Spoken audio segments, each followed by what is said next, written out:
Good evening, everybody, and welcome to Naraka. It's not the Pro League, it's the Morus Cup Trios Grand Finals scenario, which means we're going to be starting at a different time with different teams and a different region, all to figure out who exactly from America is going to be able to represent their country when we head over to J-Cup. We already know the players that are going to be going through from solos. Huge congratulations to Tryhard, Hypernova, and Miss You. Now is the time that all of the trios teams have to show up and perform, which means a lot of pressure, right? Yeah, and some teams actually making their appearance here for their first time debuting, of course. Having a chance of actually being able to send it, we'll be ready and seeing about how those teams perform, such as with X1A making their chances of qualifying through semi-qualifiers and OPGG. These are two teams that have already been scrimming with their own individual players, of course. Having a chance of actually looking around, how they were performing with each teammates, but then finding and locking down a team comp with their player set, they've been doing some good strides, especially throughout scrims that have been able to host, but as well as throughout this the semi qualifiers and seeing the performance there.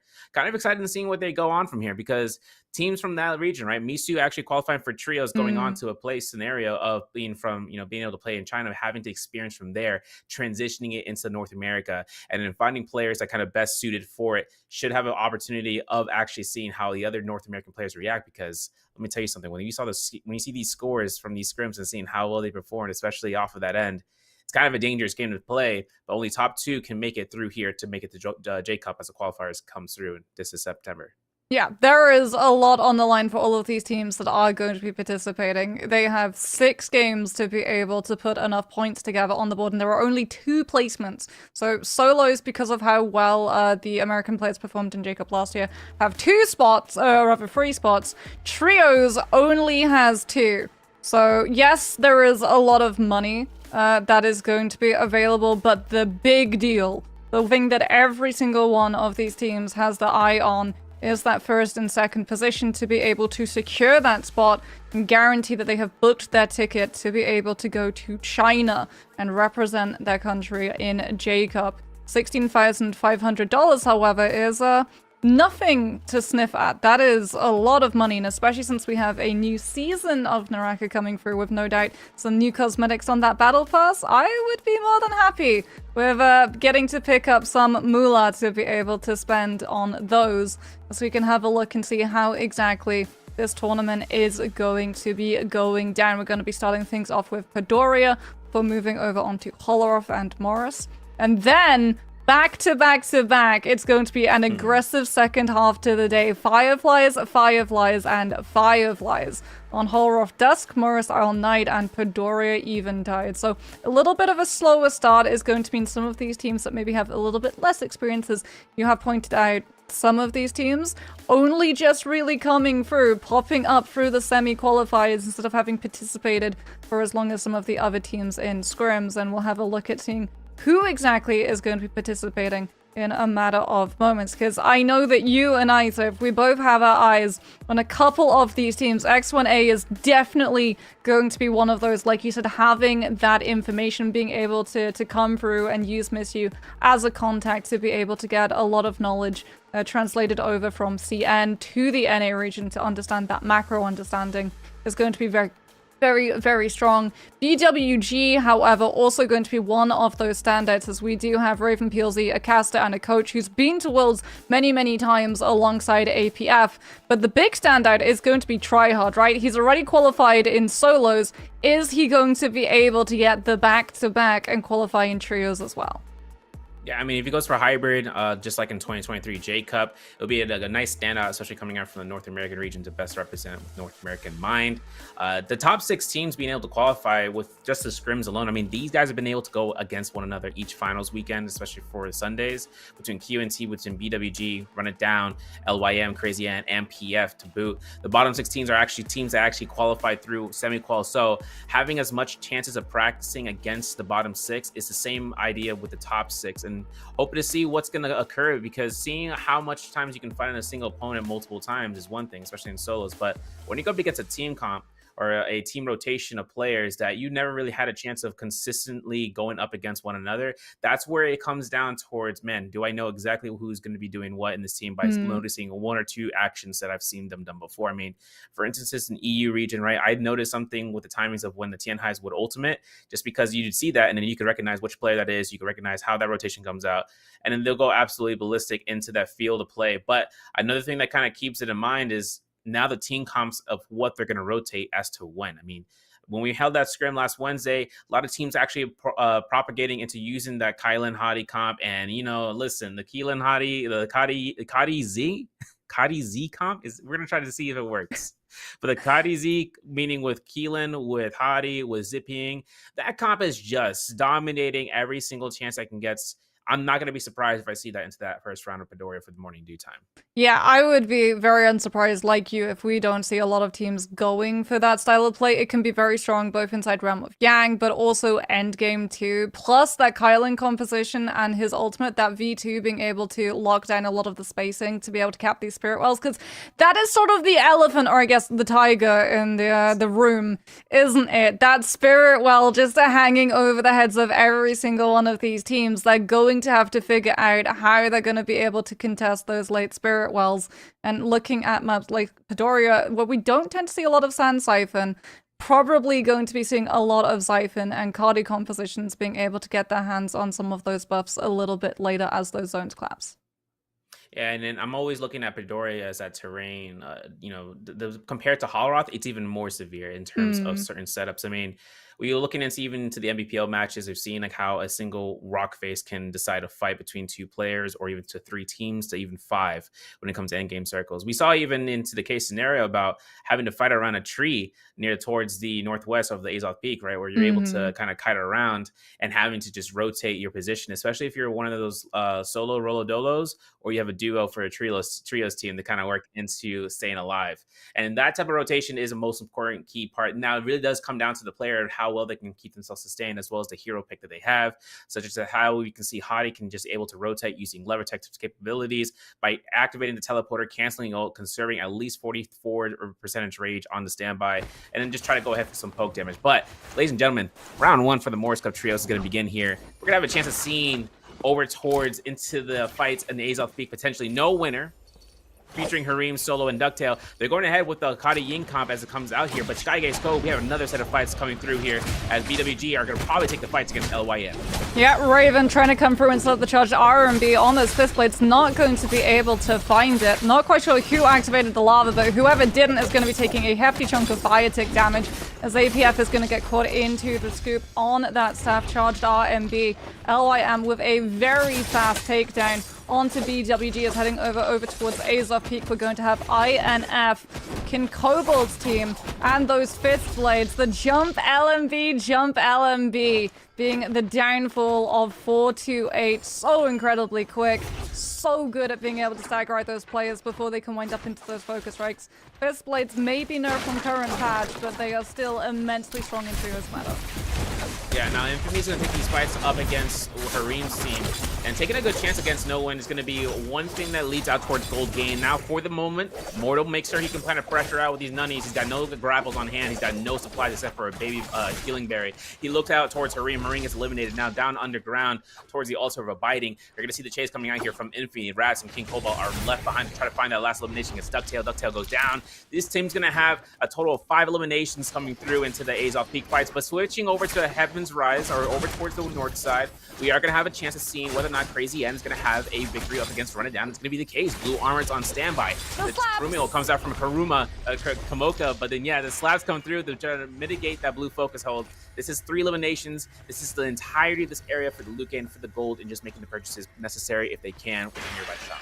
I love the slap optimal meta. The fact that it can just interrupt these players before they can go for those focus hits, it punishes the overhold so well, because like it used to be a case of if everyone just overheld, you wouldn't be able to stagger them with the light hits, but that slap being able to just come through unparryable as well is so strong. Originally used to punish Pole Sword and the overhold in stone form, but now we're seeing it punish so much more weapons, as it very much is just having one of your teams drop the weapon and go for the slap. An optimal play, as it's going to be PF able to find that grapple bump and take down 428, who I believe this was a respawn coming on through from this team. Either that or they've been able to be picked out in terms of the stragglers by another team entirely heading over towards Arcadia, as it is going to be Dodo Monster on this Temmie, looking to try to figure out where these players have kited off to. Numza as well, going to be investing the Truant Shoves just to make sure that they can clean up back to back before he's able to disengage. Because as you pointed out, verticality is huge in Padoria, but so too is the sheer amount of buildings and scale rush potential to be able to break those ankles, cut the noise, and disappear very, very quietly from your pursuers. There are so many buildings, so many multi-storied buildings as well, that having a fan or dagger in the back pocket is pretty much a must at all times. Yeah, and structural integrity pretty much coming through, especially between fences and those walls that you can kind of scare rush off with quick weapons. But switching over here, key fight SLG coming through against X1A. Now Tested Chance good, but a reversal coming through here from SLG as the Tested Chance going to force out a V1 Wucha import from Potato. Now the chance going to go through. Whether or not Q and T are still going to hold their ground over there up against SLG, it might be a chance to see about pickpocketing it through. You can see Koala, he's rushing right through into that fight, and he might be actually maybe making a play for their team as SLG is in a little bit of spot. He lost all his armor. He still has Keelan ult in the background. Potato has no ultimate ready. He's got 5 grapples. He still has the F1 shield wall. Now Misu is having the V3 for the Viper, so we could see that aggression to be had later on. Of course, Infamy having that purple armor onto Rats as the Zai. He's gonna go ahead proc hole here, go for the F3 to try to disengage completely towards the Twilight's Fall. Now, if anything comes out towards Crazy N to try to make this push. They're going to lock down one player to an own, and that's going to be King Cobalt going through here, down by PB Love now. Immortal, the next person, has ultimate ready to go for that Kurumi. Going to go ahead and cast it. The Keelan's going to go ahead and slash out here for those V2s. It's going to charge up here. Gold focus strikes from Rats is trying to hold down the fort. If you can, especially trying to burn the V2 as a repeating fan is going to be spammed from the verticals. Kurumi teleport's going to be good. Crazy N still making the pressure here. Zaya ultimate is going to be done for Rats, and it's going to be him getting caught by Nejaw's might. Now jump LMB comes out, but the Keelan's going to connect it for the LMB. The rendering slash commit towards the second stagger. King Cobalt is going to go down here as well as Immortal on top of Rats. They had their still the first set of lives, so it'll be a chance of seeing whether they go ahead and spawn nearby or take another chance of resetting toward Ancient Sake. Who knows? But 6 eliminations for Crazy N, and they're taking this with a Moonbane that's been casted already on the field, and they have one in their back pocket. Really good target pro coming through from Crazy N to be able to get that Matari down. So even though the Zai does get 2 resets of the F3, one normally and one off of her ultimate, not having that Matari ultimate really was detrimental for the Zai. You can see the lack of confidence that she had in being able to just power up those V2s, especially given the fact that she was constantly under pressure from the charged RMBs on that fan, as well as that Keelan ultimate, just making it so much harder for her team to be able to play inside that Kurumi armor circle. Really good stuff coming on through. And Crazy, and like you said, already up to 6 kills. They're doing incredibly well at the moment. This is a composition that really wants to be able to play into those Realm of Yanks to be able to scale through the midterm. And getting 6 kills very quickly back to back is really, really good in terms of their loot loadout, but also in terms of denying other teams in the area. Things like the Sand Siphon, which is one of the main counters to the Cardi composition, right? Having that Tumult ultimate makes it so much harder for both the Hardy and the Keelan to be able to set up the spacing that those ultimates require. So being able to deny some of these Takedas the chance of scaling into that V3 early is going to be absolutely paramount for these teams to have a better matchup into that first Realm of Yang. X1A now going to be coming on through. Tessa ultimate invested so that SL do not get the opportunity of utilizing that Viper V1. Now that the Viper V1 chance has been removed, X1A are going to be going for the re-engagement. Have to be careful that they don't bite off more than they can chew, as there is going to be a third party showing up in the distance. Looks like NW coming through with that Hardy ultimate are going to be putting the pressure, forcing one team to reach and teleport out, and X1A, who hadn't actually gone too far forward into the fight, don't even need Potato's ultimate to remove themselves from the attention of focus from all of the teams in the area. Forbidden Seal is now going to be popped. Looked like it was popped by the team that teleported on out with that Wu-Chan, as X1A, still on the outskirts, entirely unnoticed, are able to swap over to the ranged weaponry to force the Wu-Chan shield walls already on out before Kenzo can come on through with these fist blades and close up the distance, putting on so much pressure. The Kylan is going to be able to receive that zip utility from coming through, but that just means that X1A's attention is immediately going to be turned onto SLG's guy. Leave out that hyper carry, take the support down before you can find the punishment onto the Keelan if he's going to be vulnerable. And it looks like X1A are on absolute fire currently. Forbidden Seal still going to be in play, but it's going to be disappearing in a matter of moments. The jump LMV resets on those fist blades off of both Kuzo and Missy. There's absolutely nothing that NW solo can do. And the question now becomes, are X1A going to put themselves through this Realm of Yang, or are they just going to sit around the entrance and grief whoever tries to get past them? You know, taking into consideration with how much gold they have on rotation, Misu finding a purple armor there, they could just try to work with one here. If they decide to do that, the risk of finding a Keelan or a Kadi comp inside of Roman Yang is going to be kind of detrimental. But depending on how aggressive it can be, I'm not sure if Misu has F3. I have to triple check that one. But if he did, he could probably be aggressive. But X1A knows better. They got enough gold with 6 eliminations. They're going to make their way to rotation to a shot most likely, because they need to get the second purple armor if it's already haven't been bought. And if nothing, they can just go ahead for Jade setup. Now, of course, with 6 eliminations here, this is going to be a team that's going to be having at least a good portion of being one of the top 3 in the lobby right now, considering that we have another team with the 6 eliminations, if I'm not mistaken, is going to be Crazy N, as well as with Infamy. So we're going to have to double check and see whether or not either one of those teams decide to hit the Romy Yang after Infamy's loss at the Twilight's Fall. Having the reposition and reload is going to be a process, but if they can end up having enough time, enough chances to find it, they'll make sure they can try to utilize that into a quick set fight, or even to a random spear roll that hasn't been consumed, just like we saw at Ascension Forum. Now, QNT, they're taking fights up against PF. PF looking kind of stacked, I'm not going to lie. They got purple armor across the board. Dodo has himself with it. making sure you can be in the backline. Koala missing that grapple is going to stay on the ground level. Has F2 for the Keelan. Going to be looking to try to go ahead and try to initiate. Here's a Hottie ultimate. Goes ahead. Knows his teammate's going to set up the insurance policy. There's going to be Nubza getting caught through. He's going to have the F1 to be enacted. He's going to be going ahead and trying to book the backline. But Ada having to force the F1 here. Forcing the F2 like that. It's going to force the F3 from the pair. So burning all the abilities coming in from these teams. And that's going to be PF looking to try to see whether or not they need to invest in ultimate here. Ada looking to try to keep himself aloof into the sky. And Africa's clean here for Koala. But of course, an R&B from the fan locks him down with Hendrix. And that's going to be Koala backlining. He's going to have a chance to not have any bow shots land. He's going to have to wait out this circle as best as he can. He's resetting with Kishi as QNT here and get ambushed here. Num's going to have to look ahead with this Keelan ultimate going slashes back and forth. There's going to be Takeda Fury and Kishi's in the background as the elimination's been awarded towards Adod. Now Adod's going to be going hands to the backline. Koala trying to sneak in here, trying to lock down these pressure from Numza as that Furin is no longer available. The F1 is. Now Koala can just have one more slash connecting it and create a grapple you bump to happen. Whether or not from C, it could potentially get one elimination here, but they're in a 2v3 situation. They got nothing to kind of live for as Koala takes only 1 HP hit. He's dead, and that's going to be where the Hottie will come from the second time. Whether or not burn time could occur here. I know PF has that jabbing with that blue staff, and they're going to be looking to try to get one-hit oppositions in there. You got to remember, Hottie can ultimate parry, but it's very rarely done. Players will look to try to hold it past it. Now it has, you can see C7 looking to try to go for it and keeping himself. Gasper's going to be going swipes up and down left, but the ultimate should be done around here. So he's going to keep going through. He's got around 27 seconds until after this ultimate disengages. There it goes. He's going to have to try to look for an F2 at a good investment time, but I'm not even sure the teleporters are ready to go. C7 goes down. PF find that Romyang victory. 5 eliminations, finding a gold weapon, and with the Sandsiven having this lead, it's going to be a great chance for PF to get that.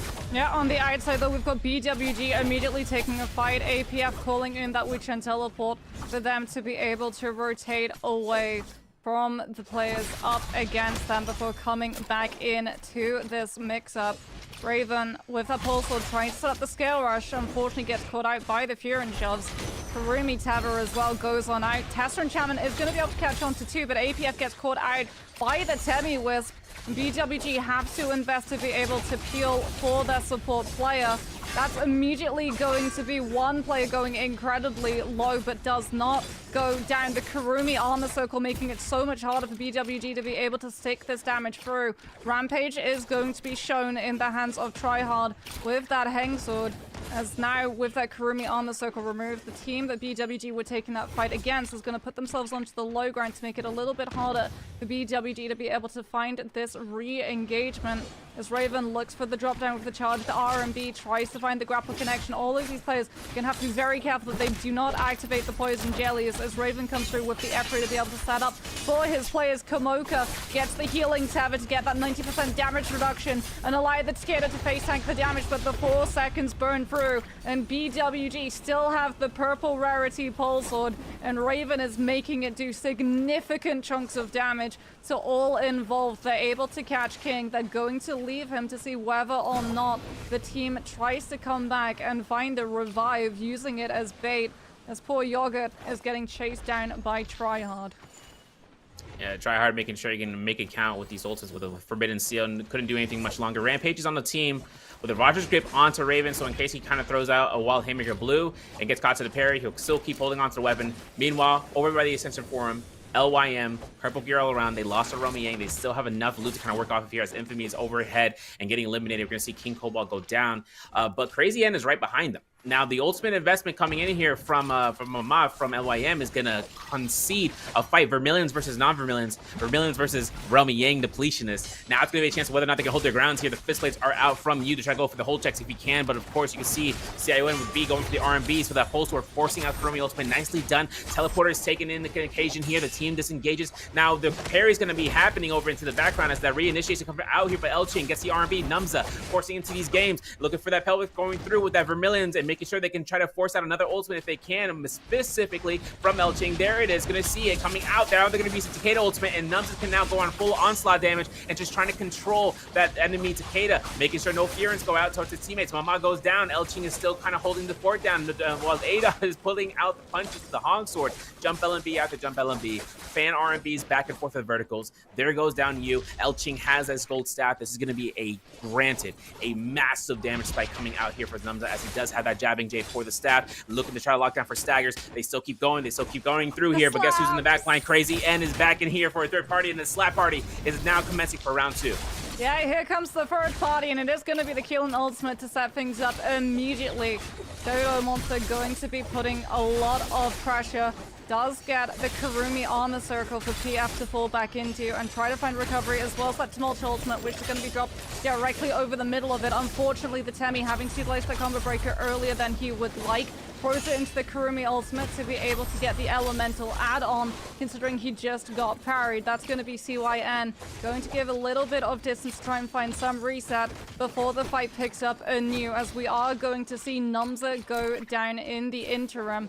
It's going to be now Hendrix taking all of the pressure, and it looks like the call has come on through that the team just needs to die very, very quickly and just get that Temi to live a little bit longer, potentially find that return if he can pick up some of those rebuff chumps, because I believe that was after Vermilion Birdsmite was active for the team. They die after the buff has worn off, which means that they do not get to revive from a soul altar with all of their loot intact. It has to be a rebuff charm that Tumult is going to have to make a play for. The good news for him is that second realm of Yang is going to be spawning on up, so all of the teams that are absolutely kitted to their teeth are going to be looking to pick those up, as opposed to trying to punish some of these teams lacking some of those teammates. It's going to be CYN getting to pick through all of the spoils. Off of that, I'm pretty sure they were able to pick up 2 legendary weapons from both of the teams that they've been able to find third parties moving into Imperium. We're going to see OPGG with the Xiphon composition.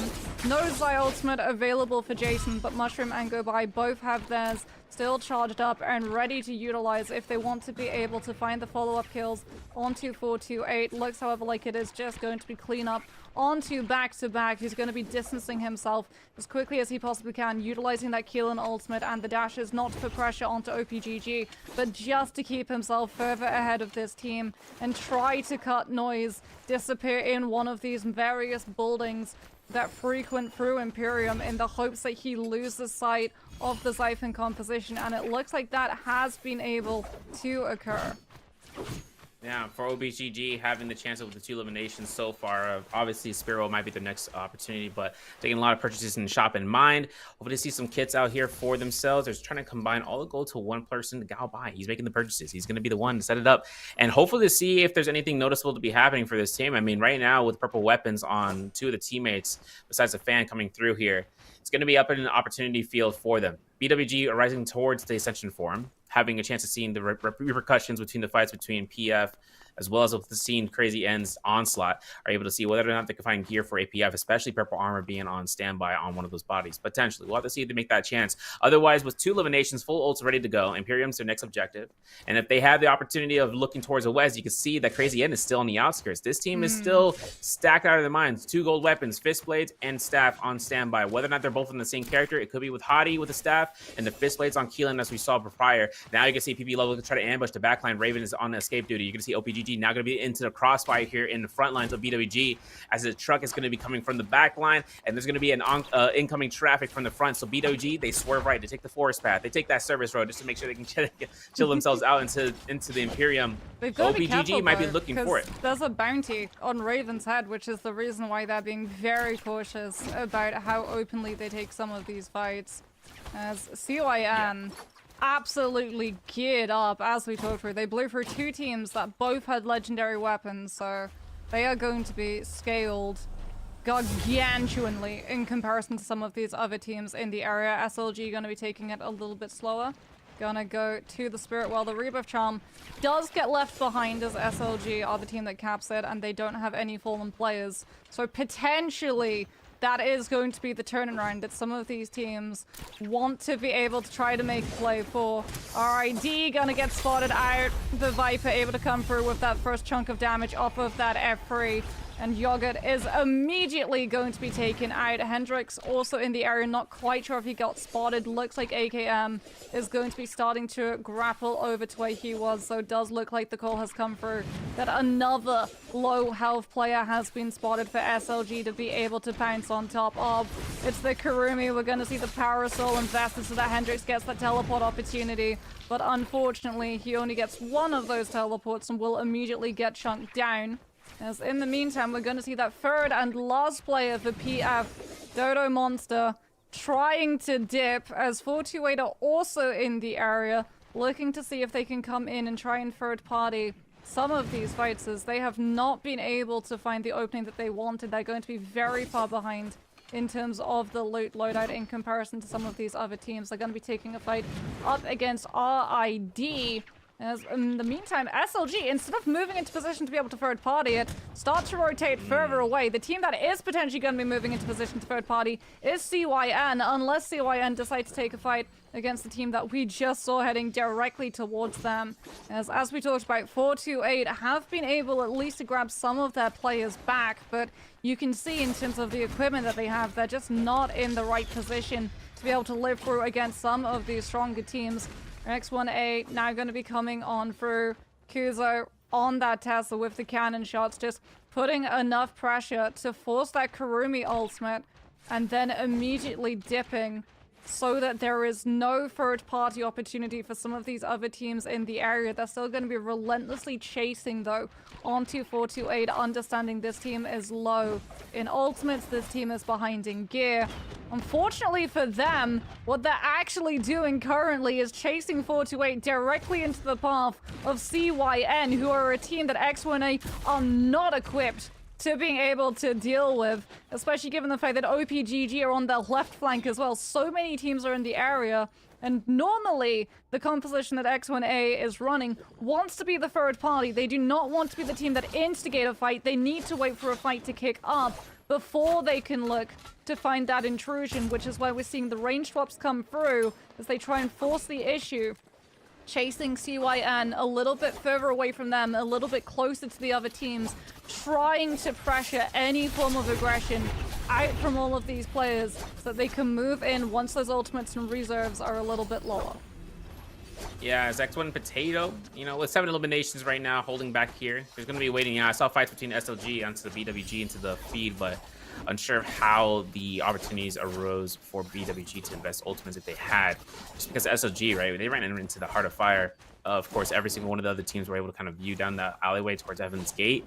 Making it out alive was one mission. Making it towards the first Spirit Well of Gold Rarity is another. Considering that the Gold Spirit Well should be appearing here anytime soon, you can see it towards the northwest side of this Moonbane, second to last Moonbane, I should say. You can see BWG having all their ultimates still on standby.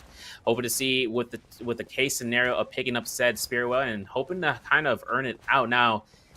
This is going to be a spike that gives APF an opportunity to pick up a purple armor from his teammate, 2 gold weapons, whether range or melee, and then on top of that, 2 gold jades. This is going to be an objective-based play right now. And of course, if Akadi Yin comp comes through here, CNY, they're already in the sightlines. I see the cannon shots comes through here from Tryhard. He's looking to try to keep the cannon shots going, keeps them going for the pressure. As you can see, CYN are still kind of go for the cannon shots to the front line, and now they're going to be holding it on to the Spirit Well. They have no issue of rage or of any sort of range. But of course, SLG back into the line, Tryhard trying to keep his objective on the eye, and he see the arrow fly past. This gives BWG the call out. We need to get out now. No winner is down on the south side, as you can see with Harim down there, but OPGG are sneaking in here from the north side. 75% on the Spear Well, gold weapon, gold armor.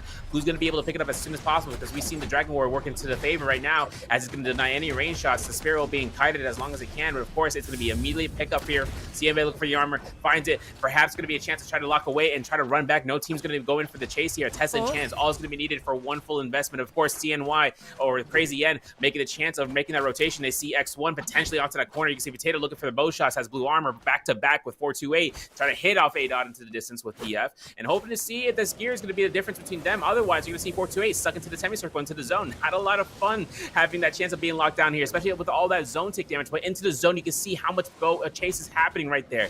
A-Dot dies out to the zone just outright. PF is probably down here for the count. OPGG is going to be looking to run right back out from the zone back in. Of course, BWG going to be spotted out as 428 looks towards it. He can see it with back-to-back's vision, and with ZHF and ZZHB, hoping to see how this is going to turn through, because the second Spear, the Spear with the buff is going to show up, as well as the Moonbane. And talking about the Moonbane, here it comes right now. Yep, here's the Moonbane. BWG, it should be noted, were able to sneak in and grab a purple armor once that Spirit Well had been capped. So they didn't get what they wanted, but they did still get a little bit of loot upgrade as well as a lack of punishment. This is going to be such an interesting final zone, because we do have that Forbidden Seal coming into play, and that's going to be able to activate again when the Spirit Well spawns on up. So a lot of these teams not going to be able to rely on those ultimates to being able to hold down that space. Not quite sure if we have a Temi, but that might be the big difference maker, as it looks like we've got a Clyde Weaver currently in play. SLG not really wanting any part of the teams on top of that tower. So many soldiers in rotation coming on through, but putting pressure more than happily on some of the players if they do drop down onto that low ground, as well as utilizing those focus strike hits to be able to tank through and mitigate some of the range poke coming up from the teams around and above them. Have to be very careful. They've been able to find themselves a corner that isn't affected by this Forbidden Seal, and as a result, you can see Guy just going back and forth with the threat of that Viper V1. It does look like it's going to be NW who currently have the occupation of that high ground position. Forbidden Seal still going to be in play. Not quite sure what the buff is going to be, but that Spirit Well is now confirmed in its location to be able to spawn. And as a result, we're going to see the scrap off coming on through from all of those teams in the area. CYN already in position with the superior equipment, having already been able to scale off of the previous Spirit Well. And since there are no ultimates in play in the Forbidden Seal, no one is actively contesting them right about now. Forbidden Seal is going to burn out, and it's going to be that Kylan ultimate coming on through CYN. It's the Mystic Might, not the White Tiger's Paras, but still, that's all ultimates back online, as well as damage reduction coming on through. And with the equipment that they've already been able to pick up, they're 100% about to start running this lobby. Everyone else right about now is having to play reactive to CYN's outwards aggression and just wait and see if they can find that recovery if they're the team that get focused out onto. Big with that Keelan. V2 is going to burn out of the first dashes, but because they picked up the Mystic Might, they have a second immediately afterwards. BWG with the cannon pressure going to be putting onto X1A, forcing that Witch End shield walls already going to be coming on out, as NW on this high ground put the cannon pressure onto all of the teams on the low ground. They're just trying to keep themselves safe in this spot in the hopes that no one goes to actively contest them, since they do not have that Hardy ultimate to be able to set up the cube teleport away if they do get pressured off of this spacing. As a result, it's going to be all of the Soul Jades being thrown out on repeat, with that Clyde Weaver being sent out by that support player to be able to make sure that no one can grapple through and push them off of that spacing before they're properly ready to start to take that fight. Fortuate's back-to-back going to be coming through with that Keelan, applying pressure with the charged RMBs on the Halbers before setting up that V2 and dashing through absolutely everybody. But here's CYN coming through with their second cycle of the ultimates. Big is going to get hit by that Tessa V1. Could potentially use the dash to be able to iframe through it, but instead decides to put himself behind the tree so that when the tether snaps on out, he's not going to be noticed, but he still gets picked up and sent packing. Takes a huge chunk of damage from that corruption tick. Has to be careful that BWG aren't going to be able to stop that reset from coming on through. Goes for the fist blades with the charged RMB coming out so quickly just to buy himself the space. He gets hit into by another Tessa ultimate. Will be able to go for the tap dodge back to be able to roll out of the second follow-up of the charged RMB on the fan, but he's relentlessly being hounded down. X1A saw the weakness, saw the opportunity, and strike with the perfect precision timing. The fan pressure on the charged RMBs, the Viper ultimate forcing the Kylan, and that is going to be X1A able to pick up the kill, and CYN are going to have to play a little bit more in terms of recovery as opposed to outwards aggressive tempo. OPGG now the ones coming under pressure from this Viper composition. The charged LMB on that dagger looking for the uppercut confirmed into the soul break. However, Misty on the Viper gets sent spiraling by the dragon-like might, the Matori ultimate, allowing them to close up the distance unnoticed before the Soul Jade picks the Viper up and sends it into that corruption. The charged R, or rather the uppercut, is just going to come on through instead of the charged LMB, just to try and buy Misty any space that he possibly can find to look for a reset. There's B, the last player alive. The CYN on that zipping charges up the scale rush, wants to keep themselves out of notice, throws out the charged verticals on that fan, just looking to keep a hold of this corner, find that little bit of reset to potentially live through the heal off.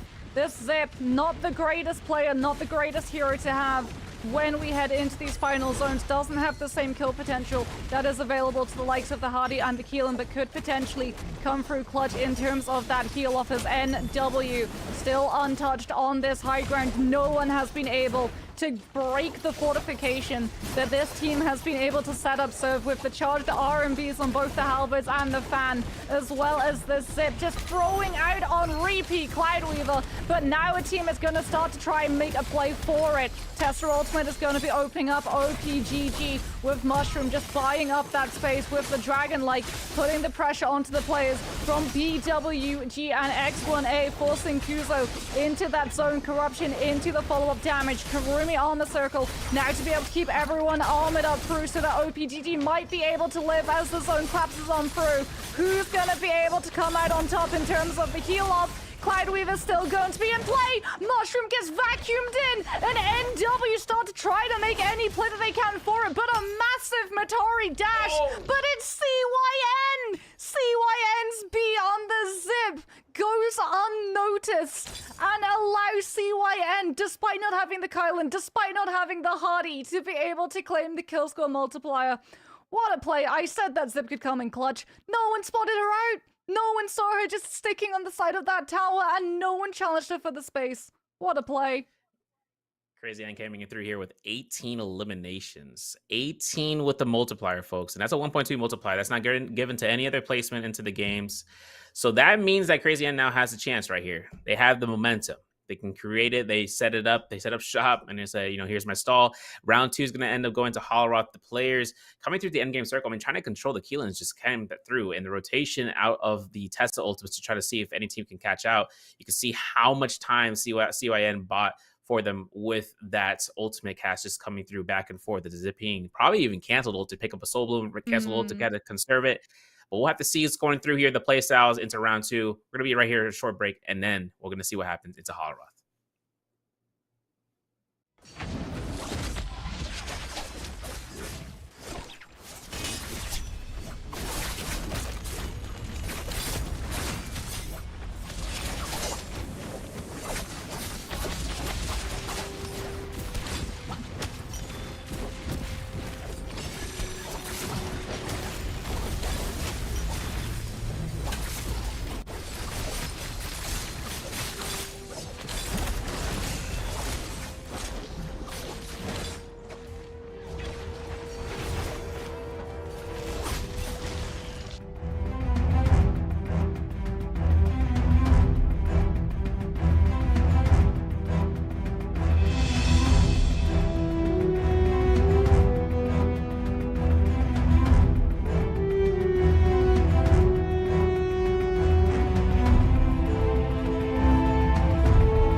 Ladies and gentlemen, we are back coming through here for round two for the Morse Cup Trios finals for North America. And having that explosive first game coming in through Padoria, I mean, Crazy N did some phenomenal work. Soon we're going to take a look at the standings of it, but more so considering that they got first place and a bunch of kills. I'm talking 18 kills, right? And like I said, the multipliers are one thing to keep notice about. And there's another thing that we probably didn't talk about a little bit was pick bans. Yes, if you guys don't know how the hero point system works, or the OG hero point system of 9 points or so to be given to a team, we're taking that number and then we're selecting between phases. The teams are separated into 3 different groups. They select in 3 separate times of which characters they can choose.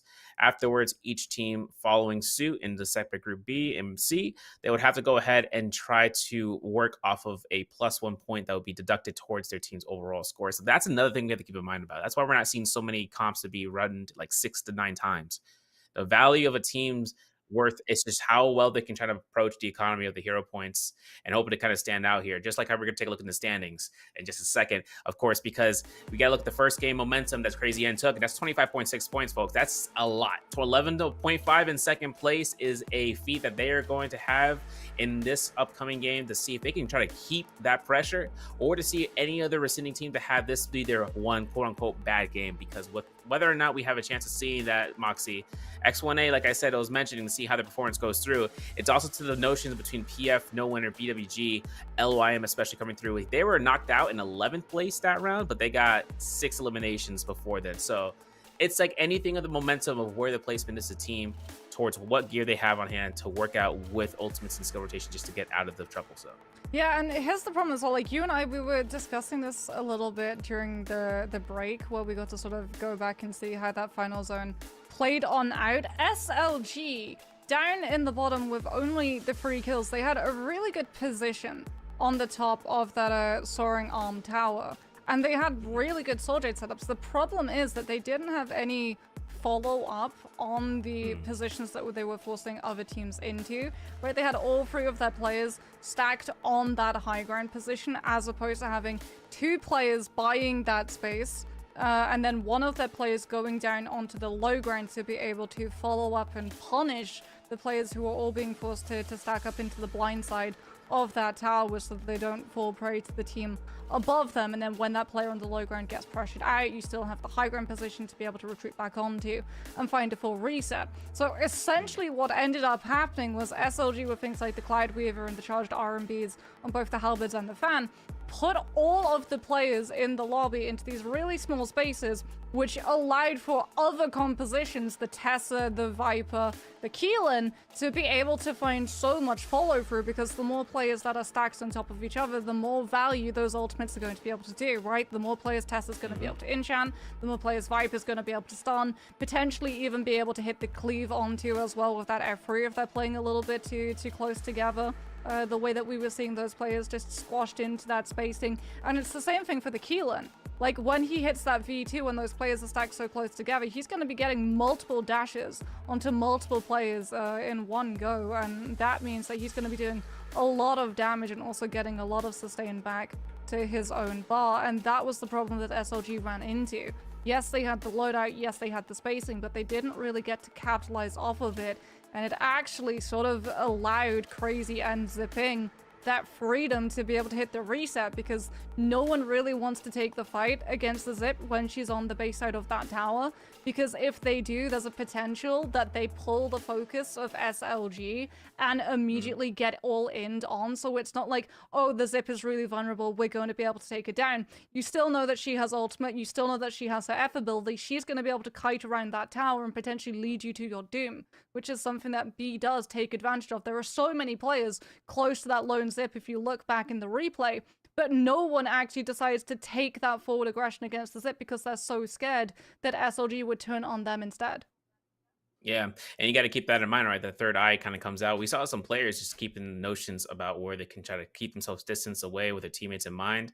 One thing that we saw, especially coming out from from Keelan outside of the Crazy End, was that the fact that even though he got caught out by a fan, right, he disenchanted, and what did he do? He spaced out. He made sure, considering that he didn't want to invest his F ability just yet, putting himself away after that animation of that event of the fan vertical, just to make sure he can try to get as much back towards his team as possible. Now, another thing kind of working through here is like abilities that we saw. I mean, one unique ability we saw in the mix was that V1 Keelan.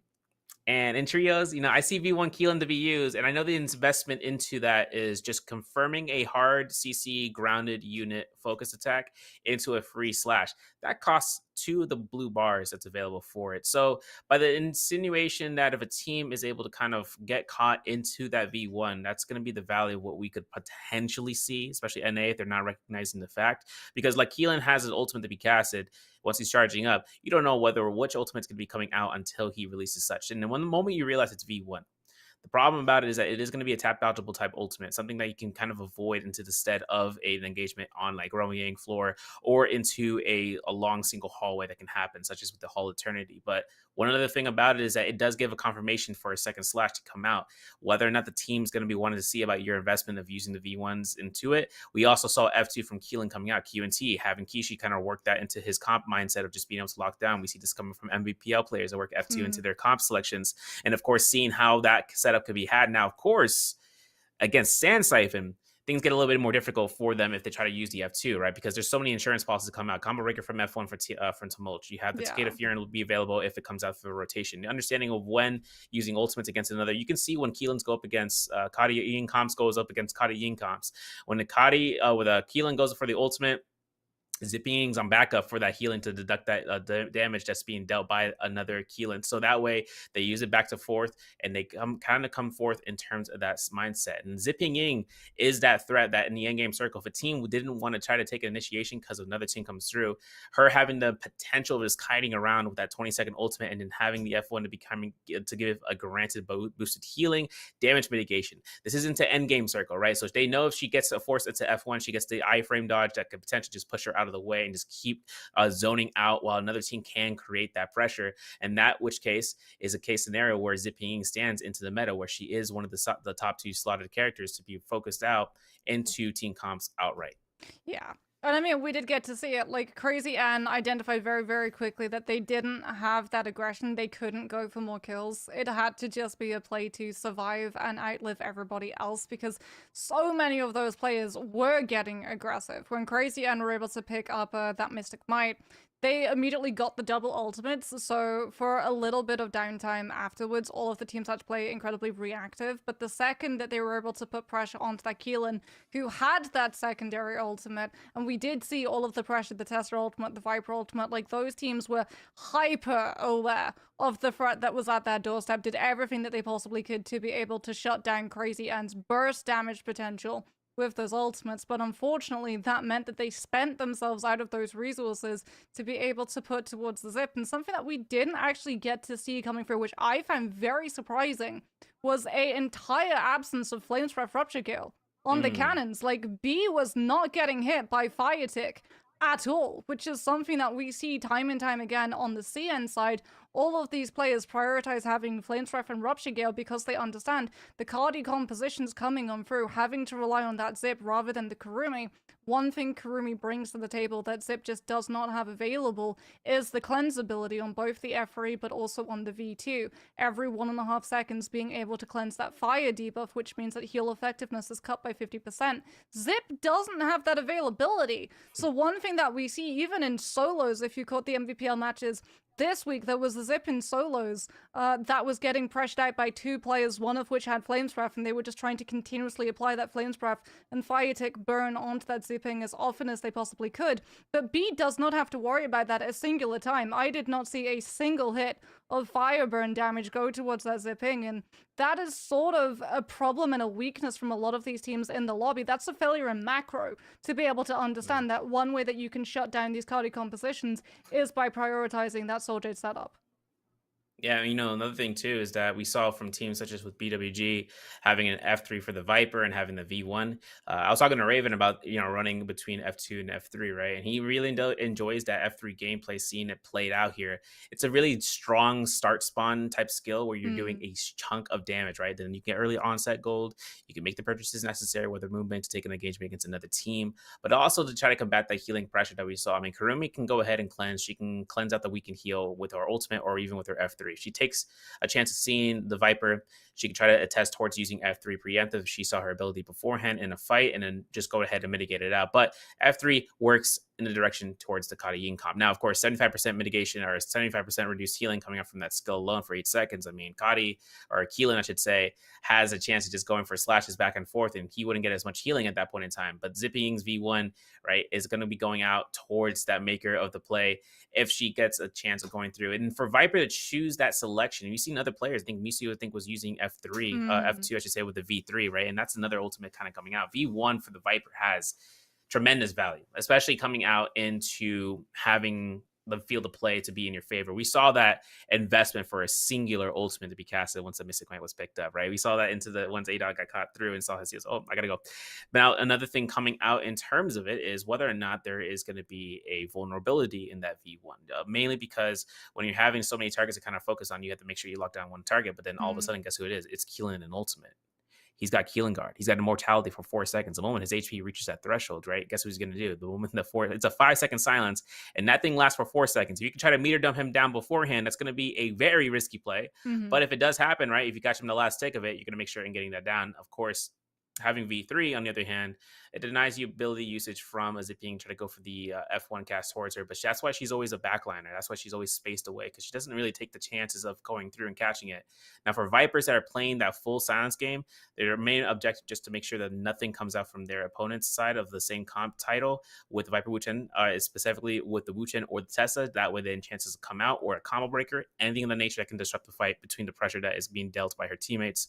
But also to just having seen how versatile her kit is in the upcoming changes, because we've seen the changes coming up here for Valda, and I'm looking at Valda like, hey, got all these skins now. I'm seeing the reason. But more importantly, having a chance of working into these potential comp selections and ability usages to work in 100% efficiency, that's what we can try to hopefully see coming into this next game as game 2 begins. Yeah, I mean, you and I, we were talking about this when we were waiting for the stream to start up. We were like rubbing our hands together in glee in anticipation of all of the changes that are coming through. Because like Valda has always been problematic in terms of meta, because she's sort of everything that Temi is, but worse. Because you get one singular hit off of the CC confirmation, right? As opposed to Temi, who is like, if you get stuck in a wisp, everyone in the lobby just swaps to the ranged weapons. We hear the repeating crossbows, especially with the chicken skin. You know exactly when someone gets stuck in a wisp, because all you hear is the cluck, cluck, cluck, cluck, cluck, and then you just see someone show up in the lower end of the right-hand side of that screen, and you're like, well, someone just got Temi wisp. As opposed to the Valda, where it's like, okay, great, you landed your V2 spear, or you landed your F3, and you were able to catch someone in one of those bubble traps. You now get one free hit, and you better hope that you can time it before someone else in the lobby griefs that setup. But especially with the spear changes that are going to come through, the Valda and the spear potential follow-up with those grapple extensions off of the Nessas. Oh, serve, you know me, I have a lot of Valda hours and a lot of Valda skins. I am going to be locking that hero, and I am going to be locking into those games and immediately grabbing her up and getting to work. Yeah, and the other changes that are going to come out this season, guys. This season's gonna, we're gonna spoil a little bit if you haven't looked at it, but we have a good bit amount of changes happening in the next couple of days, because the season is about to begin, and I think tomorrow night. By that time, we're gonna have a good chance of seeing the patch notes to be dropped in tomorrow morning. But some heads up, right? So Zai V3 gone, Gonzo. It deleted from the game. Control Delete, right? Cut. Then we have F2 to be also removed, but F1 has a duration change from 2 seconds to 3.5, and then F3 is going to have a bigger area effect change, too. Yeah, I saw that, dude. I was so surprised when I saw that in the dev diary. They were like, we're buffing the duration, the size of the AoE on the F3, and I was like, oh boy. Yeah, that's going to be detrimental in trios, bros. Those siphon compositions, that F3, you're never going to miss. Like, it already covers such a large span of space. And if you do play the Matari variant of it, you get 3 of them every single ultimate reset cycle. So that's going to be some crazy, crazy connections with the F3 to be able to chase end players. Yeah, and Farius Shen getting changes, right? Her F2's gone. F3 having, I think, a better implosion effect, bringing more range as well from a range distance. But V1 and V2 are now combined. That means you can use the shield to restore your own armor, then give mitigation, and you have as many jumps as you go through. You got to keep in mind with the jumps, right? They did that one change like they did with Matari, where they kept the cooldown of the skill cooldown 18% now in the glyph board, that you can coincide that onto your abilities for your ultimate for Fairy Shen Mech for V1, right? Usually V3 is going to be more majority of in trios, but you have to keep in mind about V1 is that when the usage of V1 happens, it's more armor to your mech health as well. So if the opportunity for you to see some sort of niche style rise is out of it, that's another thing. We want to go into back parries. I would love to go into back parries. That's a whole conversation. That's chapter one. Okay, in Dear Diary, you know, like I got to make sure and going through of what I've been like, hoping for the past 2.5 years, and then having it happen now is kind of crazy because you know how many dagger horizontals go right past you, right? And you're like, man, if only I had and now it's here. So hoping to keep in mind about the type of mechanics that are going to be involved, and hopefully to see the new gameplay mechanics. If you guys have been getting people who griefed you by leaving your match, that's also another thing. You can get a fill-in for your game as long as you have dark tide coins to purchase out. You can have someone who else in the game who doesn't have any sort of teammates that can just group up with you. It's not above Ostra, so don't think of shenanigans.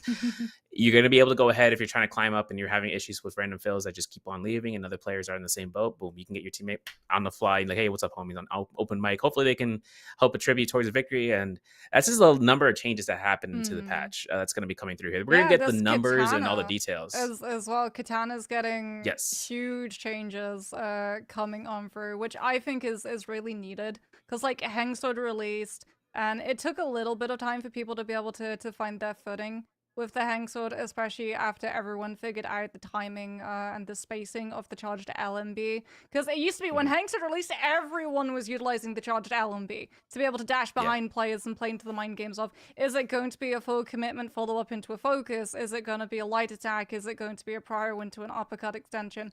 Like, you have to roll the dice and really figure out what exactly your opponent is going to do. And then the dust sort of settled with everyone figuring out the gimmick and the timing on the charged LMB, and instead, the true powerhouse of the Hengsword is currently the charged RMB. Like, grapple bump into charged RMB damage on that Hengsword in both solos and trios does so much damage, comes out so very quickly, and in trios especially, sets up for your teammates to be able to find even more follow-up. We're seeing all the time, like, the synergy that these teams have, the communication that they have getting to come on through, but something else that's also going to be coming on through in a matter of moments is going to be game number 2. We can stop looking ahead to the future and instead look into the present serve as we get ready to lock in to game number 2. 5 more games and we'll be able to see the 2 teams that are going to be representing NA at J-Cup. It's just a little bit longer for these teams to be able to power on through, as poor RID's King is going to have to utilize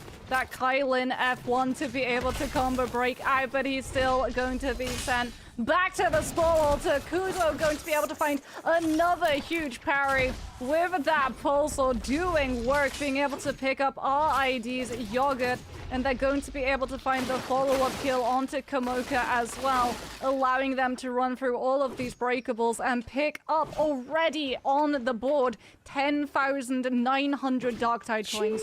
This is a team that is playing for the long game. This is a team that are locked in for macro. They got to frame one into a shop heads to salvation for them right now, because now it's going to be a chance for that gold weapon if it's still available. But over towards the Grizzly Rise, or I mean the Northwestern Barracks, I should say, Hendrix looking to try to spam out these horizontals. He's got purple weapon, blue armor. He's got F2 still available. He's getting almost caught into the pelvic thrust. Going to be avoided. As you can see, Harry comes out here from the back line. He's going to be punished for his teammate Numza.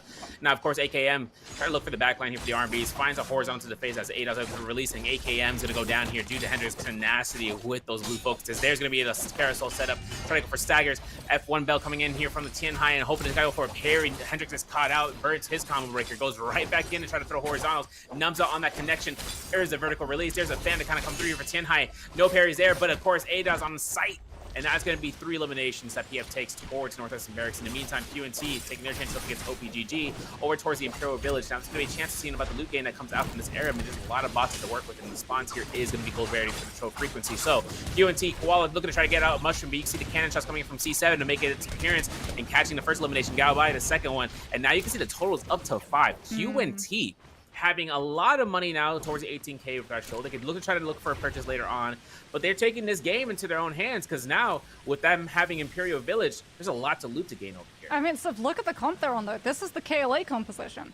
If you were watching MVPL today earlier on, you're going to recognize that as the composition that KLA were able to MVP with into one of the games earlier, but we'll talk more about how that composition works in a little bit, as Yushan Ruins is going to be hotly contested for these players to be able to go through those portals and pick up those Firefly cages. As you can see, NW's Ducktail having to utilize that Tessa combo breaker early on, now doesn't have it to be able to break away, just has to go for the double tap dodge to be able to hit through that roll and get away from any of the follow-up uppercut extensions that Infamous were going to be able to try to find. Unfortunately, the Tessa just not ready to be able to take that 1 versus 3. Is going to be defeated, and we can now look at LYM potentially running directly into 4-8. Have they spotted out that this team is in the area? They're on a little bit of a different composition too. This is not something that we see every single day. This is Tianhai, Temi, Justina. So no Kurumi, no F3, no V2 for the Tianhai. They're going to be banking on the Tumult ultimate in lieu of that Sand Cypher's lineup, to being able to cover and stop him from taking too much pressure, as well as that little bit of a buff that Spirit Well has inadvertently given the Tianhai when he's in his ultimate. The fact that the players outside of the dome cannot actually get range damage onto the players inside it. As 428 comes on through, tries to find that dagger charged RMB into the Purple Sage focus on that Keelan, is going to be pressured by the Tumult ultimate. They're putting all of the focus onto this Keelan to try and get the kill and force him out before the ultimate can come on through. Back to back goes low enough that it does force his hand into burning that ultimate. But in the meantime, CYN behind that Tumult ultimate have been able to fully recover, and back to back has to cancel it early as 428 just look to try to disengage. The grapples come through, they head into the treetops, trying to break away from CYN's focus, as well as potentially getting one of their players over towards that Bell and Ballista Tower to try and deter CYN from following up when 428 are down those ultimate resources. Yeah, for 48, Portal's going to be very close line towards where we saw Infamy taking fights out, so we could potentially see a rotation now towards those, especially in the Misty Forest. But as they try to stay hidden, Crazy N is hunting. They're going towards the Serpent's Pass. They understand that there's going to be a Firefly cage there to be retained for Rage. And for them to kind of look towards another team there, it looks like it's going to be the case here. As you can see, PV Love finds Gao Bai from OPGG. Now for P-Love, it's going to be a chance of whether or not they can, force that fight. And you can see him. He's already in aggressive. Now he's backing off. The F1 comes out. Mushroom takes the bait. Taking a look at the F3 from that Zai, looking to hold the R&B. Forcing Takeda ultimate. Might force an ultimate from the Cassis here. There's going to be Moonbane to deny this pressure from the Zyphon. But whether or not they get the kills beforehand, here's going to come down for the Moonbane Blast in 3, 2, 1. Now, as you can see, Big looks to try to keep the aggression going. Has 2 Purins left. Looks to try to R&B spam it out here against Gao Bai. But the Kurumi Circle is still up for a recast, but potentially comes out for a teleport. He could also use that. He's got the Tether active. And now for Big to try to look towards using this last Fury, and it's not going to do so in case the pressure comes out from Zyphon to kind of go back in. But now the investments or ultimates are like this. B is down for an ultimate. Big is down for an ultimate. We still have Kurumi off of P-Love, but knowing how well OPGG can operate outside of that threshold of having to burn through the Kurumi circle is going to be a pressure that they don't want to take. PF takes fights on their own hands, though. They find SLG somewhere in the back line as Numza takes a chance with this team to try to take the aggression. They need to try to get as much as they can for the value of this game. I mean, over by the Windy Stones, the Tianhai is out here from SLG Guy, and for the Tianhai to be as long as it's been, Hendrix having to kite around here, looking at Numza, who is in the Keelan ultimate currently, is getting a force of his own to get caught in the grab into the traps. Now the F1 investment comes out from Nemza. It's going to be burned. The jump's going to be used, but Tianhai is going to be deformation as it comes through out from Guy. He's looking to try to go for a crouch LMB and an immediate chase onto the low health target of Keelan. And we know that Kurumi is going to be coming out here from Heart. It's going to be necessary. It's going to be a kill potential for 3 players to come out. If the aggression comes out from Hendrix instead of the teleporter, there's going to be a disengagement. So utility aspect is too strong. And Numza goes ahead and has it available for himself. And with the slices coming out from the Hottie swipes and the ultimate, there's going to be Hendrix disengaging completely. And the SLG are at their wits' end with no ultimates. We're at 60% for AKM. You can see 8 wants to take the aggression. He man is going in. Numza's like, oh, hold on. We're going to take this. What? And then there's going to be a spam R&B spam coming from every single one of these guys. You can see it coming out. There's going to be Dragon Slayer denied with the bell from Guy. It's going to have been a nasty setup for that Dragon Slayer. But where is going to be the case scenario, whether or not he's going to see Temi come out here with ultimates in just a second. Solo's pick up A-Dot, went down, and now it's going to be the turnaround. PF of Numza goes down as well. SLG keeps the pressure off of Hendrix, and they go ahead. Don't even need to invest in ultimate for this one. They get the 3-man elimination as that aggression kind of worked against their favor for PF. In the meantime, we've got QNT with that Tian High Courier and Zai composition, able to just rip through X1A. This is a composition that is built for Spirit Well. It's so strong when they're able to get their hands on Spirit Well. The way that it plays, the way that KLA were able to sort of pilot it earlier on today, was that they utilized the Spirit Well, picking up the buff, to be able to get 2 Farrier mechs on the field at the same time. One of the reasons why we've seen Farrier fall out of the meta in terms of those trios is because it's so obvious when she's ulting in every single one of these players with how common it was to be able to get Flames Breath and Rupture Gale Orb, since it's purple rarity Soul Jade, it's a combined Soul Jade, so if you have one, you get the other one. Every single Farrier player would just be focused down by Venom Tip, by Fire Flames Breath on the cannons coming through, because those dot effects, they ignore the mech health and they go directly to whoever is in the mech itself.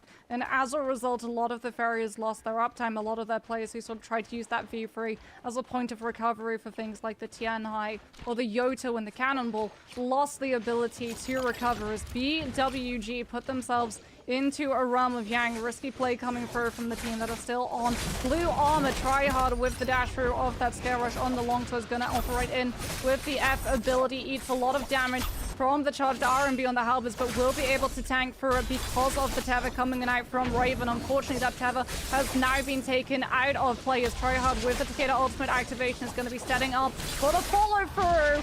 Back-to-back charged verticals on that longsword, able to find the absolute chase down onto No-Rats, and that is going to be a player advantage now for BWG. One pure and shove left for Tryhard to be able to utilize, sends out the charge horizontal on the longsword to be able to start cleaving through the players on INF. Raven with that Kurumi ultimate. No-Rats, the Kurumi tried to find a little bit of a cheeky revive play onto the body, but Tryhard will be able to spot it out and stop that one short, as we're going to be seeing the pressure come through still on off of Immortal, coming on out with the charged R&B before setting up into the scale rush. Tryhard not going to be letting them do just that, managing to find the connection, will be able to find the killers. In the meantime, LYM are down you on this Justina, down the Tianhai ultimate.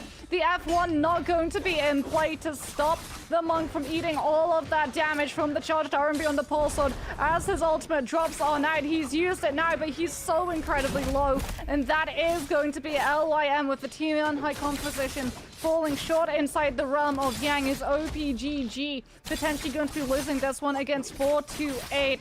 ZZB with all of the damage from those dual halberds. Yet again, the charged R&B coming out so quickly, covering so much distance, not allowing these other players to be able to cleanly cross away from it. Apparently being the most problematic thing for everyone to deal with inside those 3v3 Yang fights. Yeah, and obviously I was kind of hoping the LIM to work out with the Justina, but since Yu was down, no Justina guaranteed freezes to occur with the Tianhai, and that's going to be the downfall for that fight. But Romaine winners are going to be this: BWG, Run It Down, and alongside with CNY Crazy N outside of the Romaine, you can see 3 eliminations, 1 teammate down, looking for the reset if they can try to muster out the goal. They see Solo, who got that rebirth, trying to go for the res from no wins, and hoping to kind of capture a huge stagger onto the Wu-Chan, which is going to be a little bit tricky stature, because considering his F1 is going to be a combo breaker and it's a short scale one, he can try to deny grapples, which is shield walling the ground. But if he's in verticality mode, that's going to work best to the advantage of Crazy N. Of course, Solo still keeps the kiting alive here for Takaviani, and this is a crazy spot that you have to keep in mind about bottoms. Yep, going up and down, left and right, because there's a lot of different entry points between this between the whole entirety of this wall, and on top of the amount of bridges that can make aligned sense. For Big right now, though, he is not having a big time, of fun times, I should say. Gets caught into elimination. BWG with APF finding that kill. Solo still hiding this one out here in the underground of one of the rooms. Hope to try to create the chase that Deep Love is not looking for, but BWG try hard. He's chasing this one out here. They're going to look for the teleport to try to use the Parasail Soul to try to create that distance. 9 grapples left onto the pockets. And while these fights are happening, you can see Run It Down is actually going up against 428 post from Yang fights, and now it's going to be a chance between majority of the lobby as the chase is still happening here, as P Love is taking a chance of trying to kite around. The ultimate's about to be back up here for the Kurumi circle, so it wouldn't be much of a chance to try to use that as a insurance to try to stay alive for as long as possible. But having to get into med top, different story. Obviously, right there, the parasols are going to be consumed again. Tryhard still go for the chase. No grapples on standby. I'm looking at the gold at hand. I'm like, you got to make it to a shop somewhere around here. There's going to be only one that's a really far distance vertical-wise that's over towards the west side of the Temple of Light and Shadow. But Tryhard still kind of goes ahead and keeps the chase going alive, and hoping to see that chase kind of backing around here. I mean, obviously, right now, Vermilion's is burned for one elimination to kind of be earned, but the one elimination comes a long way. I mean, coming out of the new system where the multiplier changes only give it the first place, and they take that to the end game, that's going to be worthwhile for the effort. But switching the fights back again, like I was mentioning, 428 took the fight against Running Down with a full fury of action tapping at Feather Lake.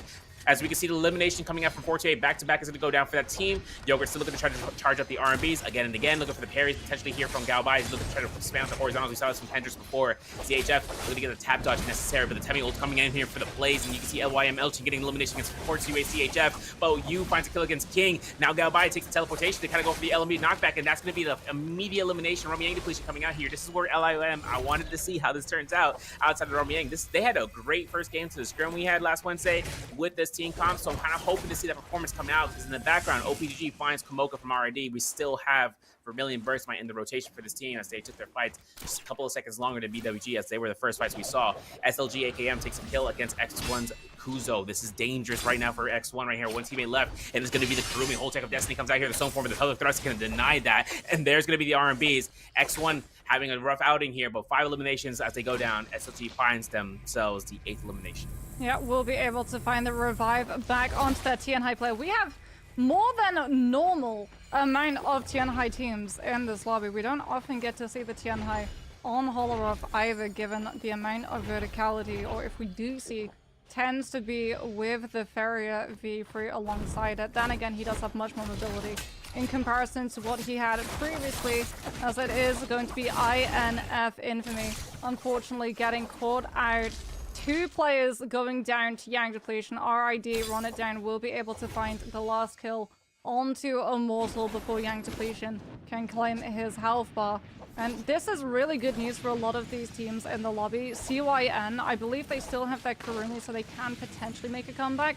But them not being able to post up the same amount of success that they had on that first Predoria is massive, because it gives these teams the ability to start catching up to that scoreline that they'd already been able to set into play, as we're going to be seeing Spiritwell, but everyone's eye is going to be on the realm of Yang. BWG Tryhard with those legendary nunchucks doesn't have Dragon's Roar, so will not be able to utilize the meter dump to follow up from these Furin shoves, but is definitely looking to keep up the pressure. The nunchucks coming out to set on up for all of those heavier, slower weapon swing hits. Unfortunately, Raven has already gone down before he can even get his ultimate out. That Hardy ultimate just coming through and absolutely melting his health bar. As Tryhard now goes for the meter dump, will be able to find enough damage to be able to take out one of the players from 428 with the help of APF. The Furin shoves setting up all of the follow through. Nunchucks into Tumult.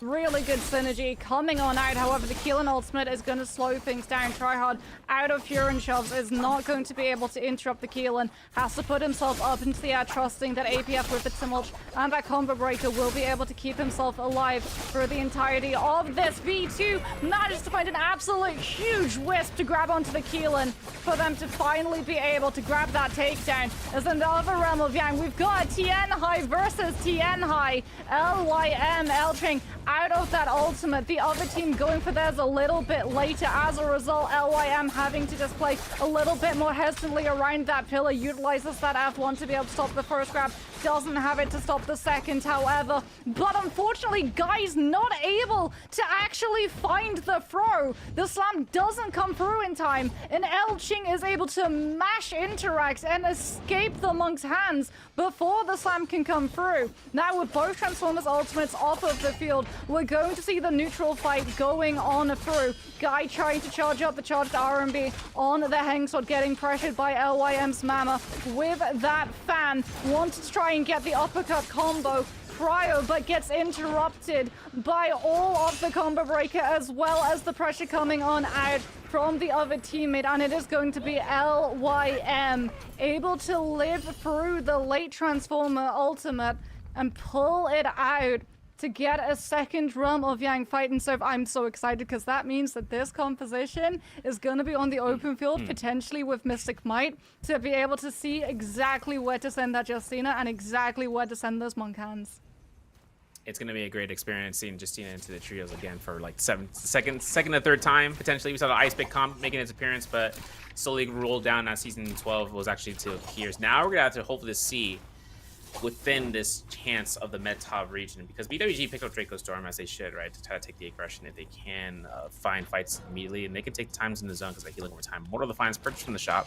They got enough gold to make so.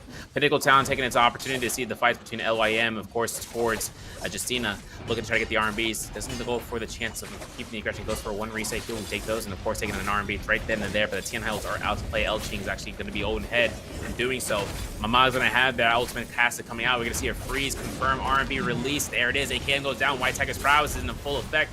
They're going to try to get that Tian High to get frozen, and while he's in mid jump, doesn't occur, but the RMBs comes out. We got another freeze to be available for the V1. Hopefully to see about the capture as Guy gets towards the ravine. It's going to be a closeted choice pick for him. If he's decided to go through the ravine, he's going to be with guns at his head from the top floor. He gets a chance of dissipating, though. He's got roaming increase for 4 minutes, so whether or not he's taking fights later on, I have to see how that reset ends up going. Elching, though, takes his chances here as 428 finds their opportunity, forcing out the Keelan ultimate and preemptive as Elching gets himself caught through here back-to-back, makes that swipe, makes it confirmed, and that's going to be a solo for themselves. Mama's going to try to dissipate here south side. And, of course, if anything comes out, LYM, hopefully they live a fight another day. If Elching can get a chance of getting red, they get that T9 to endgame circle, we can have a fight on our hands. But Run It Down takes the opportunity here. Saw what happened there. The very last possible second for the teleporter to come out here. There's going to be King getting his chance, and another teleporter to come through here. Now going to try to support line this Keelan. And for this third party coming out, OPGG on the top line are now rushing through here and getting themselves some of the action that's been occurring all across this ravine. Now King is going to be losing out his ultimate here. Takes it with Soul Bloom, hoping to get himself back in. He tries to swap out the armor. That's a little bit risky. You better pick up that purple armor to get the swap back in. But no, he's going to go ahead and risk the missing for the legendary. Gets caught into a juggle midair. Zai's going to be looking for those omnidirectional staggers. And as you can probably tell, King is just trying to look for a scare rush. He can't get it. Slippery slopes, buttery rocks. Get themselves the margarine because he is going to have himself hooked up for mealtime. Got to work it out. You get caught by the staggers from the Matari. RMB's going to clink out by as much time as he can. Hold checks, gets a release. Confirmed. Has hooked wings to get a release as well. Looks to try to keep the vertical action going, but the Matari ult's going to be a little bit more of a hold check destined, and he's kind of hoping for the F1 still available. There's going to be the parry mode. There's going to be a chance to try to back off, and that's not going to be happening. As you can see, Kamoka's going to be the only one left alive, and Guy's going to be going back in to try to get the team back into the flow of things. This is, I believe, the 5th and 6th party. This is the 6th team that has run into this fight. That is what we tend to see happening with the Yang depletion, as these teams know that players' hands get forced. Fights have to occur for the teams with Yang depletion to be able to recover, and that means that patrolling the map, looking for fights that are taking place, there are so many opportunities for these teams, especially if those fights go a little bit too long and both back on off, looking for that reset opportunity. It just means that another team is more likely to be able to run across that fight and come and invite themselves over towards the action. 428 unfortunately falling prey to one of those. ZHF just going to be cancelling out that Hardy ultimate early, having already set up that cube so that they can try and move a little bit further away from that zone corruption damage, as well as get away unnoticed from all of the teams that are currently in the area, given the fact that 428 rotating wide through the storm could potentially have been held in that corruption by the teams if they did spot that rotation coming through. Luckily for them, everyone else's attention is on the fights that are still occurring. QNT a little bit late in the rotation to be able to punish the players of 428 who have now run past, I believe that is PF's Nomza, who is off just a little bit on that low side on the left. No one has spotted him out, as in the meantime LYM have been able to find the recovery. They've been able to get Elching on that Tian High back into the mix. And as we talked about, this is a composition that is going to be benefiting those Spirit Wells. They need to be able to live for those Spirit Wells. Every single Tian High team is going to be prioritizing just lying a little bit low and waiting for the Spirit Wells to be able to spawn up to utilize that dome. As BWG are not lying low, they are going all out for the aggression to make up for the rough start of that first game that they had. Bane's Breath is going to be coming on through, making it even harder for these teams in the area to navigate around both that Cicada coming on through with the horizontal charged LMBs, as well as the merciless havoc that Raven is showcasing. The soldier that has been picked up, no doubt, to be able to get spacing for the team, as well as put more pressure on these teams if they do want to contest BWG when those Spirit Wells start getting called into play, as that is going to be the name of the game, Serve. What is the Spirit Well going to have? What is the endgame buff that it will contain? This one doesn't contain a buff, but it does contain an awful lot of loot. And as a result, we're going to be seeing a lot of these players trying to just get into position and put pressure, forcing out some of those ultimates, as well as putting NW, forcing them to back on off, so that QNT with this Tian High composition will be able to loot through some of the resources that have been left behind. One Vitalia to Kishi's name. They have to be so very careful given the fact that there is no Kurumi, there is no Temi. The only thing that is going to be able to stop the range pressure coming on out when Kishi is an ultimate is if they're in position to utilize that Spirit Well. This is a gamble coming on out from QNT, which can go very, very well, but it can also go very, very badly. Yeah, sideways at a 90-degree angle, inverted triangle type movement. If QNT can accrue themselves to Spirit Well, though, having 0 grapples on Kishi kind of makes me want to, it's stuck in my collar right now, because the amount of chances of just holding the ground for it with the Rupture Gale Burn is enough to create pressure. If the team sees how much pressure you're doing, they're going to try to see about locking you out. Now, they know you're 10 high. They know you're going to have an ultimate, but ensuring a chance of an assassination team comp like how we see right here with no one, especially with the Viper Witch and Tessa. Having to catch them outside of the realm of comfortability is what they can do best. But LYM want to take the aggression themselves. You can see if Harry comes out for Kishi, hits on the ends, sees them, Mama's going to go for the F1, throws that whisk, gets a catch on the Kishi. No chance of getting out here. Look at the back line here. QNT Koala creating that mitigation effort of catching all the range bow shots as well as the crossbow bolts. And that's just how you're going to have to protect your teammates when they get caught by a whisk. Sometimes you won't be able to if they're caught in midair, and you're just like, well, I got to have to try to see what I can do next. But Kishi next to the cacti, very carefully enough. But Mystic Might's going to be what we see for the buff. Still, resets on standby here for Qualifier for that Fairy Shen Beacon. So that's going to be a moment to see how fast they can accrue to that. As you can see, BWG, they're stacked as well. They're in the back line. They're waiting this one out here for the Moonbane before they try to take any chances, unless they see investments of ultimates from these guys. Considering that we have another Tianhai on the other side, with El Ching being one of the 2 left alive, and having you on the Justina Goo is going to be one target power selection of among another. They know that many team comps may not run Justina, but understanding which ones do would be a great chance of just capturing them out. And hopefully, when she does go for the ultimate confirmation freezes after it's Tianhai ult to be accrued onto, that they can just get her out of the game almost immediately. But Mystic Might still dropping through here for the Spirit Well. Teams are still trying to make the rotations. We find a high ground position that QNT takes into this rock face. 11 eliminations. If I'm not mistaken, BWG with 10 into the games. And they're probably going to be the top 2 kill leaders right now. LYM still holding down the fort here with 10 as well. Spirit Well's at 25%. Is anyone going to contest? Because if it was White Tigers, it's worth contesting.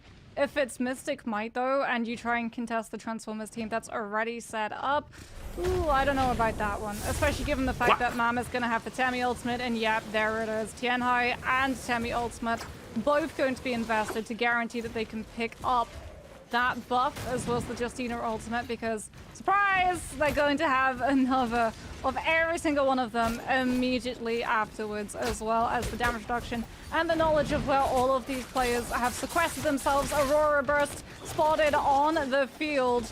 That one they did not give away. More than happy to just show their winning hand as that Tianhai and Temi ultimate. That's going to be something that every single one of these players is going to have to watch out for. Aurora Burst into meter dump, follow-up into charged R&B from the fan. That is just death, and more death on a silver platter. If LYM are going to be able to get on top of you, they see a Wu Chen team teleporting directly on top of them. The musket is going to activate the cactus, which is going to mess with NW's disengagement plan. The Tesseract ultimate comes on through, but it's too late. Solo has already fallen to the repeater crossbow, as this time Yu is utilizing that Aurora Burst not to find the silence, but to be able to cover the range pressure from the other teams in the area, so the Elching with this musket can go uninterrupted and try and grab these last hits on the players getting low all around them. In the meantime, they have yet to be forced into utilizing a single one of these ultimates. Now they're going to come under pressure. The silence does manage to proc onto the team that tried to put the pressure off onto the space that LYM are currently controlling, as Q and T decide to make their move.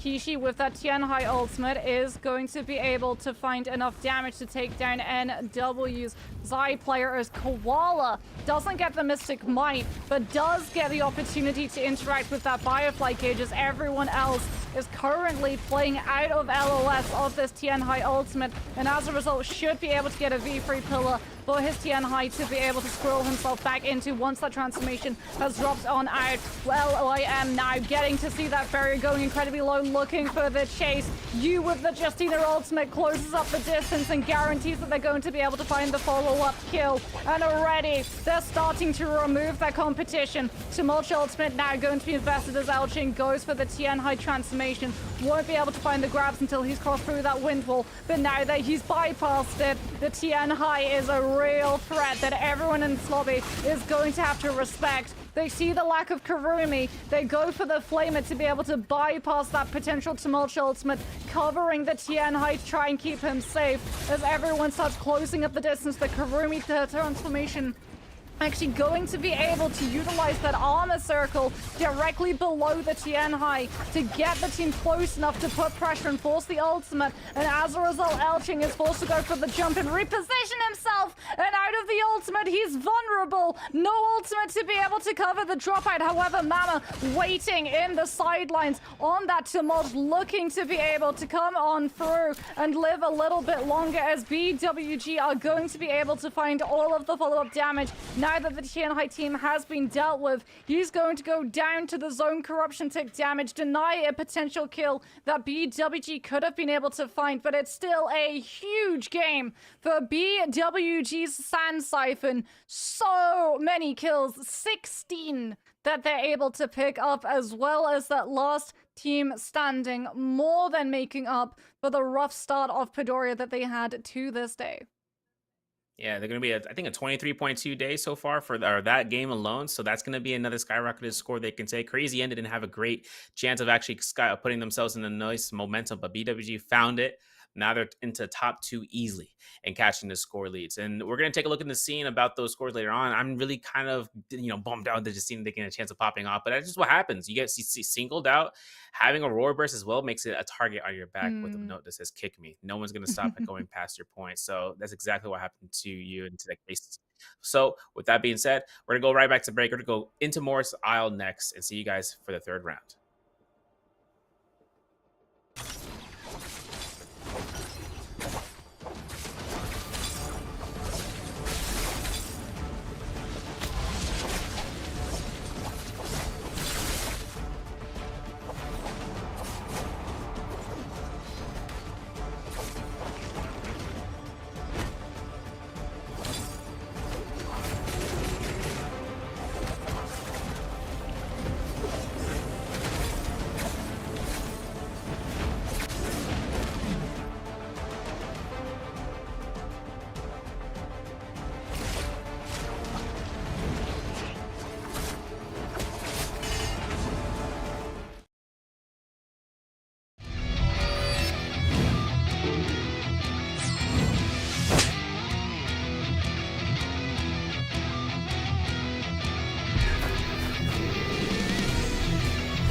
Hello, everybody, and welcome back. It's just about the halfway point. We're heading into game number 3 for the Naraka Blade Point Morus Cup, which is the Trios NA qualifications for J Cup. And we're going to be having a look to see which of the teams that are participating are currently leading the pack, having the best potential of being able to bag those first and second positions and book their ticket to J Cup 2024 BWG Brainwashed Generation with a monstrous game number 2, able to actually by 0.1 points put themselves ahead of Crazy N and find themselves in that coveted first position. Crazy N going to be dropping to the second after having a little bit of a rough game of that Holoruff after a absolute stellar Pedoria. But all is still very much to play for so far, because what we've seen between both BWG and Crazy N is a lack of consistency, and those pop-off games can happen to any of the 12 teams that are going to be participating today. Yeah, I mean, an average of points can be earned out for, a couple of 10s, couple of 12s, and then having a 25 plus or a 20 plus game, it will happen for at least probably like for 4 more teams here, potentially. I mean, the thing that comes out is that consistency, like you said, right? Some teams can end up having 3 pop-off games, and that's just the basis of their team comp or themselves. Some teams could have a slow roll, try to get the jitters out here for the first couple of minutes into playing into round 1 and 2, and then all of a sudden round 3 occurred, and then they're like, okay, we're in, and then they're locked in indefinitely from rounds 4 through 6. So for anything kind of coming out here, it's always up up to the expectancy, considering that they still are running into what choice picks revolve around, getting out of that comfort zone of the jitters and then going right into it. So for the majority of teams, right, having to work into Morus Isle daytime, that's going to be our next map rotation, a very familiar map for a lot of players, and to hope to see how they're kind of going to end up going into the circles, whether there's a tree line for Viper, which Antesses to take full culmination of, or to be held on to Morris Knight later on to round 5.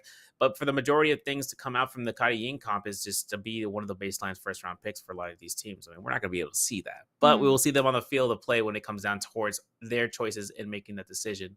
And then having the chances of seeing Tian Highs again, I mean, rotations that we saw last round, it's topic that we were conversing about, Moxie, just seeing how the teams are able to play out. There's some star-studded Tian Highs out there, but sometimes when a team has an amounted of effort to be placed into their hands, no pun intended, with Tian High grabs, there's nothing that can really happen more so than a failure of like double grab, something that can hard confirm a big, massive amount of damage and sustain given back to Tian High for that amount of pressure that is given by the teammates on ground level floor. Of course, saying that into the stead, we do have Fairy Shen to also keep in mind about.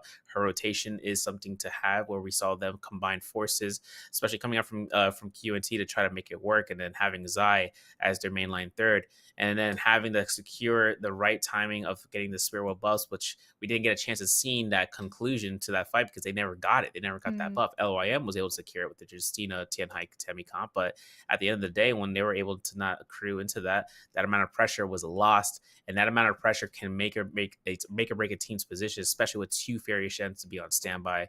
But hopefully we can take a look and see if they want to try to run it again, or another team comp wants to try to run through for it. Some scrimmages happened where they had a chance of mixing up what they would like to play normally versus what they excel at.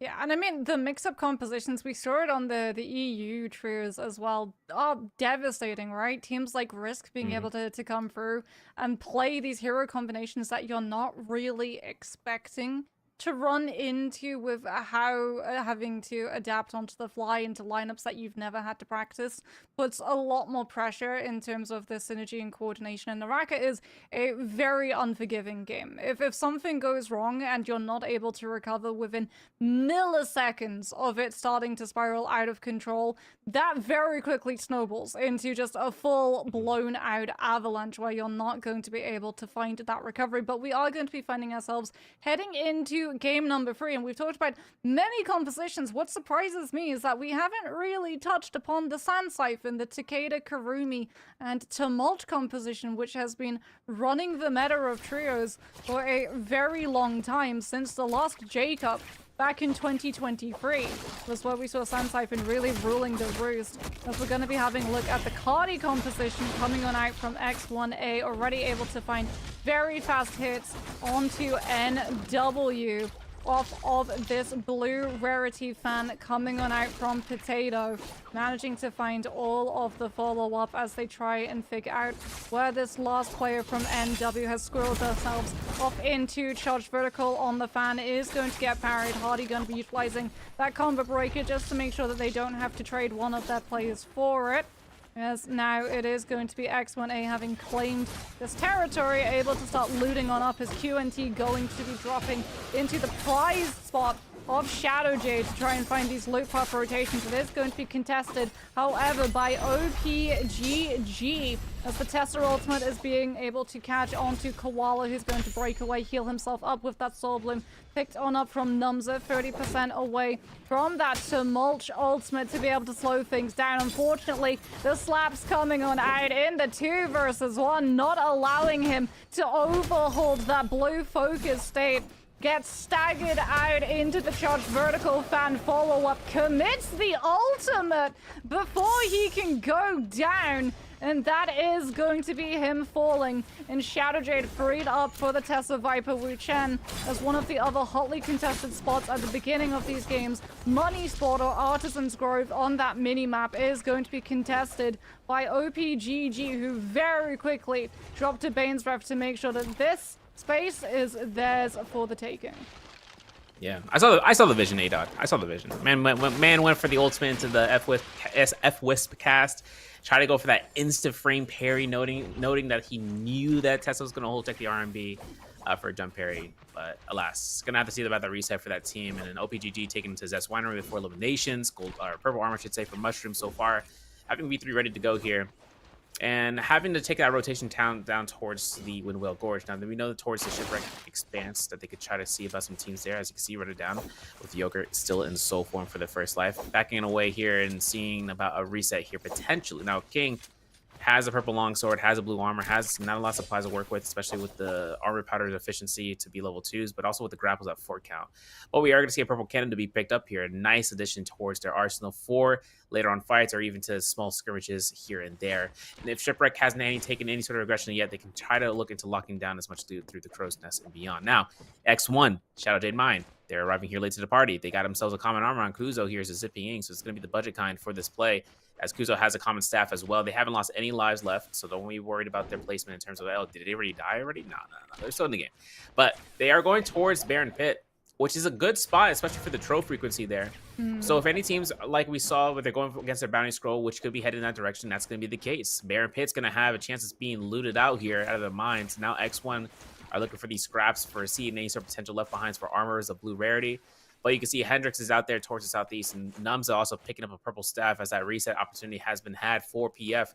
And they're going to be taking these fights potentially as, X1 waits out here. Oh, they're Kuzo, waiting for the Bane's not being in breath. the line of sight. Yeah, they're going to be casting this one down here, and he's going to have to be in charge of making sure any stragglers get caught by grapple stagger. 7 grapples now down to 6. V1 Wu Transport coming up from the northeast side. Kuzo going to be the first one in the line. Numza has V1 still to go. Let's see if this turnaround could happen here. Stanchion comes out for hit, backs away. Numza has himself to get some group heals off, but he's going to be looking to try to work into a V1. There it is. Sets it up. Kuzo now going to be available to activate a V1 to try to get his team out of the stun zone. They are already out of there. And that teleporter is going to be nifty here for this team. If they can try to look for it, as you can see, Isha going to be swapped in here for X1, having that Keel ultimate to come out here for the availability. Kuzo looking to try to get Dodo. As Dodo gets caught to the 1-2, jump LB confirms after that jump pass, and that's going to be a parry. That's going to give them a skyrocketed kill lead for the eliminations and for the gear at hand with the purple rarities. You can see the eliminations are stacked up to 6 now as X1 takes eliminations into this game. They're going to be going ahead for that lead, while we transition to a fight between Q and T into Ghost Town as they take a fight up against Crazy N, and they're disengaging with that Hottie Leopard tech.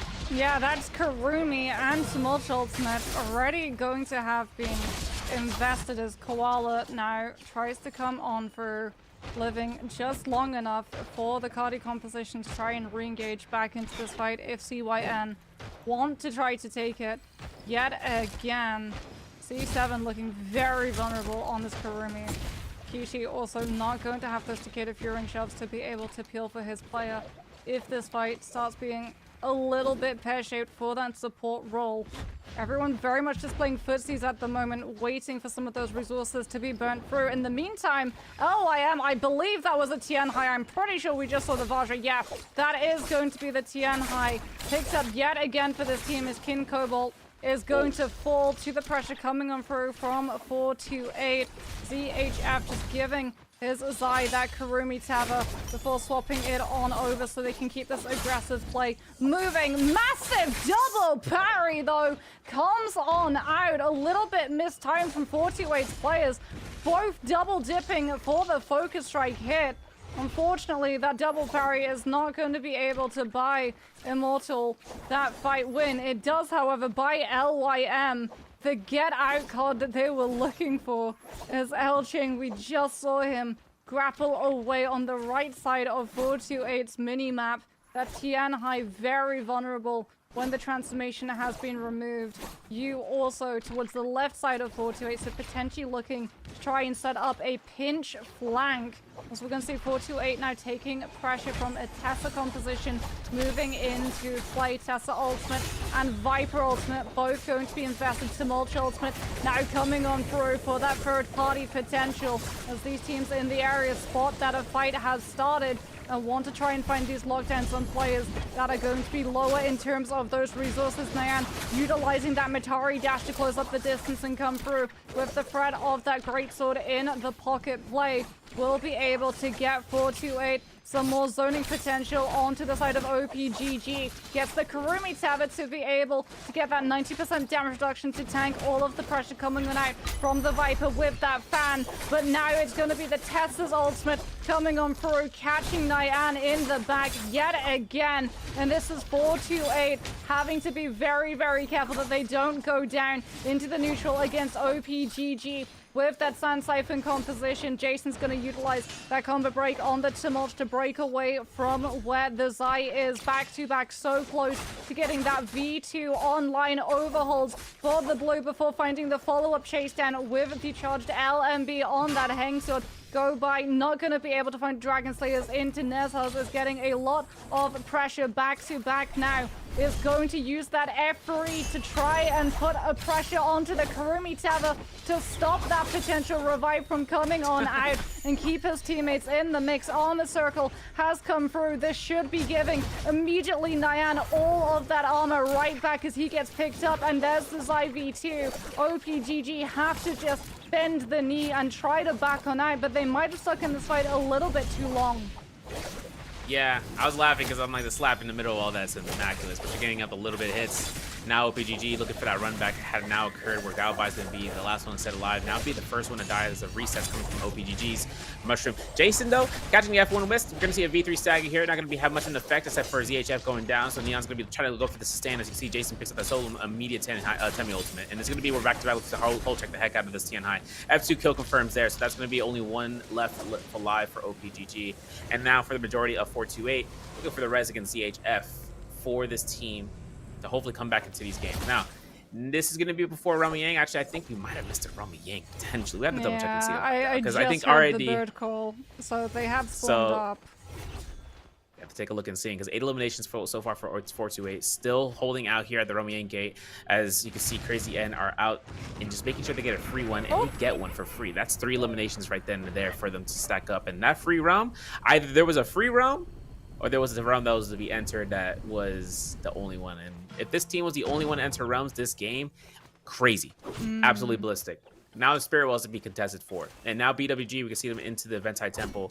2 eliminations so far as they're trying to relocate towards the southeastern side, having purple armor for Tryhard and a purple pair of halberds, and then being able to hold on to that cannon for a blue rarity so far with no repair chests into his hands just yet. Of course, he's going to be stacked up. But the real Rami Yang fight happening here. No winner taking the fights up against what seems to be X1A. Now it's going to be a nice extension here from, oh my goodness, from Potato. Catching an immediate elimination against Lewy, who has ult still for the Zai. So that's going to be a chance for that res passive to happen here. The Hadi element is going to be in play. Recast the ultimate. Goes straight for that passive res there. It's going to be a chance for that res to happen. Lewy has the ultimate to cast coming through for the F3. Potentially to see it. RBs comes out. The Hadi and Keelan are going to be going crazy back and forth. Hareem's going to get caught to the strikes. Soul's going to be going down. X1's going to find these eliminations. And just like that, like water, 10 eliminations so far for X1A this game, folks. So purple armor to be earned. Gold weapon to be accrued. Spear Well to be contested here is crazy. And outside post Rami Yang having that free roam victory, picking up Vermilions, Gold Longsword and Keelan. And they can end up getting stacked out of their mind, especially picking up this Spirit Well coming out from the realm. Yeah, this could be a very big game for both X1A and also CYN, who are both going to be rocking that Vermilion Blitzmite. Should be noted though, because CYN got theirs for free, their buff is going to be running out far faster than the other teams, as Vermilion Blitzmite immediately starts counting down the second that you have picked it up, which is why we tend to see a lot of teams run down the timer. Even after they've won the Realm of Yang, they wait out picking up the buff so they can have it for as long as possible when they go out into the open world against some of these other teams that have that same advantage. And now it is going to be CYN patrolling, trying to find some of these players, as well as give themselves some of those consumables on the map, considering that I believe Big has alchemy, so that he can start stacking up some of both the damage reduction and attack buffs coming on through from grabbing some of those fruits inside those bushes, as all of the teams going to be taking a little bit of a lull. The fact that we saw one Realm of Yang, only one team entered it, means that we've only got, I believe, one team with Yang depletion currently on the field, as it is going to be PF running directly past 428. Backtracking through. No way. Oh, there we go. Wow. The gig is up. I was gonna say, there's no way they don't spot out that that team is there. It's gonna be the fan check coming through with the charged RMB. Viper ultimate gonna be coming on out, trying to lead into that 5-second stagger. They will be able to find it on back to back. The Karumi going to be utilizing that armor circle to give their teammate that lease on life. The Wuchen teleport now going to be coming into play as PF understands they have the disadvantage in terms of overall sustain, and the chase is now on. Can PF kite away, or will 428 be able to collapse onto them, given how easy it is to spot out that Wuchen and the nerf in distance that you're able to cover? Looks unfortunately like they had to leave one of their players behind. Hendrix will fall to the Xiphon composition. Really unfortunate for 428 to run into a team that could just utilize that Karumi and keep everyone healed up through that stagger duration, as CYN have been able to find themselves a team to take advantage of with the loot disparity. That legendary scaled Keelan ultimate is going to be doing damage, and almost immediately after just 2 dash throws, the Wuchen is going to pop that teleport and try to reposition the team away from CYN, but the Keelan ultimate with the dashes can still keep up the pressure, and he is going to be able to keep applying all of that aggression that CYN have been looking for. In the meantime, LYM going to be going lower and lower and lower. Mama already down. You falling swiftly afterwards. Elching going to utilize that F1 so that he can live a little bit longer, but it's just going to be delaying the inevitable as we cut back and see that CYN, the fight went back again. The Viper Tesla Wuchen team able to find the reset, able to come back in with the ultimate advantage, turning it onto CYN instead. Yeah, and now it's going to be CYN a little bit of a tough spot. F3 comes out here from the Viper to kind of go for the knockback as BB is going to get caught through here. But double RMBs, guaranteed hottie slash. Now we can go back for the res. Big is going to be coming back into the game for this one. You can see Kamoka is actually going to get res here, potentially. Looking to try to focus down against Kamoka is going to be the objective of the game. Now, of course, Kamoka doesn't have Wuchen for it. Whether or not it's in the back of the mind for Crazy N, he's going to go ahead, hard commit for that res. Solo going to be picked up for P-Love, and of course having the opportunity to go ahead and loot up these bodies as the time passes on. 5 eliminations for this team. Before for a second Romiang occurs, they're going to have the amount of gold here to make a purchase of necessary proportions. Romiang going to be giving a chance for those teams that, even though they haven't taken Romiang first time, they are definitely looking to the second time. I know BWG taking the fights against LYM. LJ was probably looking to try to go for the solo off of Raven's body. Did not have that commitment because of range, and that was his only downfall. The range between him and that solo for that heal off. So for BWG, they're going to take that victory there, and they're going to take into the Lake Yellowleaf towards Noble Cape potentially. Of course, PF, having lost Hendrix, got him right back up.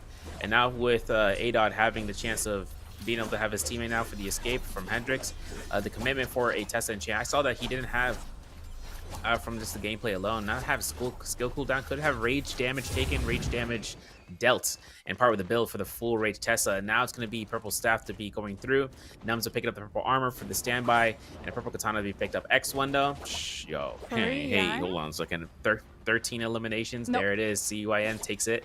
They're gonna have gold weapons on either side because of the free roam that X1, or the fights that X1 has been trying to go through. Potentially Big could get parried, and then X1 will pick up the gold weapon. We'll have to see, because this is going to be a huge gamble for this team to go up against this team.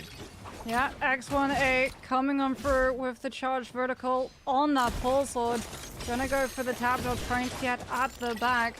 Currently no ultimates having been invested from the Cardi composition, except the Hardy just setting up that cube for X1A to try and reposition if they feel pressured. Keelan now both pulling out the ultimate at the exact same time.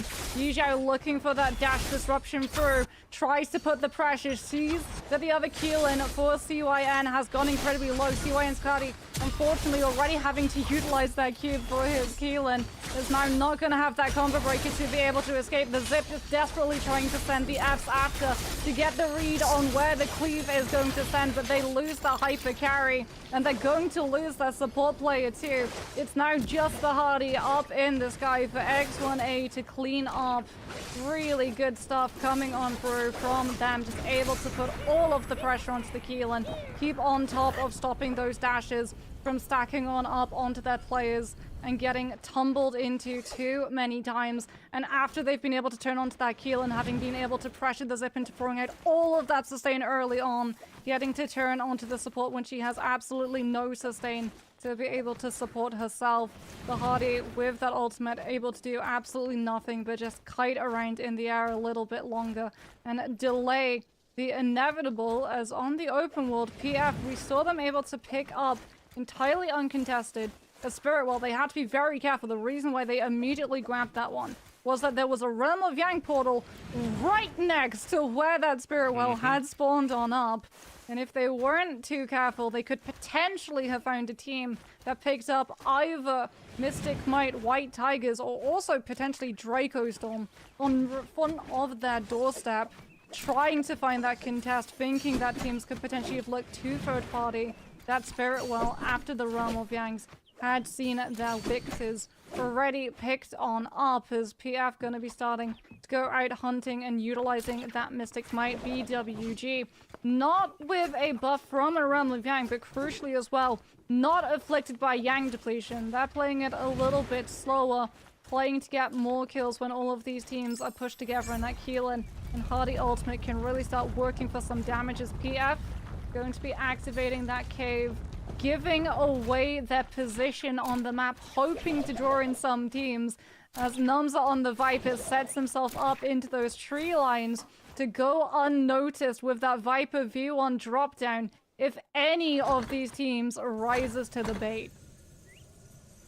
Now for them to get this chest, having this cave to be exceptionally brilliant. Gold Jade to be on the ground. I'm not sure if it's going to be something outright not useful whatsoever for the team comp, or it could have been something that they just delayed and picked up on. Meanwhile, while that team goes through here, we know that Crazy N was powering through and sky and high past them. So whether or not they want to go into that area to find the fight, that's why we have Nums onto the tree line, just to make sure he is that, the guardian to keep the Overwatch on hand, on standby. Now for X1, like 2 gold armor is White Tiger's prowess, and having the opportunity to work this comps into the session they have so far, BWG are going to be the first testing grounds for that. Salak has been picked up right there. Yeah, I was going to say, he got picked that up. Now he's going to have mitigation on standby too. White Tiger's prowess with the sustain for another 30 seconds or so. Only 2 purple armors on the BWG, as Raven's going to be the one at a deficit with blue armor. But fights happening here. PF getting these engagements that they were anticipating for, but not being prepared. You can see a Crazy End took out Numza into that fight. Hendrix is now on the recipient of being caught out, getting fought across the field towards that brilliant cave, and BWG takes to the towards this tower with the ballista. Not an omnidirectional ballista, can only look at one range. But for this area, at least they can have a high ground position, seeing what's going to happen to occur into this endgame circle. Because Crazy N still looking for souls, looking for the soul balloons to try to get out of the Rummy completion for another 2 minutes or so that they have on standby. B, avoiding getting caught by that Tessa Enchant, now going to be confirming. As you can see, Numza got caught into a res, and now's a guaranteed stun. Enchant, however which way, going to see P Love try to go ahead for the disengagement with the F2, but Numza's now going to be completely out of the play here. X1 is now fully investing the ultimates on standby. Kuzo finds another elimination for the team, and now Big is going to have to use his skill and ult to try to use it as a wrap round of making sure to avoid the pressure that's being done onto P-Love, but P-Love having to go ahead, getting almost caught out to the corner, is going to indeed get caught through. X1 is at currently Potato. 18 eliminations, and they have 10 other opponents into the game before we could see it. Obviously, X1 has a chance here to try to get as much gold as they did off the bodies, and they are going to stack this one up for another purchase later on by the shop's rotation efforts. PF, though, still holding into this area to the wood line, hoping to keep themselves kind of pocketed away, but once the circle starts to close in, the teams are going to be looking ahead and trying to go ahead for burn of those resources. Yeah, they have to be very careful, because that cost them both the Keelan ultimate and the Hardy ultimate. They still do have that zip, the long-term sustain. Potato's going to actually return back to the body to see if CYN had tried to make a play for a revive unspotted, and that is exactly what Big has tried to do. Unfortunately for him, that combo breaker is used early on out. The poison splash is going to proc, signifying that Big has been taken down. And X1A with the fake out made it look like they were rotating away from the body before returning. And unfortunately, the CYN, they fall for it hook, line, and sinker. As now we're going to see that Bane's Ref come through. PF's Numza on that Viper. We know that the V1 is going to be in play. I'm pretty sure Potato, given the fact that we just swapped over to the musket shot, is going to have spotted out that Viper, given the fact that that crosshair is always on Nums's exact position. They are very vigilant of the threat that that Viper is potentially going to provide from all of these treetops that a Viper V1 could try and drop down from. As Potato is going to see Dodo Monster, is going to try and hold them in the zone for as long as they possibly can. Dodo Monster potentially leading this Hardy into the trap of that Viper V1. If X1A aren't careful and Murder Goggle too hard, lose track of their surroundings, but you can see Potato putting himself into the trees, making sure that the Viper isn't going to be there. Instead, drops down with the charged RMB, fully coming on through, trying to find that commitment. Staff scoop comes up from the charged RMB, supported by Numza. Potato gonna set up the cube for his teammates before coming on through with this Hardy ultimate to keep up the pressure and force Numza into a full rotation away so that the Viper cannot find any of the F ability hits onto either that Z-Ping to play havoc if it is the F3 with the sustain potential or the silence to stop Yi Xiao from being able to come through. Lovely jump parry. Will be able to find all of the follow-up damage off of that horizontal to take Numza down. And X1A making sure that they keep their surroundings in full awareness. Not going to allow PF to get away with that one, given the fact that they immediately pivot, see where that Wuchan teleport beam ignited on the overhead map. They've spotted Hendrix running out into the zone. Looks like PF are just going to make the call that Hendrix can either rotate really far around and try and use these free vitality that he has to his name, but he's going so incredibly low. He's going behind the tree. He's just going to make sure that he goes down to the corruption tick damage instead of giving one of these kills away to these teams and allowing them to continue putting more and more distance between themselves and PF. As in the meantime, Bainstruff is going to spawn on up. BWG having rotated away from that front-facing ballista, now going to be trying to disengage as X1A look to apply the pressure. Yeah, X1's going to have a chance of just regaining their rage back up. BWG have been waiting patiently for a while now into that tower with 5 eliminations so far. Purple weapons, or purple armors to say, across the board for the team. Now going to be trying to deny these range shots. Cannons are clashing in midair. X1's Potato looking to try to reset that armor if he can. Spearwheel is White Tiger's prowess into the south side. And there's not a lot of teams into this endgame circle, or a lot of players up to 10 count, but that's still 7 opponents that a team can try to go ahead and knock out of the table, especially with the recipient of the damage spiking around the field of play. For X1 though, I mean, they still got a chance to try to see about pot shots towards BWG, while 428 is going to be BWG's target at hand, and just going back and forth. They take this building, they can try to potentially deny them from staying for much longer, considering they can shoot from downward up into the rooftop. But ceilings or not, BWG are still stuck in the building, and Rupture Gale can affect them immediately upon inspection. I mean, your range shots can be denied here as long as you're outside of the building, but once you come through here, you can see back-to-back having the chance of actually dropping from the sky down below. Not even sure that was his ultimate cast coming out here. Tryhard's now going to be in the ultimate cast himself for the Keelan ult. Goes straight for the slashes and the recipients, and of course, there's going to be the V1 from Raven, but he's going to get deleted from back-to-back. Goes going to preempt both this whole time. Now Tryhard's going to have to look to try to go for the slashes here. Again, Keelan Guard's immortality's in effect, takes a teleporter, sees its source, the Spear Wheel, backs off completely with APF, and APF's going to be going for some resets here as well as Tryhard, but of course, the ultimate's still active for a couple of seconds. Tryhard having burned in the Keelan Guard, now Forbidden Seal in effect. This is actually a dire circumstance here. Raven if the revive is able to have out of the building though is the problem.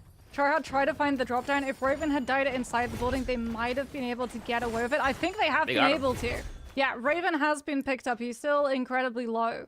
As BWG take advantage of the fact that everyone was contesting that Spirit Well, given the fact that it's not Mystic Might, it is going to be White Tigers. BWG now going to be making a play for it. APF charging up the scale rush back to back, coming on through with that Zai F3, immediately landing the connection onto Tryhard, and as a result, BWG have to take a huge step backwards. They do not have the Kurumi to be able to cleanse that fire tick. Instead, they're going to put themselves onto the rooftop, allow these other teams around them to fight it out before coming on through, given the fact that Spiritual is still uncapped. 428 is going to lose one of their players as BWG are able to take the Zai down once the ultimate has burned its course out. Tryhard coming through with the F, charging up with those nunchucks, looking to put the pressure on to the support player coming on out from X1A. Wants to be able to find the uppercut confirmation to be able to land into extension coming on through from the help of APF.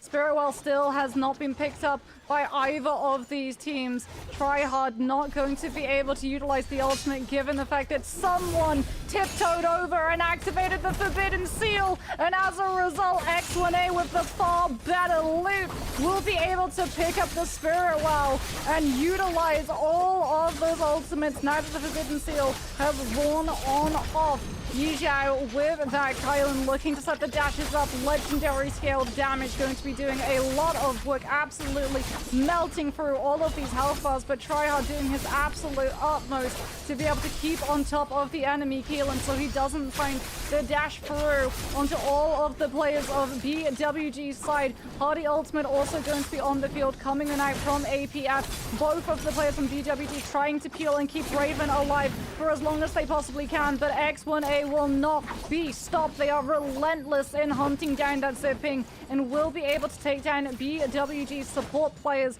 all the while keeping Kuzo intact if it does indeed go to the heal off situation. 6 players alive, BWG putting themselves, APF I believe, into the tree. Tryhard scale rushing off of that building, out of the window onto the rooftop, just trying to live a little bit longer. Goes for the horizontal movement to keep himself climbing up that tree as X1A turn and look at the vulnerable Keelan coming on through with Yizhao getting the drop down vertical hit of that dagger as Tryhard is suspended in mid-air. This is surely a matter of cleanup. BWG just trying to kite and live long enough for those ultimates to come back into play, but that 6th player gets to come on through. A lone Tessa, the last of her composition, comes on out with the V1 catch, but unfortunately goes down to X1A, which is going to activate the first of those shockwaves. Tryhard is going to go down as a result, and X1A will be able to find the follow through onto APF. X1A walking away with, oh my goodness, 26 kills? They get 26 kills in last team standing? That scoreline is about to be bonkers. Listen, y'all, the math. It's like 35 points. That's 35 points in one game. And that's with the multiplier in mind, with the placement points in mind. So you can see what I'm talking about. Like, you know, one pop-off game, you know, to 2 pop-off games between 2 separate teams. And now X1 found theirs. And they're taking this one home. Crazy N, I'm not sure where their placement is standing so far, but they were also in the board. 6 kills into that final circle gives BWG enough chances to kind of work with that placement of, I think, 2.5 points, considering APF was in second. So they'll earn themselves some points to keep themselves aloof, especially aloft in terms of the scoreboard. But X1A just took themselves out of the ringer of the Midgar and now straight into that chapter 3 part. So now we're into the second half of the matches. We have into Fireflies. We have into aggression matters of the comps. And we're going to have a chance of seeing about that in just a few moments, because we're going to head to a break, come back through, see which teams can catch top 2 slots.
Ladies and gentlemen, welcome back through here for Morus Cup Trios NA Finals. My name is Severio, alongside with Got Moxie. We just witnessed some mayhem last round, as you guys can probably tell by what happened. If you didn't, if you missed it, you went to the bathroom, came back, match is over. You're like, what? There's 8 minutes until the next round. Guess what? X1 came through with a 28 kill game, and they're taking things by their horns. And when it comes down to a 28 kill game that's on top of the multiplier, that gives them 35.2 points to work with for a round. That's in a pop-off game of immaculate proportions. And BWG were able to stay their ground in terms of being the second team there in the last placements into the final circle. So with the 8.5 points, they keep themselves solidified with 37.7 second, but Crazy N is right behind. Earning 7.5 that round, 36.6. So this is the top 3 to top 4 as well, considering OPGG's right behind. Yeah, that is still very much all to be decided, as we are going to be going to incredibly aggressive and very kill-heavy lobbies. Right? Like, the fact that X1A were able to put together, I believe it was 26 kills. I think you've got the number 28 stuck in your head because in between the break, you and I were discussing the fact that GG were able to put together 28 kills earlier in the year to set the record for most amount of kills picked up in one lobby. But this is us going to be headed now into Firefly rounds. And that means that these players are going to be able to get their hands on ultimates much, much quicker. And as a result, we tend to see these games being the ones that are the most kill heavy, especially at the beginning of these rounds. So for the likes of BWG, Crazy N, OPGG, and even the likes of 428, if they are able to put together some really good, clean Firefly rounds, they can still potentially topple the first and second position and book their position instead to be able to represent NA at the 2024 J Cup, which is what all of these players are currently contesting for. Every single bit of work that they've done, every single hour, every single scrim, every bit of muscle memory training practice that they've completed, it has all been for today. So when you can tell that the nerves are getting to a couple of these players, right? The spotlights are on, the pressure has been dialed up. And with Naraka being, as we've talked about, so very unforgiving, just a little blip in terms of that decision making is more than enough to cost your entire team a fight win. Yeah, like a well-oiled machine, one slip up could cost a disc and all the gears start to crumble apart. And the team con can actually go through in the same motion, but as like you said, every single hour that's been spent for these teams practicing, getting a good chance of attuning to themselves alongside with their teammates, right? That's the most important part. Having that synergized motion that happens very rarely as successful as some teams would end up having. And for it to kind of come into full fruition into games such as these is where things are to matter the most. I mean, having scrims, having practice sessions, that's where the teams kind of earn out their hours into playing Naraka on their off time as well, play into ranked mode and sometimes into mortal board. But once you enter into the final 6 rounds of the season for the competitive side of your region, then it's all towards, all right, how much do I remember from what the other teams have done to the potential of new knowledge that have been gained from that time that we last fought to now. Considering that things could change up. I mean, some teams could say that they're going to be playing this comp because they see how impressive it can be. The other times they could be like, let's just run this niche comp. And then the niche comp does absolutely phenomenal. Other team comps could look towards and try to copy it out. And then all of a sudden, it's just like a dash effort to see who can try to do the best with what they got. And in trios, the solidified comps, they're here to stay, right? 4 comps can kind of keep the domination pool running and keeping that machine running throughout the whole entirety of the 6 rounds. It's just how fast can you use the best option select for your team to take a submissive lead that nothing can take past that point. And that's something that we just saw coming in from the Kata Yin comp, where X1A just took that into their own hands. I mean, that Keelan ultimate, that V2, it's so dangerous when you get to those endgame zones and it can just clear through so many players, as well as being able to just shut down the space entirely to be able to cap those spirit wells. I believe we looked back at the replay and it was the Tessa who actually activated the Forbidden Seal. So both of the Kali compositions weren't able to use that ultimates until that one on out. But heading now into the next game, game 4 out of 6, it is going to be back onto Holoroth. And we're going to be seeing Miss You getting silenced by that Viper F2 on the side of SLG. The jump horizontals, however, still getting to come through. Unfortunately, it is not going to be enough. Miss You goes down. Kuzo and Potato now going to have to try and hold their ground. Kuzo with the slaps, able to find the hit onto SLG's heart. optimal slap gaming. We love to see it.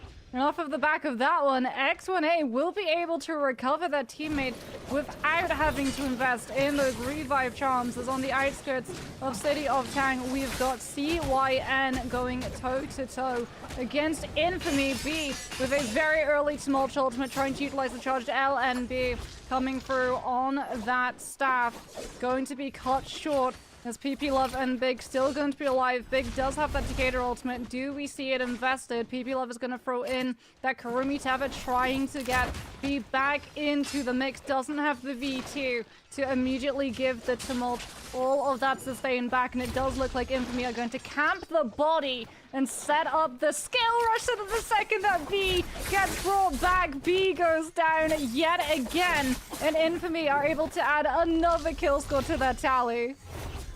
Taking the 3 eliminations there. Now it's up to see it's a crazy enter to make that rotation away from this area for good. Now for the remainder of the lobby though, kind of curious to see what teams wanted to opt in to try to get into the salvation podium. That's a huge gamble in terms of whether or not it's going to be a multi-team drop where they can try to contest for the gold weapon, and that's a huge damage spike off the rip before the first from Yang. So for teams to take that fight, it would be necessary. No window. Taking a fight against QNT out over towards the Pinnacle Town or towards the Ignis map to say.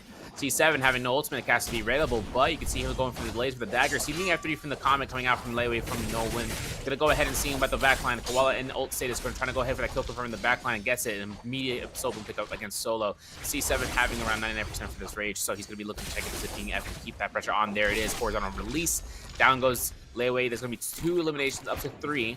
And now they're going to keep the chase towards Pinnacle Town. They can see Harim is going to be backing away from this spot as soon as possible. But with the gold lead they have so far, finding this last third elimination for 4 kills will be a nice set upon before the Romy Yang. Because the Kali Ying comp can go off and get the elimination against Harim and start looting up this area. And Pinnacle Town could be a rotation off of any of the teams in vicinity from the north side. But we'll have to see. Horizontal coming to the backline, commits it, eliminates it. That's going to be where we get kill elimination for QNT. Pick that one up with the blue armor. And now they have this area towards their own. LYM, though, they're fighting out PF. You can see it in the kill feed, Elchin taking the fights against ADOT.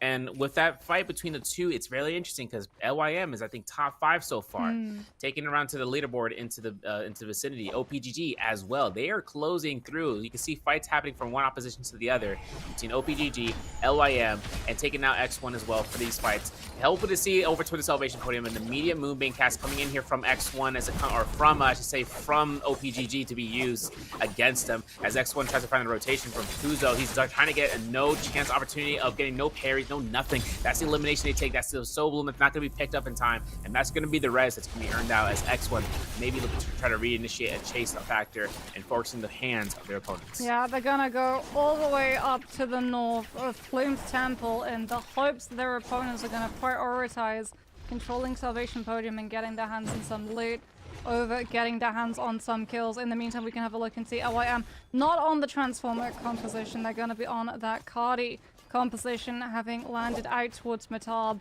and trying to just win out the duel. Looks like they were able to find the kill and pick up their fallen player and get their hands on purple armor off of a legendary trove in the area. So that is brilliant news for the tankiness of that composition. In the meantime, X1A still on the run. Looks like they weren't able to lose their pursuers by making them choose between Salvation Podium and the kills. It's going to be a Bane's Breath, this time invested from X1A's side. And as a result, we're now going to see OPGG trying to disengage and kite it out. Kuzo with the charged vertical on that fan, trying to scoop go by back into that melee range for his teammates to be able to find any form of follow-up. Dashes away before the charged vertical on that spear. Can connect. Tessa already having to invest that combo breaker to be able to peel for her player's position, but X1's Potato able to come on through off of all of that positioning set up by their teammates inside that 1 versus 3. And now they're going to camp the body in case OPGG try and make a play to find a little bit of a revive past X1A's eyes. Kuzo takes the opportunity, loots on up, figures out where exactly this other team has run away from. They have to be careful that they don't stay in the area too long, as everyone on this map can see the Bane's Breath getting placed down, and just like the Forbidden Seal, it very much acts like a dinner bell, drawing in the focus of all of the teams in the area, especially the teams on third-party heavy compositions like that Tessa Viper and Wu Chan. As in the meantime, some of these teams have unfortunately lost their revives, lost their first fight on Hot Drop, having to play it a little bit slower, more towards the outer edges of the map, places that teams have not yet been able to loop through to try and find that recovery. The good news for NW is that they are on the Xiphon composition. They only need one side of purple armor equipped onto their Xi, as well as a decent rarity weapon for that V2 to start having the pressure that they want. But until then, it's gonna be scarce pickings for this team, as they have to rotate through a lot of the space that has already, unfortunately for them, been covered. And now for no end, I mean, this rotation here straight towards the crates of the north side.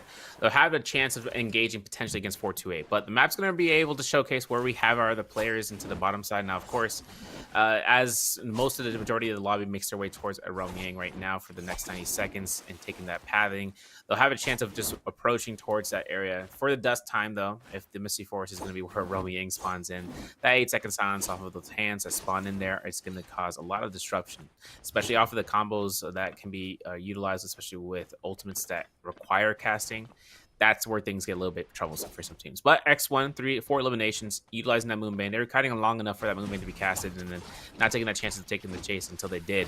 And then they worked out in their favor, especially coming through here and getting the elimination against Hottie. But teleport's going to be happening here. Crazy N taking fights up against what seems to be no wins, and no one making they're holding their ground, I should say, as the opposition comes through. The Kermit ultimate is enacted. Crazy N gets caught by that extension a little bit with the R&B, so the fan casting ultimate P level will go ahead, forcing the fight into their own stead. There's going to be a parry coming through, double parry coming out.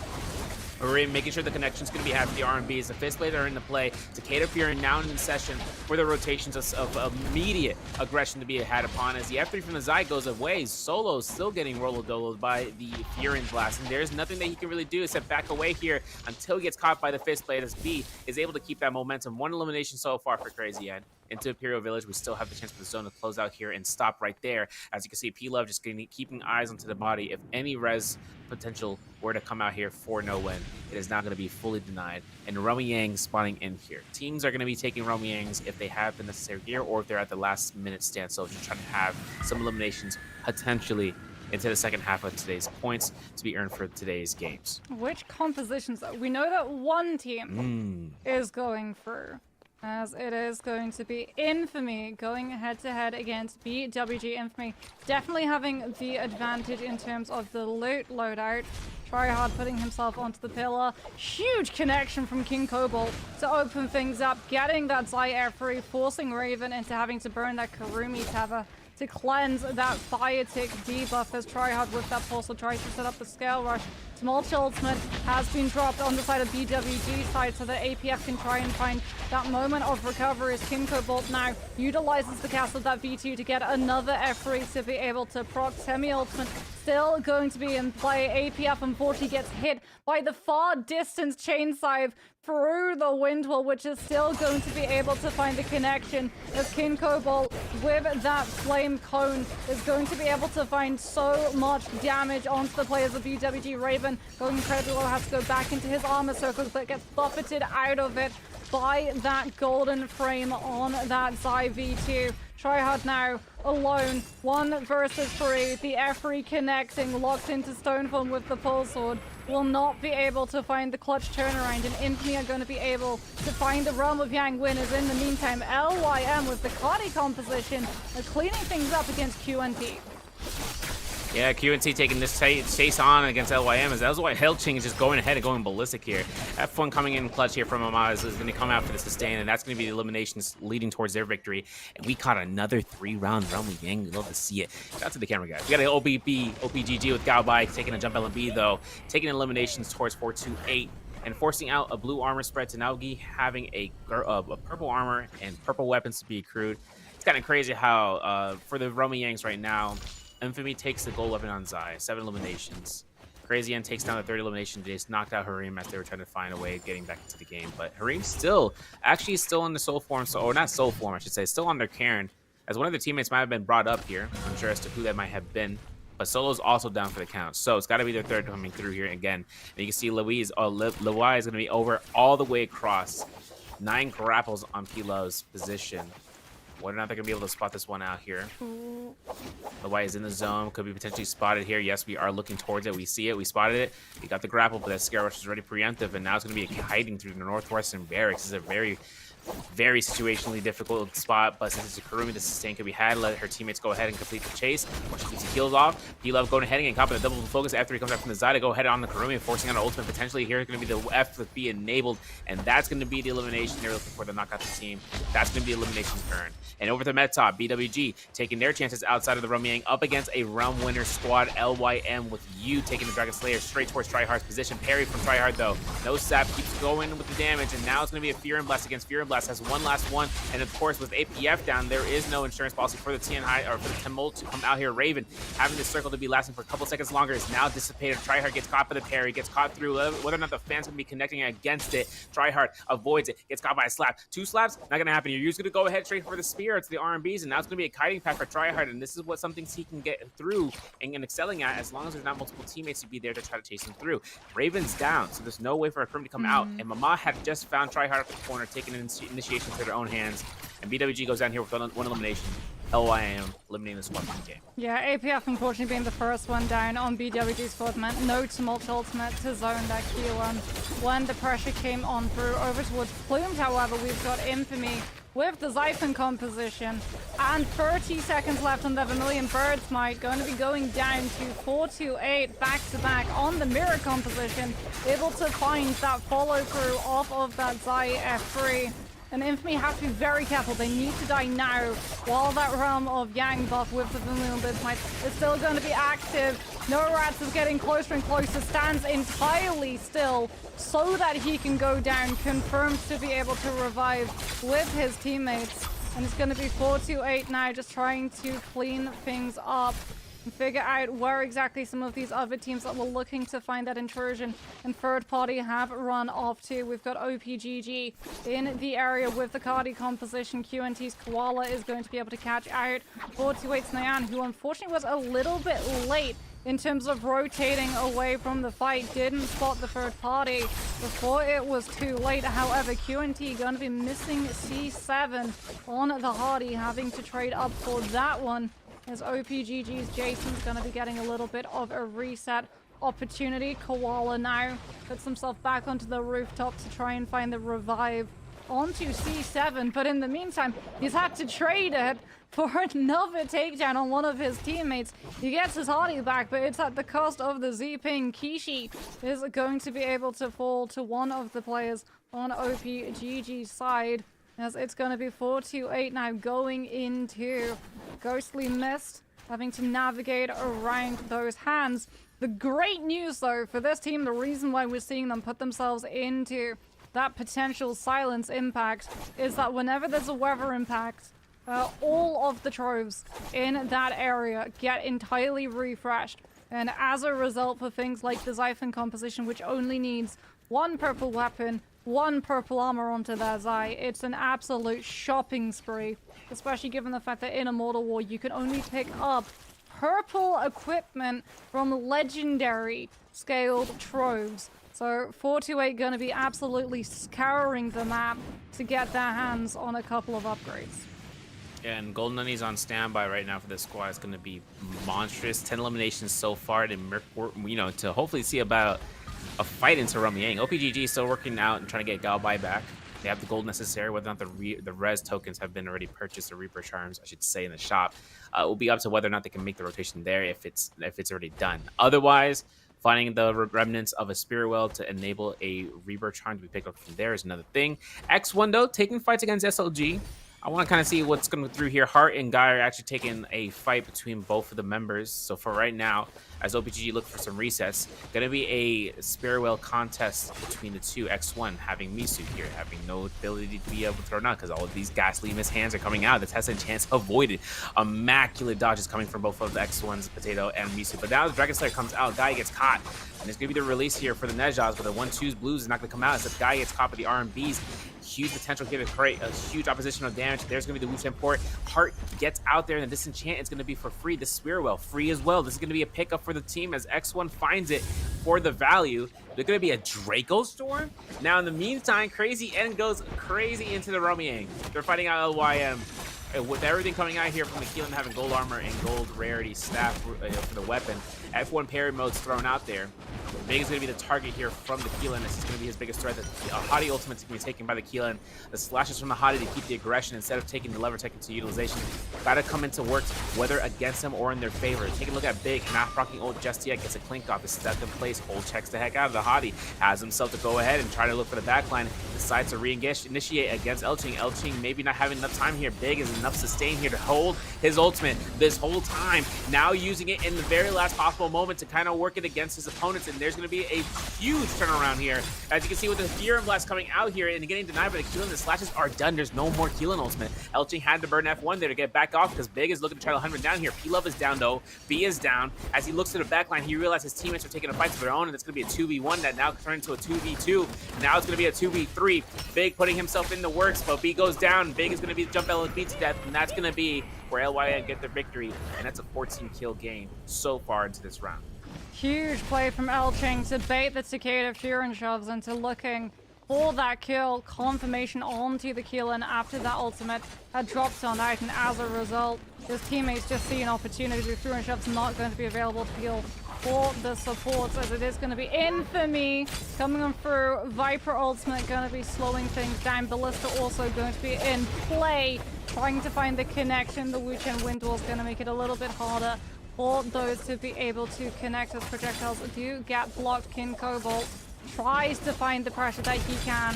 He's unfortunately down his Matari, so he's not going to be able to get a third F3. Dodges the Ballista, does get hit by the Tessa ultimate, and X1A are able to come through with the return turnaround. Wuchen teleport. See that the Zai got enchanted, however, and swap to the musket. It is going to cost them. Potato sticking around a little bit too close to the action is going to get caught out by OPGG, the team that I do believe were on the Ballista the entire time that fight was going down.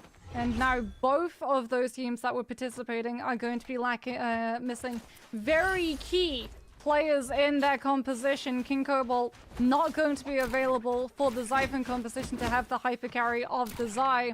And unfortunately as well, we're going to be seeing one of the teams down the Wuchen, and that ability to disengage from a fight once the ultimates come through from the other side. OPGG gonna be hunting, trying to figure out where this Wuchen-less team has removed themselves, as PF comes on through, finds one kill onto Infamy's King Cobalt, getting to follow on up with the charged RMB on that fan Karumi Tava to make sure that the Takeda is fully healed through the entire duration of that poison splash proc, as it's going to be 4-2-8, 3 minutes and counting for the Xiphon composition to try and find any potential fight that they can, but they're heading further and further away from where teams are actually posted up, so this is really dangerous. They need to start heading towards the Imperial Village side of the map, not further south, because there's just absolutely no one there, but they don't know that. They have no information. They haven't been able to get their hands on a bounty scroll. They're gonna go for the rotation down to Salvation Podium to potentially ring that bell and figure out if they can find any players nearby. And actually, it turns out that, yeah, there is a team nearby. The problem is they're behind. They're not in front, so CYN are actually shadowing 282, but unfortunately for 282, they have absolutely no intel of how close a Sand Siphon composition with blue armor are. And the really ironic thing about this is that both of these teams are in the exact same position. Blue armors and Yang depletion, just trying desperately to find any fight that they possibly can take. Yeah, and they're making their way towards Pinnacle Town right now. So for 4-2-8, 2 minutes on the clock here. Takeda Fury to come out here from PF's. Num's going to be having the gold pole sword. Smack-a-doodle-doo. He's going to be going ahead and just try to charge this one up in the backline. You're in for free blues? Yes, please. But F3 from Zai denies his pressure for a couple of seconds. We know these fights are happening here. CYN are arriving. Crazy N are going to be coming out here for some nice cleanup material. Numza proccing out, losing his pole sword. Huge damage lost here. And he's going to be locked into the zone as the LMBs come through to dash LMBs. Poison Splash zone, third party. Not what we would want to see for any sort of player, whether for friend or foe, because everything comes out towards it. A reduced healing into the zone, where the zone take damage also is being applied here. Big looks to try to lock down down back to back, decides to reposition towards P-Love as they are going to get some hands out here. Numbs are getting res. ZHF having to get caught through the zone, not by the Saggers alone, but by that Fury Blast. Going to be getting caught by the R&B from the fan by B.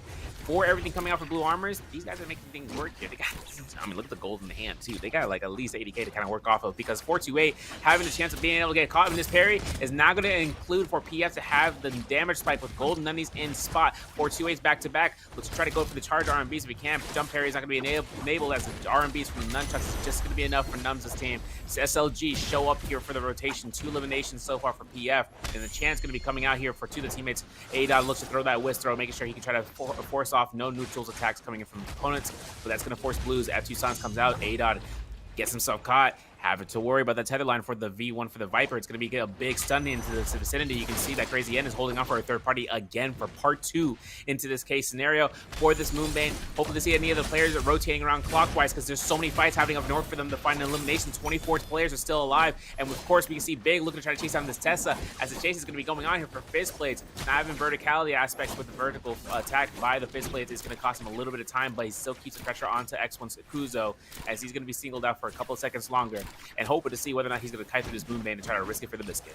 I mean, I believe that Tessa has still got Big's legendary pole sword that got parried out of his hands when he tried to throw in the full hit of that charged RMD. They should be able to find the kill, surely. But they have to be careful that they don't stack too close together. Everyone's going to get hit into by that Tessa enchantment. However, they do have enough sustain to be able to face tank the 3 versus 1 and get their hands back onto that legendary pole sword. As in the meantime, PF are going to be dispatching another player on the side of SLG. It should be noted as well that Crazy and were able to cleanse themselves of that Yang depletion because of the late rotation that they took into that fight when 428 started things off, and they were able to come in for that third party and pick up those soul blooms. Run it down, going to be putting pressure on the other side of Jin's armory. Just onto LYM. We might get to see a final zone with the Thorny Roller still in play. And that is going to put an extra little level of spice onto those last Spirit Well spawn-ups, especially if it's in the path of the Thorny Roller, as at the moment everyone has to worry that they're not in the path of the Furin Chefs coming on through from CYN's Big Cicada ultimate. That V3 is fully scaled up to Legendary, and it is going to be doing a lot of pushback, a lot of cleave coming on through for the side of CYN. They've been gifted a turnaround in this match, having been able to cleanse themselves of Yang depletion. Can they make it count? Run it down, still going to be holding that position in the side of Jin's armory. Bane's Ref also going to be making some of these fights a little bit slower. Team's not really wanting to. Are we going to acknowledge that that just happened? That's rather unfortunate. Kamoko, I believe, just got knocked into the Thorny Roller. Not once, not twice, but 3 times. And in the meantime, we're going to cut over and have a look at CYN going up against OPGG. Karumi Teva comes into play. Big getting all of that tankiness to go forward with that Cicada. Legendary Pulsar charges up the vertical to catch onto the players as they finish scaling up that cliffside.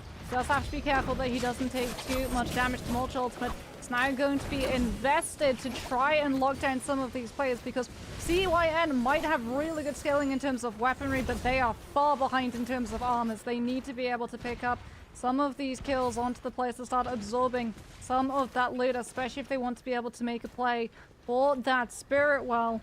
He's going to have to build the Tumult Ultimate right back up as a result. Unfortunately, OPGG's Jason has gone down. CYM probably spotting out that PF's players have started trying to head towards the body and pick up some of those resources, understanding that this zone has been since picked clean, and all of those shield pots, all of those Vitalias are going to be running on the scare side. So when a player falls, those resources are going to be important to be able to control. There's going to be the Spirit Well spawning on up, a Sand Siphon composition already in position to be able to cap it out, entirely uncontested currently. If this team doesn't get contested, I don't know what to say. But it is. They know exactly what's going to happen here. LYM made sure they get themselves appearance sake to be here when the fights occur. Now, the teleporters are going to be used for the first time. Of course, for Run It Down, having invested in the ultimate as early on at 75% for the Rage Bar, we know that Keelan might be coming in here for some swipes left and right. But you can see over to the distance, Crazy End taking fights of their own. Not going to be Heavy Circle to come through here to test. The circle cannot be ultimated. And there it is, going to be White Tiger's Prowess. We got count 11 players to look for because Run It Down are at the bottom of the board, but they're at 5 eliminations, and this 10 elimination spread could be earned enough. If they get one set, they're going to be able to find it. There goes you, and now the staggers come out. Elching has to look towards using that Keelan ultimate to get right back to the fight. F1 from King. Having another Fear and ult to be set up on standby. Kamoka being able to find that purple or the gold armor to kind of go ahead and mitigate this one through here. Elching, though, finding himself to knock opponents left and right. Could knock him to the throwing roller. It'll be a flashy finish for us to actually see into this round. But as you can see, LYM's Mama and Elching are the only ones remaining for LYM. They are at 14 elimination, folks. And right now, having the amount of eliminations they have right now keeps them a nice tidy into the top 3 bracket. But they have to keep this one going further on. As you can see, more eliminations means better score overall. Now Elching takes himself to the RMBs. Semi Circle comes out and it's going to be pushing him to that corner. There he goes down. The White Tiger's Prowess procced out. Amas still in the game here, but trying to create some flanks against and with Crazy End's team fully available.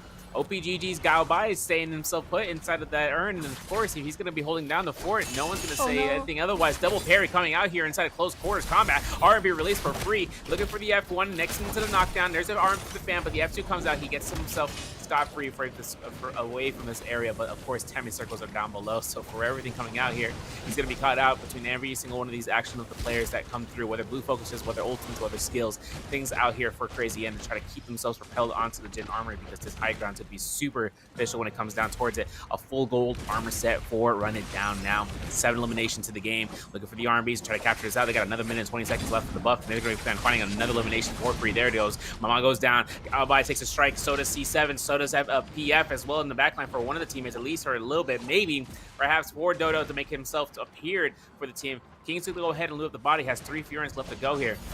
Bow shots coming from the skyline. C7 in close combats. RMBs from the halberds go ahead, going for the knockdown. This could be a lot of implosions happening left and right. We still got a couple of HP left. Big is on emergency duty to heal that vitality. He goes straight down, gets caught by another one. Kamoka finds kill against P-Love, and now it's going to be the only chance we can see whether or not the teams can find the eliminations for the 5 players left. This thorny roller is griefing this area. If Akeelan can knock the players into that area, that's all that's going to be needed.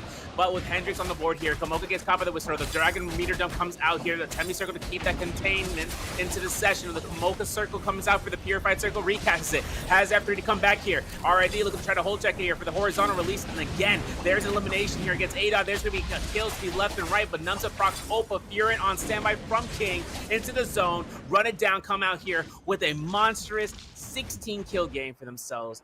And they're going to be going ahead and having that multiplier be applied. A phenomenal action set for them, and been able to catch that spirit well, man. Let me tell you something. When the White Tiger's Prowess really comes at the showcase itself, these are one of those moments. We haven't get a chance to see about that from rounds 1 through 3, but now into round 4. This is where that buff comes out in its most truest form, purest form of aggression.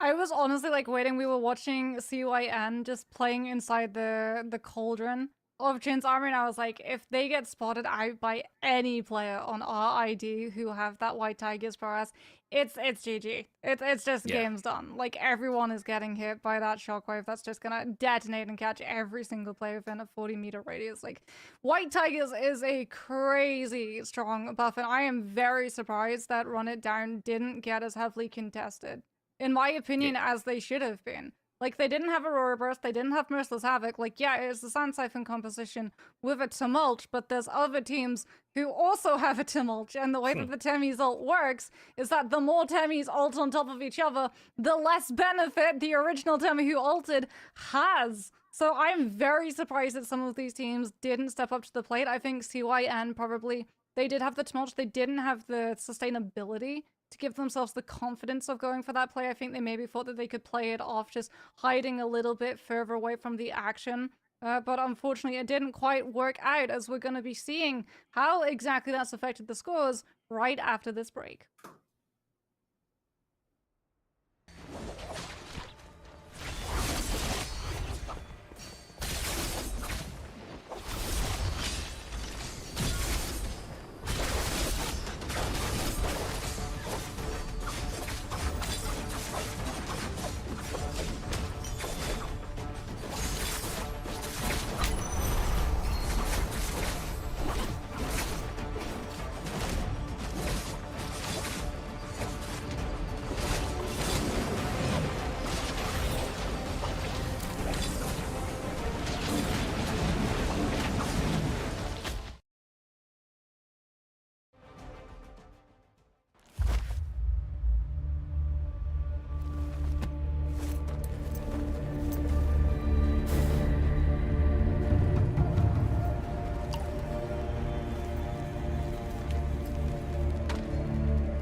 Hello everybody and welcome back to the Naraka Blade Point Morus Cup. I'm Got Moxie, I'm joined by Serv, and Serv, we are down to the last 2 games before we decide the top 2 teams that have been participating of the 12 today, and we get to say congratulations, you are going to be headed to J-Cup, and let's see how exactly game number 4 has impacted those standings, because I think there's been a pretty large shuffling, and that it has been X1A is going to be retaining that first place position. Crazy Ann falling into second. Brainwash Generation, though, dropping down into third after only being able to scrape together 1 point in round number 4. They're going to have to find a clutch game on the round that Raven always calls the championship round. This is the round that determines how much energy, how much momentum you get to bring into that final game of the day. If it goes badly, it's going to be really rough to be able to pull it back. If it goes well, you've got a lot of really good outwards aggression and momentum behind you when we head into that last game of the matches. Yeah, and you know, one thing too is that some teams actually are ending up having now better acclimation of points to be earned. I mean, I know we'll go from the bottom to the sidelines. I mean, Infamy having a really rough start for the first 3 rounds. I think had a 10-point game, right? So hopefully following the flow of that. Alongside with that is an average Asian points for PF.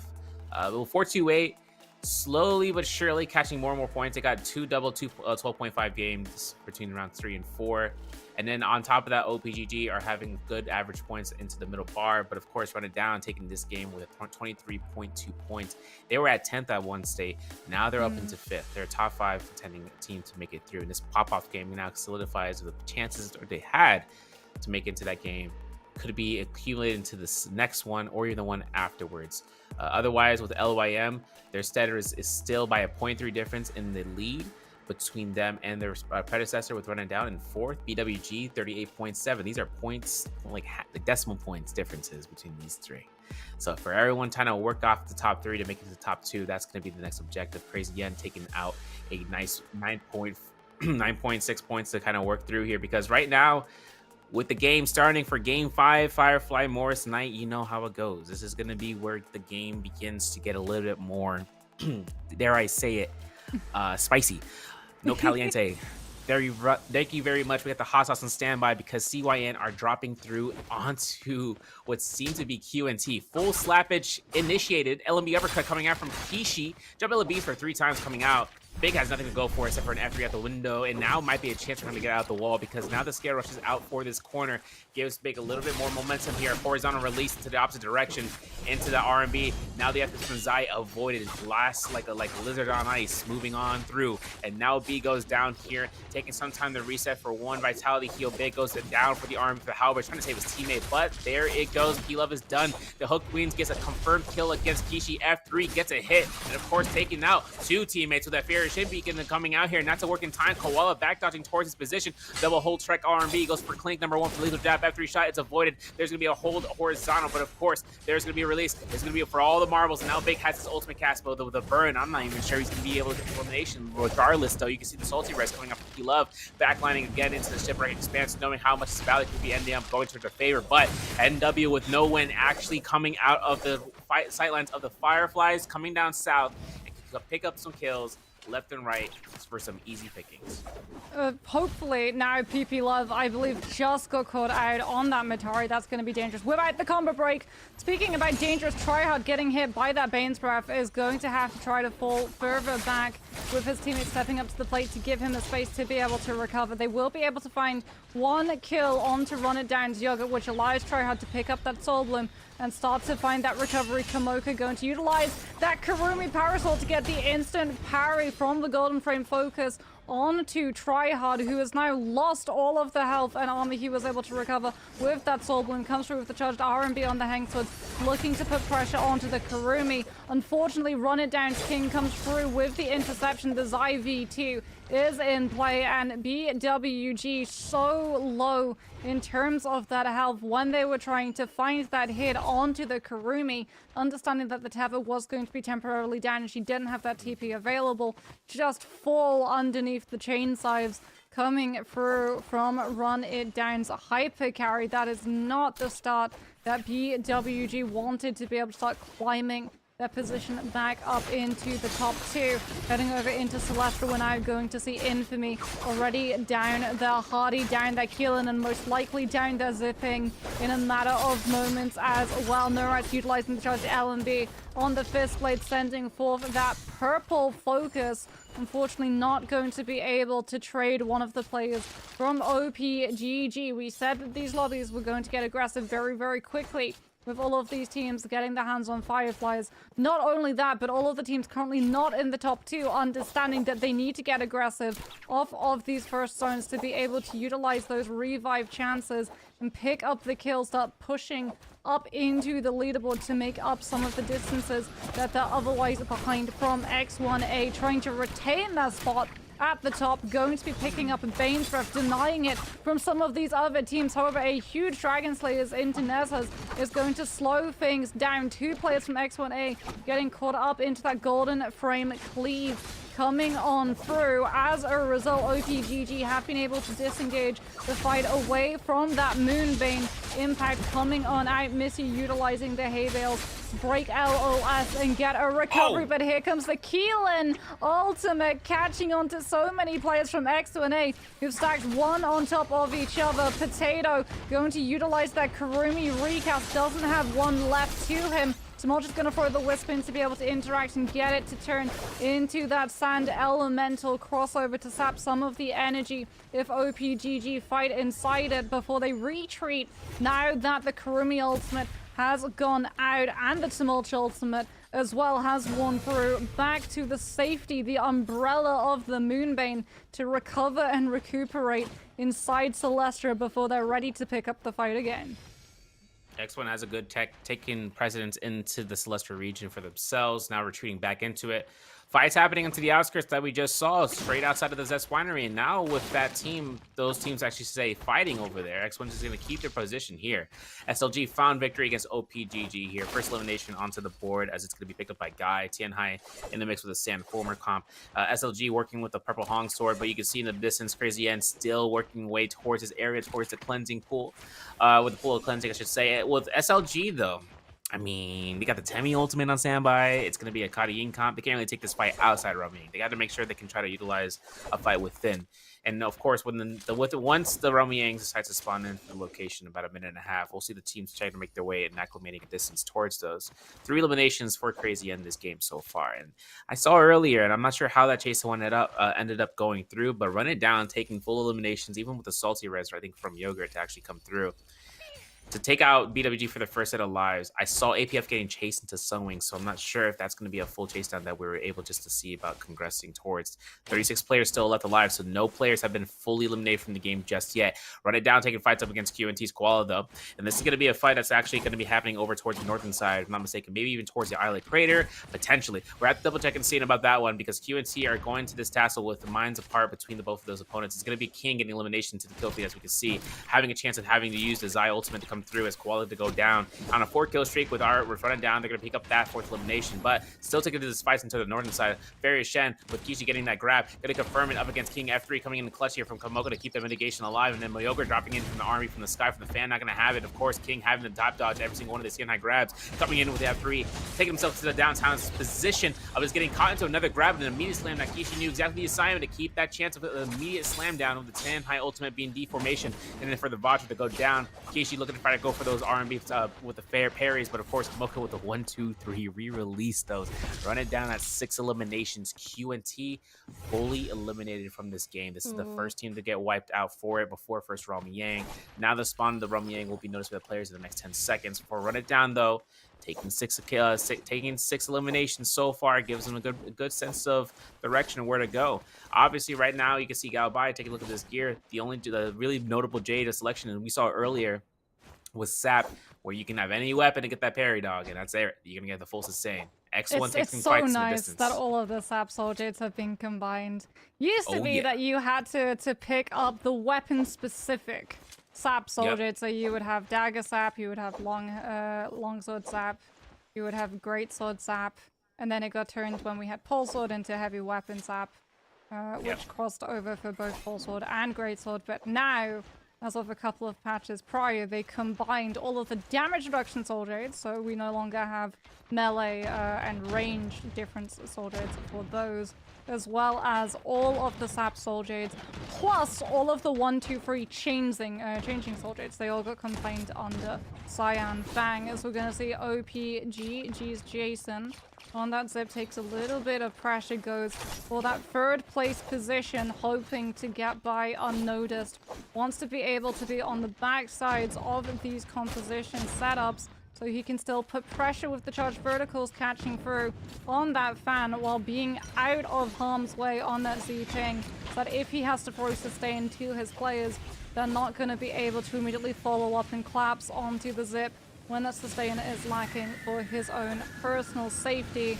Realm of Yang is going to spawn up. We are going to see teams immediately take the entrance. OPGG, however, prioritize being able to control the shop instead of putting themselves into one of those portals. Mushroom with those fist blades looking to try to put on some of this pressure. 1, 2, 3, we send those as inside the Realm of Yang is going to be Infamy with the Cardi composition. Kurumi Teva already out in the field. Armor Circle also going to be invested. Immortal VT on that Kylan ultimate, already trying to knock these players out of that AoE impact. King Cobalt with a late Hardy ultimate, gonna set the cube up for his players before trying to come through with the triple charge state and putting all of the pressure onto BWG's tryhard to make him back on off and create an isolated space for the rest of his team to be able to try and find the punishment onto one of BWG's left alone members. King Cobalt now outside of that Hardy ultimate, outside of that Keelan ultimate, not having the burst damage, having to rely on the weapons. Huge parry comes on through from King Cobalt, but he costs his life to be able to pick it up. Immortal with the overhold charge RMB on that Hengsword is now getting pressured, gets parried by Tryhard, and that's BWG able to find the numbers advantage and win out the Realm of Yang. Is in the second one, CYN are reduced to just the one player, big on that Zai. 3 versus 1. Kurumi Teva, Takeda, Fury Shove still in the pocket to be able to put all of the CC stagger onto Zai, and he's finished off not by the Fury Shoves, not by a weapon, but by the slaps interrupting any potential attack or fight that he could have had left in him. Bah, bah, bah. Arby's hands with the roast beef. Getting to do nothing about it.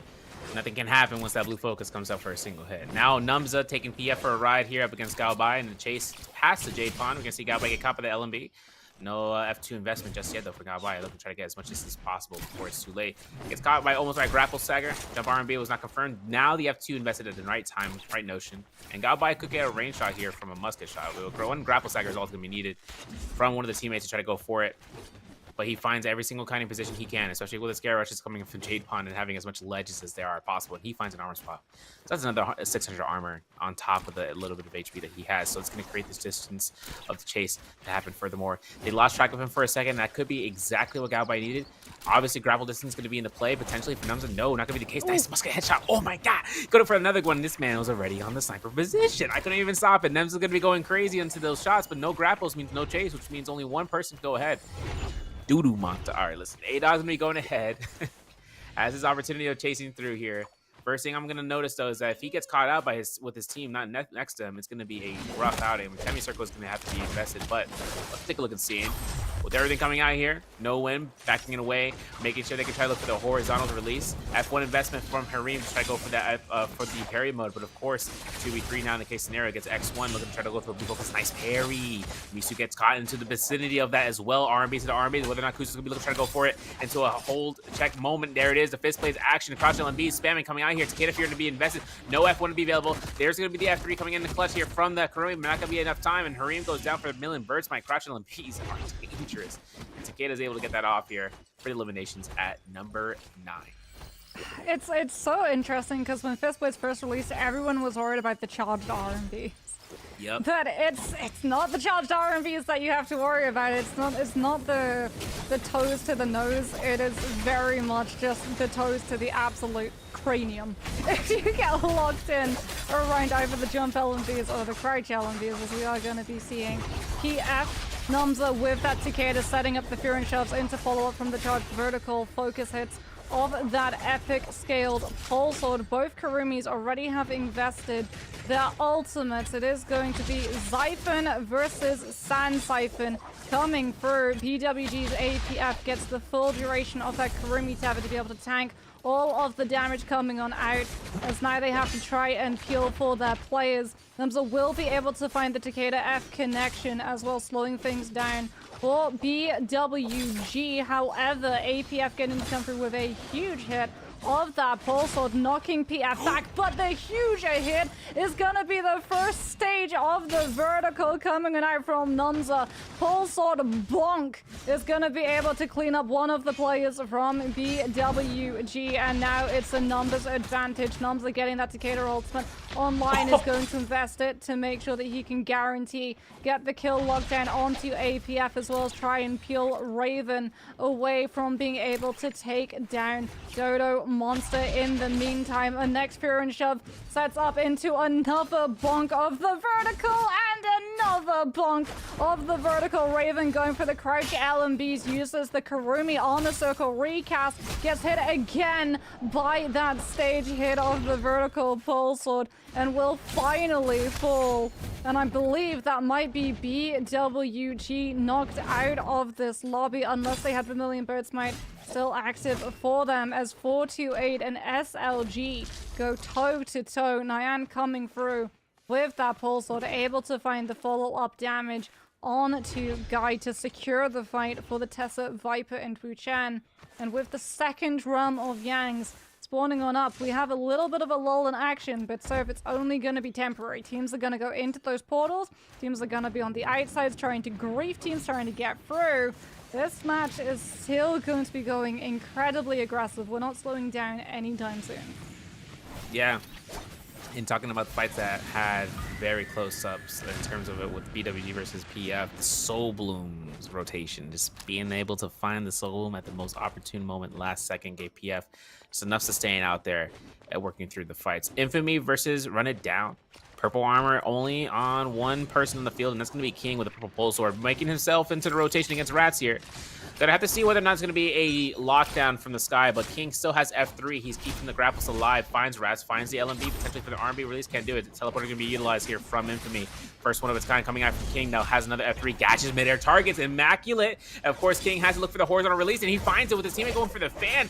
Now for the Zai ultimate, forcing Keelan coming out from Infamy, as the lockdown against Rats is gonna be the most important part in King's eyes, but all of the Murder goggles, he's looking straight towards him, and now Keelan's gonna have full chances of knocking back his teammate.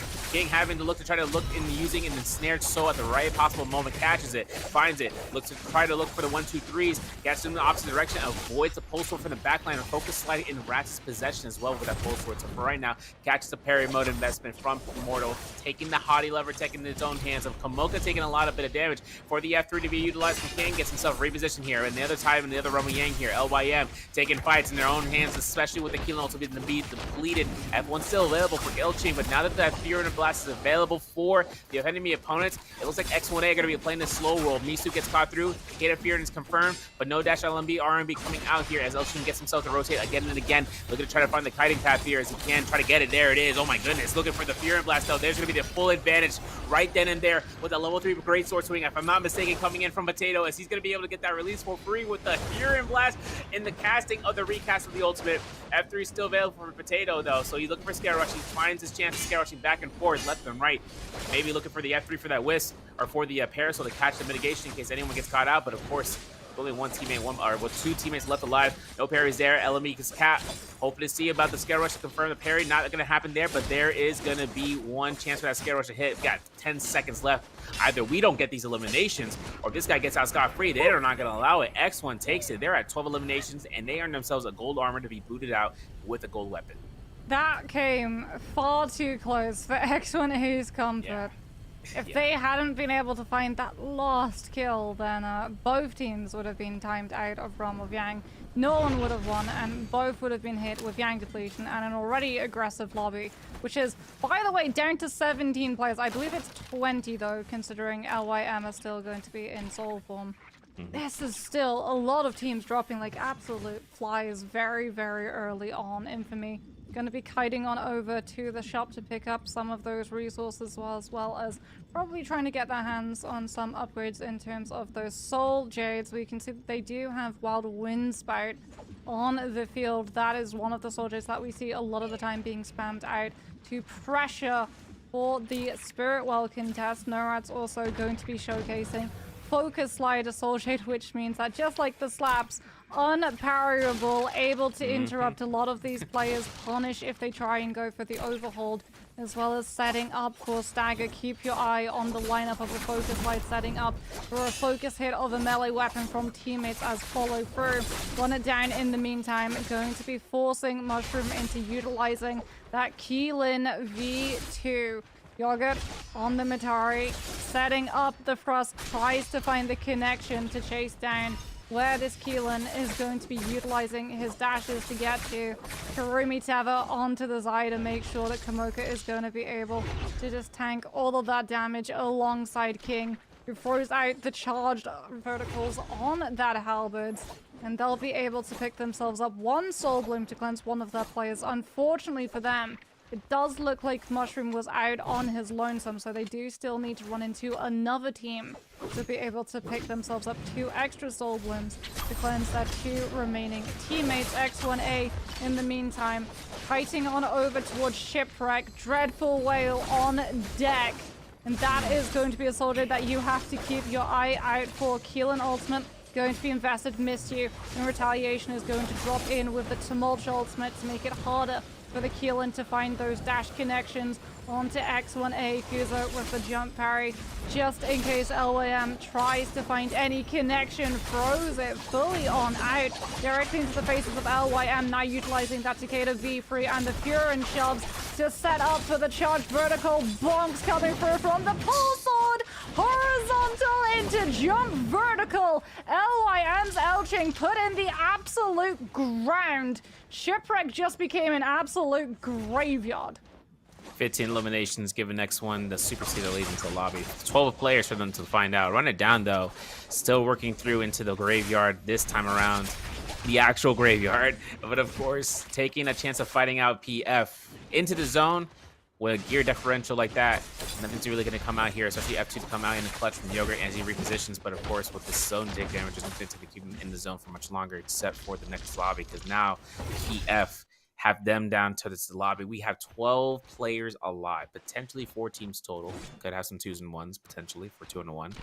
But, of course, every team is on their back right now.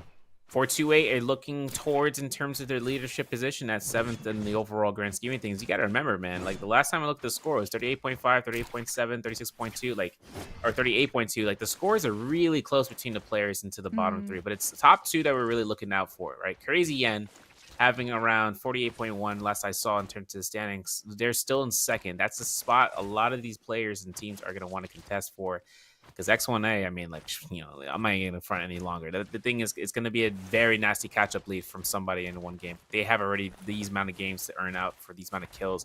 All it takes for them to hit placement for first place, where it's not going to be a warrior war position of just catching through, unless you are onto the rafters. But you can see PF's teammates are going up against Infamy, as ADOT is making his chances of engaging upon the Rats is going to be coming for the sidelines. You can see I heard a double carry coming from here. It looks like the ADOT is going to catch it through. King Cole wants to get immediately deleted from the RMB from the pulse sword swing. Of course, Hendrix takes that Soul Bloom in his own hands, catches out Morto, who is going to be in a Keelan ultimate, but not going to be burning out his Keelan guard just yet. He's now invested his 2 blue bars. He's now going towards his health bar immediately. Forcing out Keelan guard there. Immortal is at 1 point to be hit with that ultimate B&D formed, and hopefully they find the elimination here. PF are looking to try to lock this one out, but 428 decides to say we're going to play Assassination out here, and there's going to be a V1 from the Viper, the V1 from the Tessa, and looking for the teleportation to try to iframe through is not going to be in the currents here. Just Hendrix gets caught by the stun, not in his own circle, but he still stays alive. Nunza keeps the team pushing with the Fear and Blast on the back line, putting out the pressure pressure against them, and then the Wu-Chan Pour, you can see it, they seeked it, and then Hendrix gets caught out here. Guess who? By X1, and X1 finds him by himself. A lonely Kurumi can't do much around here in this world of hurt. 10-minute circle is played in this corner, which is so well placed that you can't even scare rush against this point, and if you do, guess who's waiting for you? A 3.0 great sword swing, potentially. I don't know, he's got himself to work himself out to do it again. He's going for the vertical release. He hits an aerial rend as well. It's like Potato has every single great sword data on standby, y'all. And so him going ahead, he's going to go ahead and lock it through, making sure he can kite around here, and having anyone who's going to be left behind in the backwards, just like Hendrick right now. And of course, he gets caught to get denial here, but the pressure is on between these players from the council courtyard back into the shipwreck expanse. The circle's about to close in here in the 7.5 minutes. Adod trying to get himself out of the council courtyard, off of the windowsills, and then he can get inside the building to try to kite. He could, but the F1's out. F1 gets thrown. Captures out his teammates, get caught, all three of them actually, and now the F1 West comes out again. This time it's going to be in towards themselves in case he tries to go for a turnaround. But of course, there's going to be the three-man squad trying to lock it down. They find Numza. Numza's going to be into the building, guiding around here fourth with the Kurumi Parasol coming out here from Hendrix, but a Fear and Blast to come into full usage out of Kuzo's hand. You're going to see Misu actually getting caught by the eliminations. This is a solo, but Potato is so earnestly looking to try to get this res and making sure Misu comes back alive that they're going to make sure that's going to happen. This fight's been happening for so long. Kuzo though finds Adod into the points, and I hope that they can get out here. Can they grapple over there? Potato's like, oh, can't do that any longer, and Kuzo might be the only one left alive, and Potato gets out, but the Mortal Defiance comes in clutch. My man survival 1 HP. No, don't sweat it. Don't sweat it. They've still lost the Temi. No, they're going back in to try and find the Temi. Oh my god. Okay, we're gonna get the Kurumi Teva. Misu is gonna be brought back, but that corruption damage immediately takes him down. We are so late in the game. Potato having to be so careful. If they had been spotted by any team and held in that zone a fraction of a second longer, this could all have gone horribly wrong for this team. However, they choose the timing absolutely impeccably. Moonbane is currently on the field, everyone else having rotated away, already to try and get into position to contest some of the spirit wells that are going to be spawning up. No one was looking to zone check X Zone A, and now they're going to be able to come through with that Kurumi F3 Tava rocking onto the Cicada so they can try and put all of this pressure and force 428 away from taking a fight in case those ultimates were active. For the Tessa and the Vipers, they had no information, no intel on the state of ultimates that 428 currently have available to them. Now they're going to know that the Tessa V1 was active. Potato, unfortunately, going to go down, potentially a little bit too aggressive, chasing after 428. It's now just going to be that Cicada left alone, having to utilize the charged verticals to try and just keep himself ahead of the situation, ahead of the lockdown of 428, putting him into with a 1 versus 3. Fear and Shove's going to be invested. He's going to get parried. The legendary fan going to be able to take down that legendary pole sword, leaving it on the ground. And 428 now just having to deal with the last player on the side of PF. Hendrix is going to throw in that Kurumi V2, and the game is going to end before we even see the last spirit well. It doesn't matter whether it was Mystic, it doesn't matter whether it was White Tigers. We said that that lobby was going to get aggressive serve, and for the first time today, we saw the zone finish before a heal-off situation. Listen, W key NA gamers, you know, it happens. It happens. I mean, we didn't get a chance to see how much aggression were able to happen like before, but it reminds me of round 6 of EU Shadow J Trios, where it just ends before the circle even collapsed. So hopefully that same energy doesn't happen in round 6, because it looks like all it went through the first 5 rounds. We're entering into Bedoria for Eventai later on. So having the gamers into the top, you know, first place X1, it's going to be a tough catch up for any teams, but second place is still to be contended. I know Crazy and I know LYM, I know 428 are law looking to run it down as well. No pun intended for RID, but things come out towards these teams. I'll throw these out every so often. These teams have to make sure this next one counts for the marbles. There's nothing they can really go through the giveaway except for just making sure they can put their entry in, getting as much as they can, and before they know it, they're going to be able to win this one out and make it to second place for Jacob Qualifier. It's a tough outcome, but we're going to be right back after this break to make sure we can see what that outcome leads to after a short while.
Ladies and gentlemen, I hope you're back. Hope you took your break, restroom break, water break, anything you kind of need to work into making sure you can solidify your seat for this next 25 to 30 minutes, having a chance going through and seeing where we stand off of the prizes to be earned potentially. Because obviously, when it comes down towards it, if you've been seeing how much these players have been harvesting points so far into these games, you know the X1A's got it down to a T. They got a pop-off game in Game 3, and they still had a 20 plus game onto Game 5. Now that's 79.2 overall. So that team, hold it down there, right? 428, Crazy and Runner Down, BWG, OPGG. These teams are kind of on top of it. 428 having consistent games coming to Game 2. And now are into Game 6, now on top of the board, but with Crazy N behind them by 6 points at 51.1. It's whether or not we're going to see Run It Down go crazy like how Game 4 went and absolutely sublimely put themselves, or like cement themselves to say, in second place, or if BWG can have a cracked out game themselves into Bedora map rotation. Either or, it's going to be a crazy feat to accomplish, and it's going to be a pleasure to watch if done so right, Monty. Yeah, and I mean, there is no second chances. This is the last map of the day, so it's going to start aggressive. It's going to have to continue aggressive, given the fact that they have a lot of kills to make up. Because, like, you have a really rough question that gets bounced your way, right? Do you try and go incredibly aggressive and just look for kill after kill after kill after kill after kill, and potentially by continuing to take fights, get third-partied and knocked out before you even see the final zone collapse? Or do you try and play patiently and play for that final zone to collapse and risk there not being enough players left in the lobby, so that even if you're the ones that are the last team standing, even if you're able to control the tempo, you're still not able to come through with the needed amount of kills to be able to buy yourself either that second place position? Because let's be honest, no one is going to be able to push X1A out of that spot, right? As long as X1A are able to get together a decent performance on game number 6. The only ones who are sort of in the ballpark of being able to catch on to them are teams like 428, but even then, like, it would have to be an absolute pop-off game. We would have to see a 20 bomb plus and a last team standing for them to be able to dislodge X1A, and X1A would also have to have a duck egg coming on for this team. So it very much is going to be the fight for that second place finish, and given how we saw that last game, game number 5, end early before we even got to see what buff that last spirit wall contained, I have a feeling that the answer to that question that we just asked is going to be determined for these players. Even if they want to play slow, they just can't risk going for the patient play. They have to go all in from the very beginning. Yeah, and Arcade is going to be granted a very, very contested area for choice picks because of the Vulpine's essence, which is that red jade.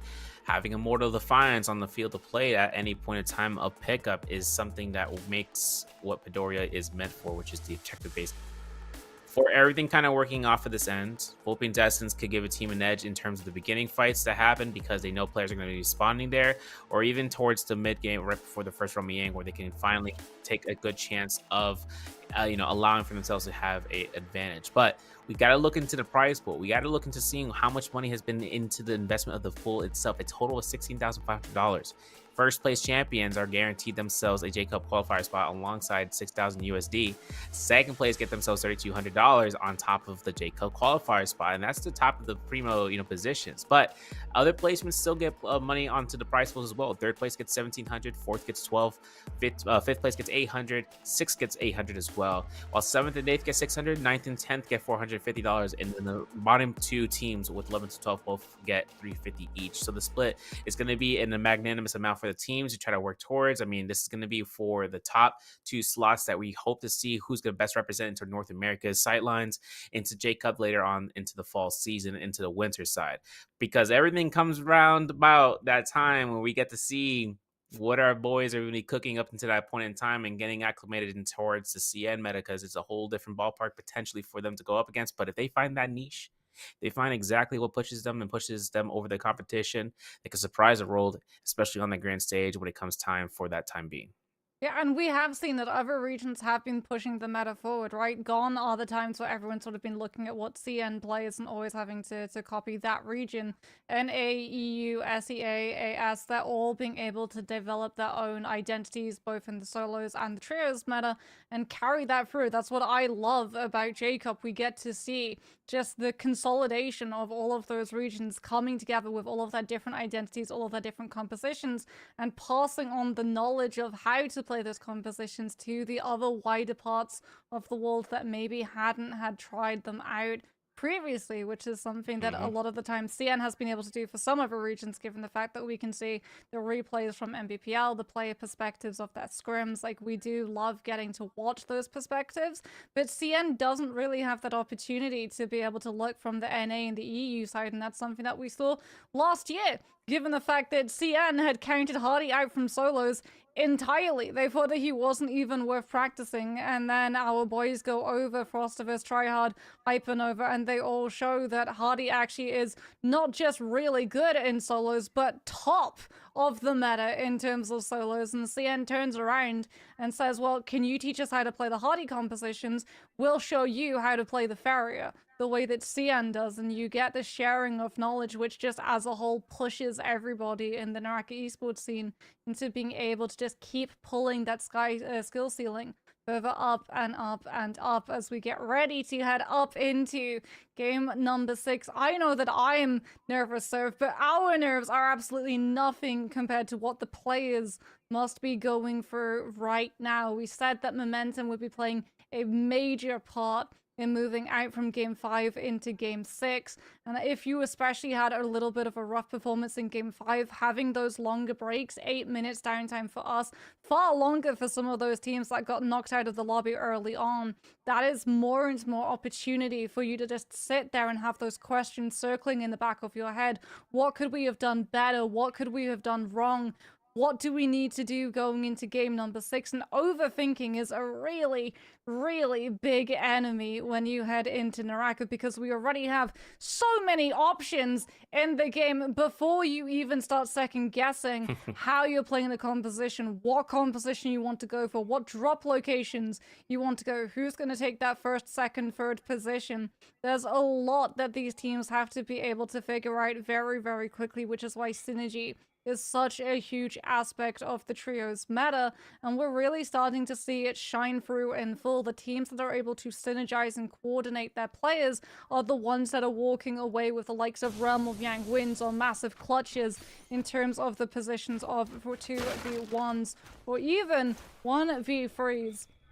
As it is going to be game number 6, starting off now with an immediate kill from SX1A onto CY and PP Love. Yijai gets caught out by that Tumult Wisp, is going to go down. Massive Dragon Slayers into Nessa is going to be confirmed. However, Big is not going to be able to find the follow-up that he's looking for. Instead, it's going to be B with that longsword, able to find the last hits onto both Kuzo and Potato, as we're going to be seeing Infamy going head-to-head. No Rats, unfortunately, going incredibly low. The Viper already down. King Cobalt not going to be able to get that Wu-Chen teleport charged on up to carry out the bodies, as SLG, so much that this team has to do, understanding that they need to start with a lot of kills very, very quickly. No holds barred. It's not just SLG that are here. OPGG also going to be coming on through. Every single team that is not in the top 2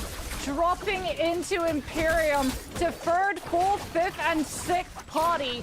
Is this the opportunity that we get to see enough kills from one singular team to activate that longsword portal? Is this going to be the turnaround opener that one of these lower in the standings teams needed to find the Cinderella story and put themselves with the last game, with the last possible minute, into a top 2 finish? It's gonna be a miracle in the half, and I'm hoping to see it. It's like looking into the North Star, hoping to see the way. As you can see, Mama getting a parry off against Hendrix. F1 investment for the parry mode onto Arcadia. It looks like PF are having a little bit of trouble here, as the Xiphon comp is gonna go ahead and in superseded fashion create the pressure that they were not hoping for. As Mama is gonna be going ahead and kiting around trying to find out where A-Dot is. RMB release comes out. The burn's gonna be what's gonna kill, but the Mama gets that last hit confirmation off in the RMB. 4 eliminations so far for LYM. And we saw into the Hall of Eternity with Imperium. OPCG was 6 eliminations. They're fighting out between more opponents out right now. 6 eliminations is what you need for that portal, but it looks like that first kill or maybe the second didn't occur inside of the Hall of Eternity, so now they're making their way toward through, trying to find that last hit, and that gives a guaranteed Firefly spread for the teams. They can go ahead and get Clank King out here. There's going to be the kill confirmation potentially for it, and that's going to be 1 set. They're going to need at least 2 more to be available. Off of that end, when I saw that little dial into the corner, of course, Komoka on that parry duty looks at the back line as it's successful. King, though, down, having to go ahead and reposition, still has a soul form left alive. Komoka trying to go ahead and kite out here, but QNT going to get the lockdown that they were looking for the staggers. Down goes Komoka. 2 eliminations so far for RID, but QNT found the first one into the games, into the Hall of Eternity now, or towards the Vermilion Gate in Imperium. Now, keep in mind, Arcadia still has, you know, the forces of nature with just trying to make sure the teams are able to kind of get the Vulpine's essence. Now, if any teams took the coins for the Thunder coins, then it's kind of it's an over experience of just trying to kite around and find them. But if anything happens and that gets picked up, whichever team decides to go ahead and utilize it, they have to keep mindful. Once they hit Rami Yang, they can use that to their advantage if they're going to be the last one alive, or it could be burned in there. Some things like that, in case instance, could turn around a fight or just be burned just because they're the last one alive. So we'll have to see how that ends up. PF, though, looks to try to go reset after the loss in Arcadia, takes their way towards Azov Peak. Now, looting up here is going to be where PF can make a nice chance of going towards the Jedi Outlook straight up north if they want to, even to the Fairies Pavilion, and hoping to kind of catch themselves back into their own 2 feet. With only 1 elimination on the board, it'll be a chance of seeing whether or not that's going to be the case. But QNT finding elimination here against our Run It Down's Yogurt. That's going to be, I think, his first life as well, but we're going to have to double check and seeing how the fights are happening between BWG and X1. Yeah, both of these teams lured by the loot of those floating piles. BWG able to put enough pressure. It's gonna force X1A into backing on off. Kuzo on the zip, does have that ultimate ready to go. BWG, however, just needing to find the loot so that they can start scaling on up. Will continue chasing. Not actively looking to try and force the fight though, as all of these players still going to be on blue armor. NW in the meantime are going to have to take a fight up against NF. Charged LMB on that dagger, looking to confirm into that soul break before the V1 enchantment window procs onto that Tian High. And unfortunately, it does look like that's been able to buy the spacing for the two other players to back on off to the other side of the cliff. However, a huge wisp is going to catch on to Notrats. I believe that is his last life, given the fact that we saw this team going down at the beginning of the fray inside Imperium. And that is potentially going to be Infamy's players getting knocked out of the lobby for good. NW with the Tianhai. Not even going to have to worry about the third parties. Looking over at the mini-map, there's no other team in the nearby vicinity to have figured out that ultimates had been invested. CYN now with a Tianhai of their own. PP Love getting pressured onto. Going to be trying to come through with that transformation. Does manage to find it, as it is going to be a Tianhai versus Tianhai. However, CYN's team do have the advantage with that Bane's Breath, and as a result, the other Tianhai is having to utilize a vast majority of mobility inside that ultimate of backing away from the Bane's Breath. AoE managed to find one grab, gets the Karumi Tava, is potentially looking for that double. However, PP Love will be able to find the shove to be able to stop the slam down from coming through, and as a result, his players will be able to live. Both Tianhai is now out of the ultimate. Tumult ultimate going to be dropped from the side of CYNB alongside that Karumi armor circle from the other team, running that more traditional support for the Transformer unit. As PP Love with the Skirmish is able to find the grapple bump into vertical slam down, managing to find another grapple into Koala, extending it with the jump LMBs off of those dual halberds, and the terrain of that staircase likes to come through with the charged RMBs on the halberd. Koala gonna put himself onto the wall, trying to navigate away from them. B, in the meantime, on that Tumult has been taken down, but PP Love still getting to come on through with the charged RMBs on the halberd, buys his Karumi the opportunity to get the revive stuck, and B is going to be brought back into the open world without having to burn through his revive. And crucially, they're going to have ultimates if they get turned on to by another team that just arrived into the area. Yeah, it would have been a huge turnaround if they ended up going and taking the fight too. They're almost there in terms of taking the aggression, but they backed off. Now we have objective gameplay for the round here, as X1's going to be going through with only one elimination. Previously getting chased out here from BWG. We saw how BWG had a purple weapon at least on standby, but now X1 has on Yishao. Now Yishao, purple fist blades on Keelan. I think you can scoff at 4-to-4 ratio for the healing berries to the armor powders with 13 grapples, so they definitely want to take this chance of reaching towards his sword tomb. Meanwhile, BWG is already on site. OPGG working into the eastern gate, so hopefully if they want to kind of work into that area, they would be able to do so. Otherwise, as X1 kind of holds on the 4 here, we are going to see some fights between SLG and RID. Now, Run It Down and SLG have been fighting for, like, I think the last minute or so, and they are in Twilight's Pass zone, where the solar jellyfish are here. Now, King has to be careful about this. We got ourselves an elimination against AKM. We got 4 eliminations so far. We got to make our way out of here before that the zone's going to be coming through and collapsing. It's not going to be a lot of damage, but once distance starts to come out here, if a third party shows up out of nowhere in terms of that, you're going to have to waste time healing and start attacking, forcing the fight to extend out towards a period of time. But we do have ourselves into Realm Yanks. We spawned in 2 teams insta-entered for the first realm. X1 probably had taken that opportunity of doing so. That's why they're trying to, create some aggression. Third team has now entered into the realm. Still looking towards the shop here as RD is making it happen. Looks like no winner is going to be going up against BWG. Now BWG having that purple faceplates and purple fan on standby, looking for the huge kill spread they can earn into the realm. Cannon shot after that horizontal. Nice swap here from Solo. Goes ahead and try to get away with it. Gets parried. Reversal. Solo goes ahead and tries to regroup with his teammates. Leeway is now with no armor, but the F1 is out here. Soul Break is confirmed. Try hard F2 invest, or with the Hottie Teleporter taking the investment there. Solo now into the TNI Vajra state, catching himself into a grab potentially as the Temi Circle from Leeway is down, as well as the Keelan looking for the grabs. There it is. Going to be finding a lockdown potentially for a double grab. Not going to be a occurrence. Solo going for an immediate release. F1 investment from Tryhard though, as it comes out toward the corner. Now looking to try to hold for some range shots, because he knows that APF and Raven are looking to try to deny that range position from a crossbow for any range weapon for that matter. Solo looks to jump right in there, though. Sees Ducktail goes down. Gonna be looking to try to pick up Tryhard again. Tries to attempt to a second grab and then goes towards a vertical. Not enough time to slam down the deformation of the Vajra State. Always going to be focused down here as Raven's going to be caught into that whisk throw. We're going to see AP up to the fight up against Solo. Parry is to be had, and that's going to be the eliminations that BWG need. They need to get as much points as they can earn, but on the other side of the realm, Yang's X1 is up against what seems to be LYM. This is the team that has that the sights onto second, potentially the scene that they can try to earn it out here in the realm. Yang of Zyphen versus Kadikam.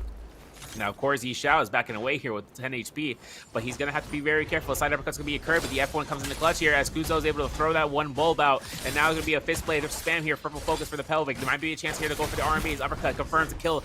Cheating is down. Yishao looks to try to go for the R&Bs again. It looks for the parry potential, but there's going to be the parry into the backline. Another R&B spam coming out here. Looks like LYM just can't hold down the pressure as the blue focus is coming out here. LYM Mama is going to go down here with jump LMBs potentially to try to keep that lockdown potential, because X1 just keeps the lobby rolling with 4 eliminations and finding a gold weapon and purple armor to take this into the overworld.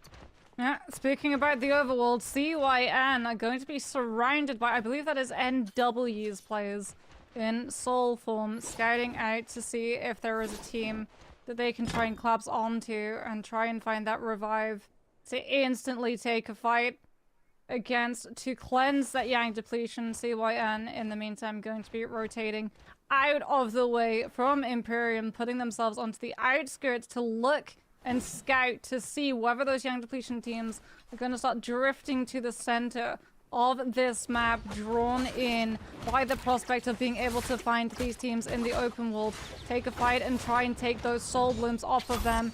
BWG and X1 also going to be taking a little bit of a fight. OPGG also going to be in the area, trying to come through with that third party. BWG's APF, however, is the one who's going to be able to claim the kill onto OPGG's Jason, as X1A see that there's a couple too many teams in the area, don't want to go too aggressively, losing that Vermilion Burst Might a little bit early. Kuzo coming through with the drop down slam of that vertical hit from the spear. Raven's gonna get parried out of the charge vertical on that fan, losing both it and his buff. As here comes X1A, waited for BWG to properly take the fight against OPGG to turn away from the team directly above them before they could clean up all 6 players. Timing absolutely on point for this Keelan ultimate, catching onto so many players and plucking the Vermilion Birds Might off of 2 entire teams. 8 eliminations picked up through there and taking this gate to their own. Now, obviously, BWG had Vermilion, so they're going to reposition. So is OPGG, but no one chasing down one of the Crazy N teammates coming from P-Love. Now, of course, Tianhai, Temi, Farius Shen, this is going to be a position hold that they're going to have to be very mindful of on the spot, because Big is actually on that Ballista Tower, if I'm not mistaken. He's looking out to make sure that the chase is still going to be occurring towards the Mercury River, that they can chase it down. But now they're in full view. Boom, Ballista shot right to the dome, and there's going to be the elimination right then and there. The burn's not going to be enough just yet, but there it is. The Scorch is going to be coming out alive, and B finds a kill off of Ducktail. Vajra State against Tianhai, and that's going to be a Ballista shot for free again. Scorch to Scorch. And it's going to be the Earth that comes out here. P-Love is going to go ahead and chase out Solo, who tries to find a line of sight that's not going to be given towards the Ballista, and he gets still pressured out towards the Mercury River. So for P-Love, making sure he can go through with it, sees that Solo's going to be going straight to the zone, and the musket shots could be confirmed. And as it comes out, it's an extra elimination that CYN takes for Crazy N. This is going to be their potential 10th elimination. There it is. Zone take damage is going to be the full final through. And that's going to be a standings update, because I'm looking at Crazy N. They're in 3rd place with 51.1. So That's this is going to be a chance between them. Oh, that was an absolute beaut of a play coming on from CYN, taking advantage of the fact that Midori is still relatively new. And as a result, some of these teams still getting caught out by those kinds of plays. We're going to see the second realm of Yangs spawning on up. PF going to be right next to the entrance of one of them. This is not the composition that we tend to see matched with that Keelan. It's going to be the Zai. They've got the Matari and the Zai together, but they've inserted this Keelan as well to be able to come on through. So that's going to be potentially pretty dangerous, given the fact that Matari doesn't have a combo breaker. Zai, if she has to utilize her F3 to reposition, isn't going to be able to use the fire tick to connect onto something like a cardi composition and suffocate the zip sustainability, as well as the fact that lacking the hardy for your Keelan means that you don't have that immediate cube to call in on if some of your players gets locked down. We'll have to wait and see whether that one's going to be able to find any form of success in two places. Like the Realm of Yang, is 428 slowing things down. They understand how close they are. It's an absolute tightrope walk between so many of the teams in the top 5 currently, as it is going to be X1A going up against BWG. Yi Xiao with that Keelan. Gonna be coming on through with the drop down bonk of the charged vertical on that pole sword, holding in position to see if he can set that scare rush up and put pressure onto some of these players from BWG. We're already seeing all of the support utility being invested alongside that Keelan combo breaker to put the pressure onto Tryhard, forcing out the stone form. Keelan ultimate now is going to come on out from Yi Xiao, looking to find the hit onto Tryhard, but Tryhard is going to mirror with the ultimate himself, looking to break away, but he gets sent packing. Yi Xiao melts through all of that sustain. Raven, in the meantime, was getting pressured out by the tumult, or rather by the hardy coming on through from Potato. Was not in position to be able to peel for his hyper carry, and X1A just having the better equipment, very quickly able to put a stop to BWG inside that first Realm of Yang, as we're gonna head over and look at the second Realm of Yang, catching it just as the fight wraps. PF able to take out OPGG with this really weird Kylan Matari Zai composition, which did wonders for them, given the fact that when that Matari ultimate comes through, Zai does get a third F3, but the Kylan gets a second combo break in the F1. I know. It's crazy. I love to see these, these shenanigans coming out here from NA, y'all. So, we out here. We outside. I'll stop. King is going to get caught by the Tessa enchant, has himself to worry about whether or not Neon's going to be looking for the kill confirmation. Of course, the fan's going to be the one detriment. That's going to be giving King one last R&B before an F3 from the Viper, and that's going to be the deletion. Yogurt trying to dissipate from this fight, trying to get themselves back into the ring of things. But now that 428 has the gear on hand, and with Mystic Might, they're going to be looking to search out for any opponents in the nearby vicinity. Yogurt, heading his way towards into the north side, maybe even towards the Verdant Chasm or even to Skygate's Cove, is now approached by the big three. X1 teammates are on the standby, approaching like a movie cutscene, all parallel to one another, looking to lurk across any combatants in the field of play. Now 428 are forcing out this kid straight towards Imperium. And if the buff team decides to take these fights, I mean, it's got to be based off of the buff they got. I would assume the X1 picked up a Draco Storm, but they went for White Tiger's Prowess. So we're going to see that chance of just being able to have that sustain just in case. For 11 eliminations so far, Crazy End now showing up to try to get this team out of here and try to take the fight to their own hands, Blue Armors. But of course, Various Shenmech is going to be coming out here as well for that beacon drop, as the Tian High is also going to be included. Potato going to be having the teleporter to be set up, going for the lever attack, making sure to retain that rage, while 428 is still into the northeast side of the Imperium region. We still see X1 lurking around the east side as Crazy End still getting themselves over towards the Hall of Military. And for everything coming out towards this area, I mean, any teams from the western side of the map could be ended up going in this direction. We just have to see how that play is going to be going out, because Big is going to be locked through here in a soft combo breaker for that V3 beacon drop is going to give him enough chance to survive for a couple seconds longer. Kuzo, though, takes the fight with Potato to try to find out the R&B situation against P-Love. And there's the Nunchucks grapple stagger coming out. With the amount of control there, nothing could have been done for P-Love. We're now at 12 eliminations for X1. Yeah, and it's the higher prior target, too. Because normally the Farrier V3, the way that it works for things like the Tianhai and the Yodo is that they use their ultimate and then they get the Farrier V3 that they can hop into, which makes them a harder target to be able to lock down. But because they're able to force the Farrier into utilizing that mech drop, as you said, to act as a soft combo break, that opens up the Tianhai. And immediately they chase him down. BWG now having to chase down these kills. 2.5 minutes to be able to cleanse the Yang depletion. Try harder, having to utilize that Keelan V2. Setting up the dash, putting the pressure onto the Karumi. That's V2 from the Karumi. Gonna be forced out once.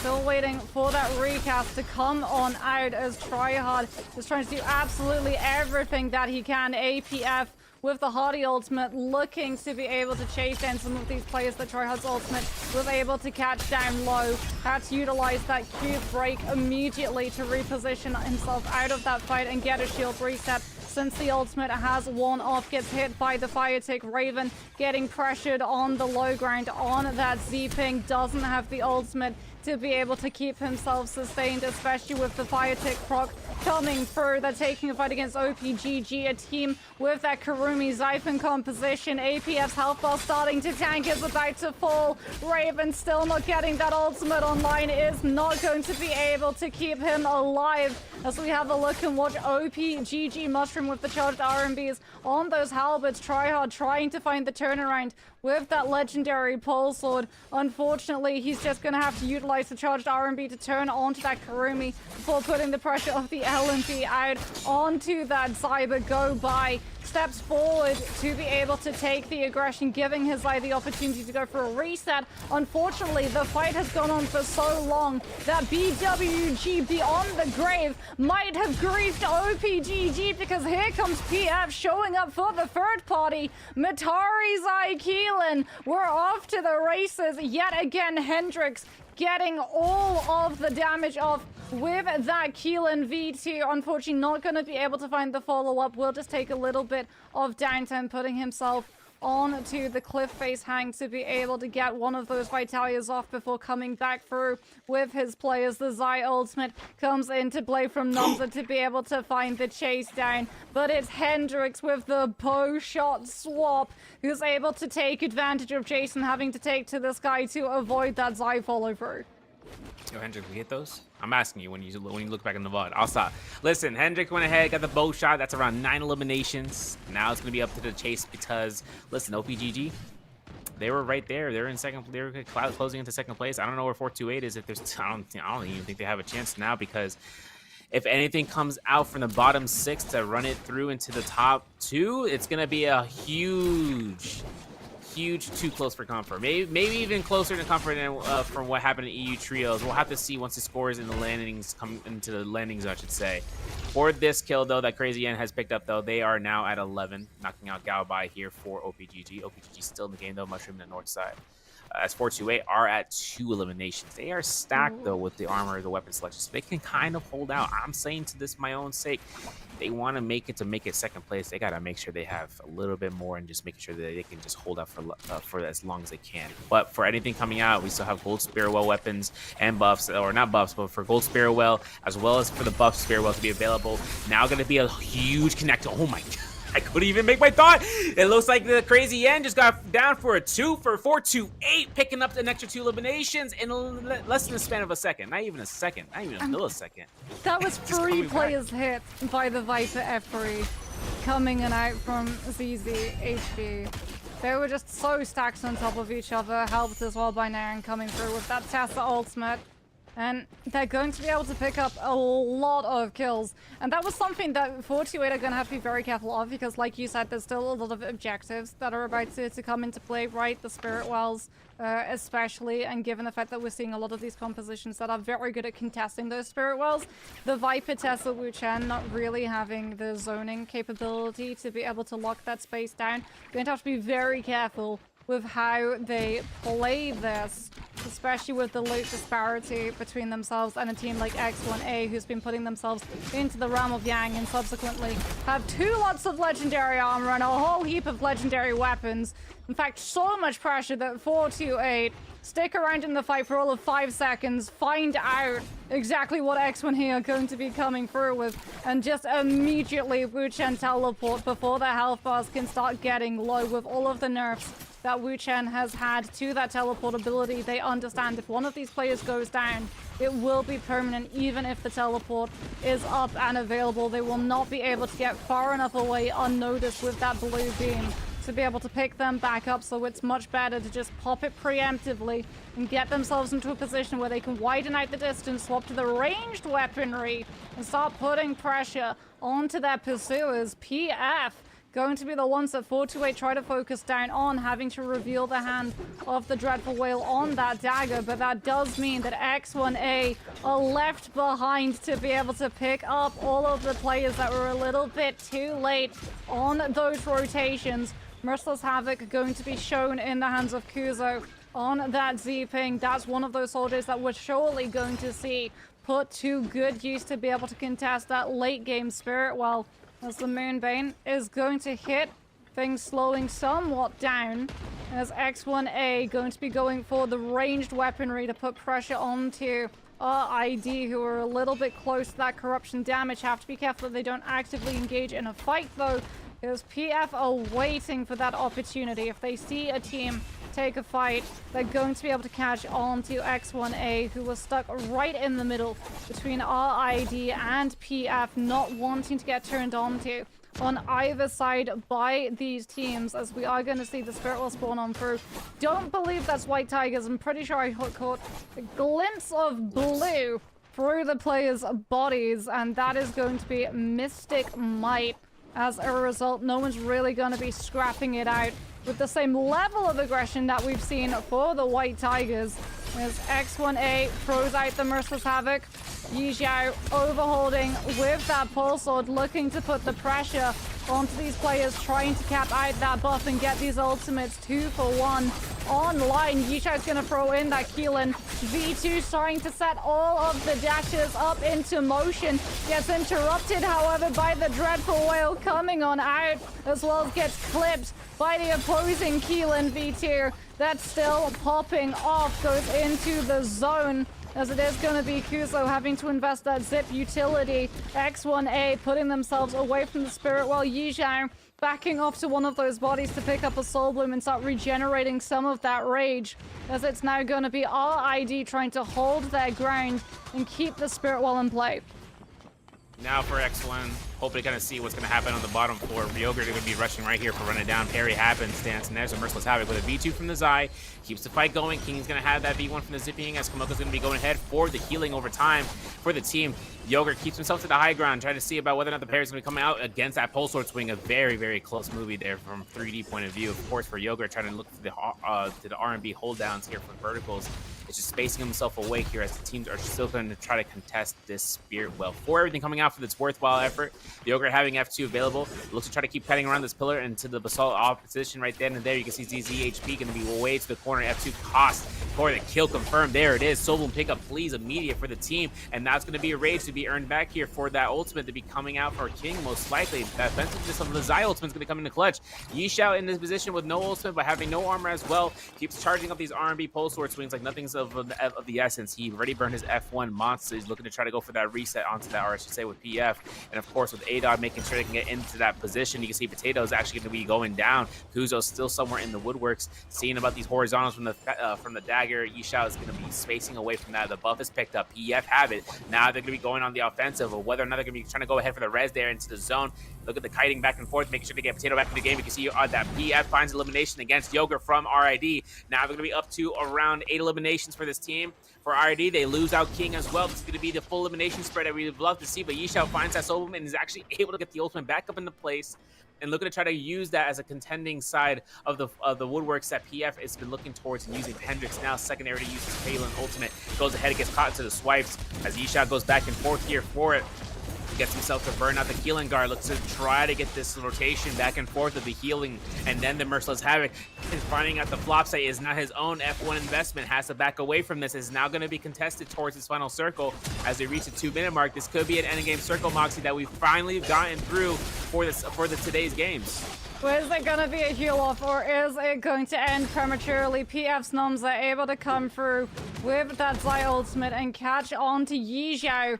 Kuzo now is going to be the last player standing for X1A on that zip. Doesn't have the ultimate, does have the staff charged RMB to send these players spiraling into the corruption before swapping over to that flamer and capitalizing on them having to use all of their stamina, burning it to get out of that storm damage for 428 trying to make the magic, the Cinderella story for this team to manage to put themselves into a second place finish. Are they going to be able to do it? They do have kills. They want to be that last team standing for the kill score multiplier to have the best possible chance, as we're going to see X1A's Kuzo using that scale rush, putting himself out of that building onto the cliff face to put pressure onto some of these other players and buy himself a safe recovery spot to board into the Merciless Havoc. But in doing so, he gets turned onto by PF and sent into the zone. Has to burn a lot of those grapples, puts himself into the sky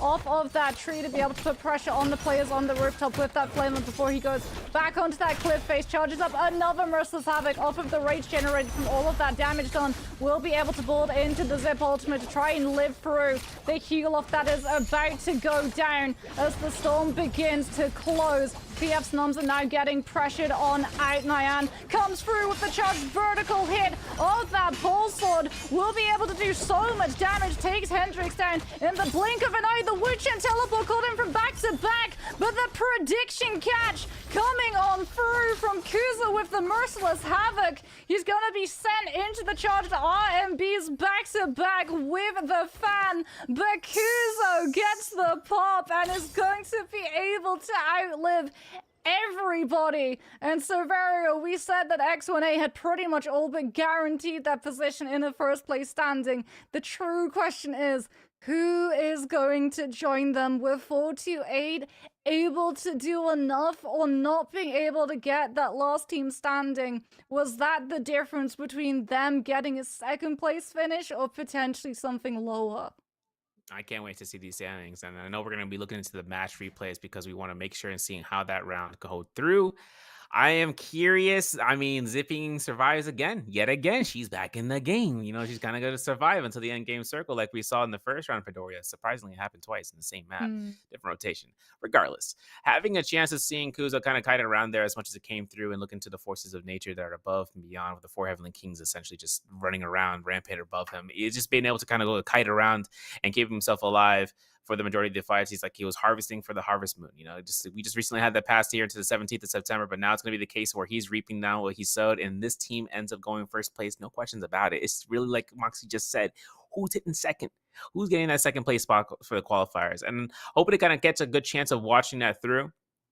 Hopefully to see what's going to be happening into the occurrence, whether or not we can get a chance of getting a viewership of what the players said, and then hopefully to see if there's an interview on the line. Listen. We're gonna have hopefully a good chance of catching that one. I want to be able to see, if there's anything from the team that won out today to see if they do have a chance of actually going through. But regardless, got to see about with the performance from that game. I mean, we saw the chance between how X1A had the start had a little bit of a chance between the first round, but then they started picking up the pace, and then they picked up the pace heavily upon round 3. Into round 4, they even more so in catching it onto this side of things where they just cemented themselves. We were kind of, you said about what kind of egg was it? A bird egg scored to be coming through a duck egg. Yeah. And I was like, man, I was kind of scared for them when they were in their first set of lives burned down, and they in BWG were chasing them down. I guess just to reset enough into the distance, kind of kept them away, forcing onto this end game engagement. And then you see the practice comes out back and forth between everything. It's gonna be a good chance of seeing how they're gonna perform out into the J Cup qualifiers, though, for sure. I mean, being able as well to finish up like that prediction Merciless Havoc catch on the Wuchen teleport. Oh, that was a thing of beauty. Really clean stuff. And the fact that it came down to, like you said, a Zip versus Zip in the final 2 plays standing because of just that target prio. Everyone has sort of forgotten how problematic letting a Zip live, because we've talked about, the strength of the Keelan, the strength of the Hardy on that composition, having that aggression, that burst damage, the potential of knocking those players into the corruption tick damage when everyone gets pulled together. But the Zip with the ability to live for the heal off, that's the true danger when it does come down to that kill score multiplier. Yeah, and and Yi Zhao on the Keelan was kind of phenomenal work, especially for X1. These games, kind of capturing out between him, especially between him and Tryhard, right? Both Keelan players kind of work out against one another, and you saw how the rotation, using the ultimates in response, or rather using it preemptive, kind of basically getting everything set up for the team, or even having the team set up. And we even seen it from other teams, right? Infamy Mm. rocking with Not Rats having the focus slide and allowing for that heal and slash to come out from King Cobalt, kind of confirming that state of mindset for the players. Just go, all right, lock them in, boys, rattle them. And there's nothing that could have been done except for just pressure upon pressure upon pressure. So for everything coming out, I know that Zi Zhao is like looking towards, as his Keelan is impressing, even to the NA standards for what the players are kind of expecting, and now being able to kind of place their team in the spotlight for that Kata Ying comp, which is a comp that they ran like primarily when it came down to the scrims in the past. So now they're able to kind of work into these games with the amount of pressure that it prevailed with, and earn themselves a moniker amount of points. Mm. As well as the fact that they entered very late into the year as well, so a lot of these teams didn't get the time to be able to figure out how they played. I think that was a huge benefit because, like, as we talked about, the fact that in these games they don't see the customizations, they don't see the nameplates. All they see is how the players react and how aggressive they are, how defensive they are, the lines that they go, the compositions, and timings of things like the focus strikes and the parries that they tend to lean towards. So having a lot of these teams in the lobby, and it goes both ways, right? X1 coming through late didn't have the opportunity to experience how the other teams in the lobbies played, but likewise, all of the other teams in the lobbies didn't get that opportunity to be able to figure out their patterns, the compositions, and most importantly as well, their rotations. X1A just continued to apply that aggression over and over and over again, and so often it felt like a lot of these teams running away from teams that they were already taking fights against and looking for those reset opportunities scampered directly into X1A's rotation paths because they didn't think that there would be another team in that area, since they hadn't been able to do their homework on a team that were able to qualify into today off of the semis, as opposed to playing all the way through in scrims for the entire rest of the year. Yeah, and now we're gonna get to take a look into seeing just what we witnessed into this game 6. Now, beginning fights coming out from Crazy N. Massive parry. This is that first set of lives that we saw X1 burned, as we saw Crazy N coming into crazy turnaround. Then over towards the Arcadia region, we saw LYM take out PF for their first set of lives. QNT taking out fights towards into the Imperium, towards run it down, as Zergrit went through with the turnaround, especially into the Ascension Forum, as Crazy N was able to catch that coming through. And now it's up to the case where we saw Run It Down, finding out SLG's AKM inside of the zone towards Twilight's Pass. OPGG, though, had a good turn through or up against or towards up against PF's team, but then post first Rummy X1 combated both Vermilion teams, and then they went ahead and hit into that same squad with BWG back into that Rummy 2 for part 2. And this is where those fights kind of occurred, where they sealed the deal throughout this duration of these matches to just being able to just do it right. And now there's going to be a chance where we saw a connection with the grapple extension with the LMB with the nunchucks. It's clean to see that then the deletion off of Crazy N from 428 was diabolical. And the Merciless Havoc from Kuzo to connect every single one of 428's members out from that vicinity, catching an R&B and finding the solos, keeps us sustained, is now going to be coming through for the win in terms of the MVP for this round. And of course, champions of the games with X1A, with Yi Zhao, as well as Kuzo and Potato getting first place overall. Our standings are going to showcase first here, but we got to look at second, third, fourth. Who is it going to be coming out in just a moment? Look, listen. The suspense is killing me. Someone put the $64,000 question from Once a Million, who wants to be a millionaire? I got the music playing in my head right now. You guys know this. Are you going to want to re-roll it? This is for CA. I don't know if he's still out there, but he's probably saying, with the music, listen. We want to go ahead and lock it in, or we're going through on the standby. Because I know I'm placing my bets. Okay, come on then, sir. Money where the mouth is. Who do you think it's going to be? 428. I agree with you. I think they might have done it. I think 428 might just have done it, and you know what, sir? We're both right. It is indeed going to be 428. Those late kills that they're able to find with that Viper Tesla Wuchan, that massive F3 connection connecting onto almost an entire team in one fell swoop. was the deciding factor that allowed them to pick up a 10 game score in game number 6 and keep themselves ahead of the rest of the pack. If they hadn't been able to find those kills, serve, Crazy N would probably have been locking up that second place spot instead. Yeah, 100%. The connection there was flawless for the technique, and now they've been able to execute it in just the right moment with the blow up, the shotgun blast with the F3 from the Viper. And I mean, like I said, like it's like option selection for damage burst or to control. And this is the case scenario where damage burst just came out on top for 428. Now, been able to catch the second place team, they're going to be able to go ahead and lock through. And so, hopefully, to see what the chances are to come out. If they end up going ahead, taking taxes from their teams that they've went up against, and hopefully to see about practice coming up to J-Cup, because it's going to be a couple of weeks before these teams actually go ahead and contest to one another in terms of between X1A and 428, especially up against top brackets into the J-Cups, but against each other again is going to be a bit of a while. I'm kind of curious in seeing where these players kind of earn out between themselves. I know for a fact that practice between players in terms of like 3v3 scrimmages happen within Rumble Yangs and whatnot to kind of focus out in terms of practices and that. And then comes out to the total game sense and getting into the flow of things. For some teams, right, not only is it important to kind of have teammates to have in general, right, to have a full team squad and understanding how each of the players kind of process between one another. It's also to kind of work off of being comfortable within the Mortal War and understanding how it works. It's a whole different ballpark than ranked mode, guys, as a heads up, right? Because you're looking at the case scenario of where ranked mode is half the value of what you might suspect from taking sustain into fights.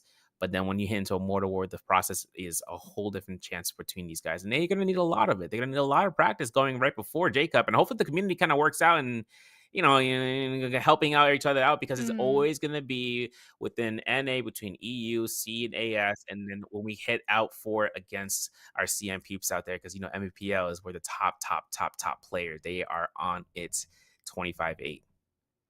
Yeah, and I mean, it is really in the best interest that the regions do come together and help their teams out, because the better that your team and region does at J-Cup, the more spots open up for the next one. That's the reason why we had 3 spots for NA in solos yesterday, as opposed to the 2 that some regions like EU had. So it very much is help them to help yourselves in the future, having to keep an eye to see whether or not the community will come together and help out X1A and 428 at being able to practice, as I've said, not just the mechanics, but also that macro awareness, the rotations, the weapon games. Being able to play into the hero phasing as well is going to be something that I think a lot of the American and European teams are going to want to have exposed to. Because, like, you and I, we've both seen how these teams have to play into it when it's around in scrims. And you had first push and experience of having to run through a lot of these teams in that hero phasing and how those hero point rules really do work out. And it has massive impact in terms of the compositions and when and where you get to play the compositions that you want to, and some of the other times where you have to go for a little bit more damage control. Yeah, no, yeah. It's a firsthand experience, just being able to see what the player's mindset is and seeing whether or not any sort of out of pocket compositions were to approach within their own, ideas of culminating into the fights. It would be kind of a hopeful experience in seeing about it, terms of whether or not their comps are actually going to be working out into the grand stage, where it's something that can be unique towards their aspect of playing, or they do it best or better than anyone else. So for the hero point selections, getting practice for the NA, for the EU guys, is really a strong point for them, especially coming out of the games, for them to kind of get used to that +1, +2 point band picks. Because when it comes down to playing 2 days of 12 rounds and having to understand that beforehand, you need a lot of time to kind of work at how comfortable your team is, whether or not your first round, second round, third round phase is within the first round and even to the fourth round. So just trying to see about where your team kind of decides upon where they start and how they're going to finish off with how many points are left behind. Because I've seen teams running into the comp selection pools where they don't even expend any points. They just like, yeah, we got them all. But how'd you do it? How did it happen? And so for everything kind of coming out here, it's going to be a chance to see about going through for themselves across the board. Yeah, and I mean, those hero phases, oof, those are going to change up the game. I feel as well, because like J-Cup isn't for a while. We're going to be seeing a lot of metas come through as well. We know this next patch is going to be very impactful, so that's going to have a massive ramification for what is currently considered meta and what potentially is going to be meta when we do head over to Jacob. So it's going to be even more important that these players are going to be able to get on top of those changes and not have to just rush through figuring out compositions 2 weeks before the actual tournament fully comes into play, especially with, as we've talked about, the hero points and the phasing coming on through, with Padoria getting to come into play, as well as the fact of these teams, they've had to run 6 games. When they head to CN, potentially that gets bumped up to 8. So they're going to have to buckle in and get ready for some very long days of Naraka and not just build up their mechanics and their macro sense, but also their mental fortitude to be able to pop off on stage in front of a live audience, which is something not a lot of these players have been able to experience. Play on LAN, which is also something that not a lot of players have been able to experience. But talking about those players, talking about seeing them live in person, I do believe we actually have no interview. Unfortunately. Oh, we got so set you up, guys. closer. I set you up. I was ramping it up, and up. unfortunately, we do not have an interview. But we will be able to see these players live when Jacob does come through, as they are guaranteed to be representing their region. Huge congratulations once again to 428 as well as X1A. Cannot wait to see what they do. They'll make the region pride, I'm sure. But that is gonna be it from me, myself, Got Moxie, and from my wonderful friend Severio. Thank you so much, everybody, for tuning in, and we'll catch you with the next Naraka Esports action. Bye-bye, everyone.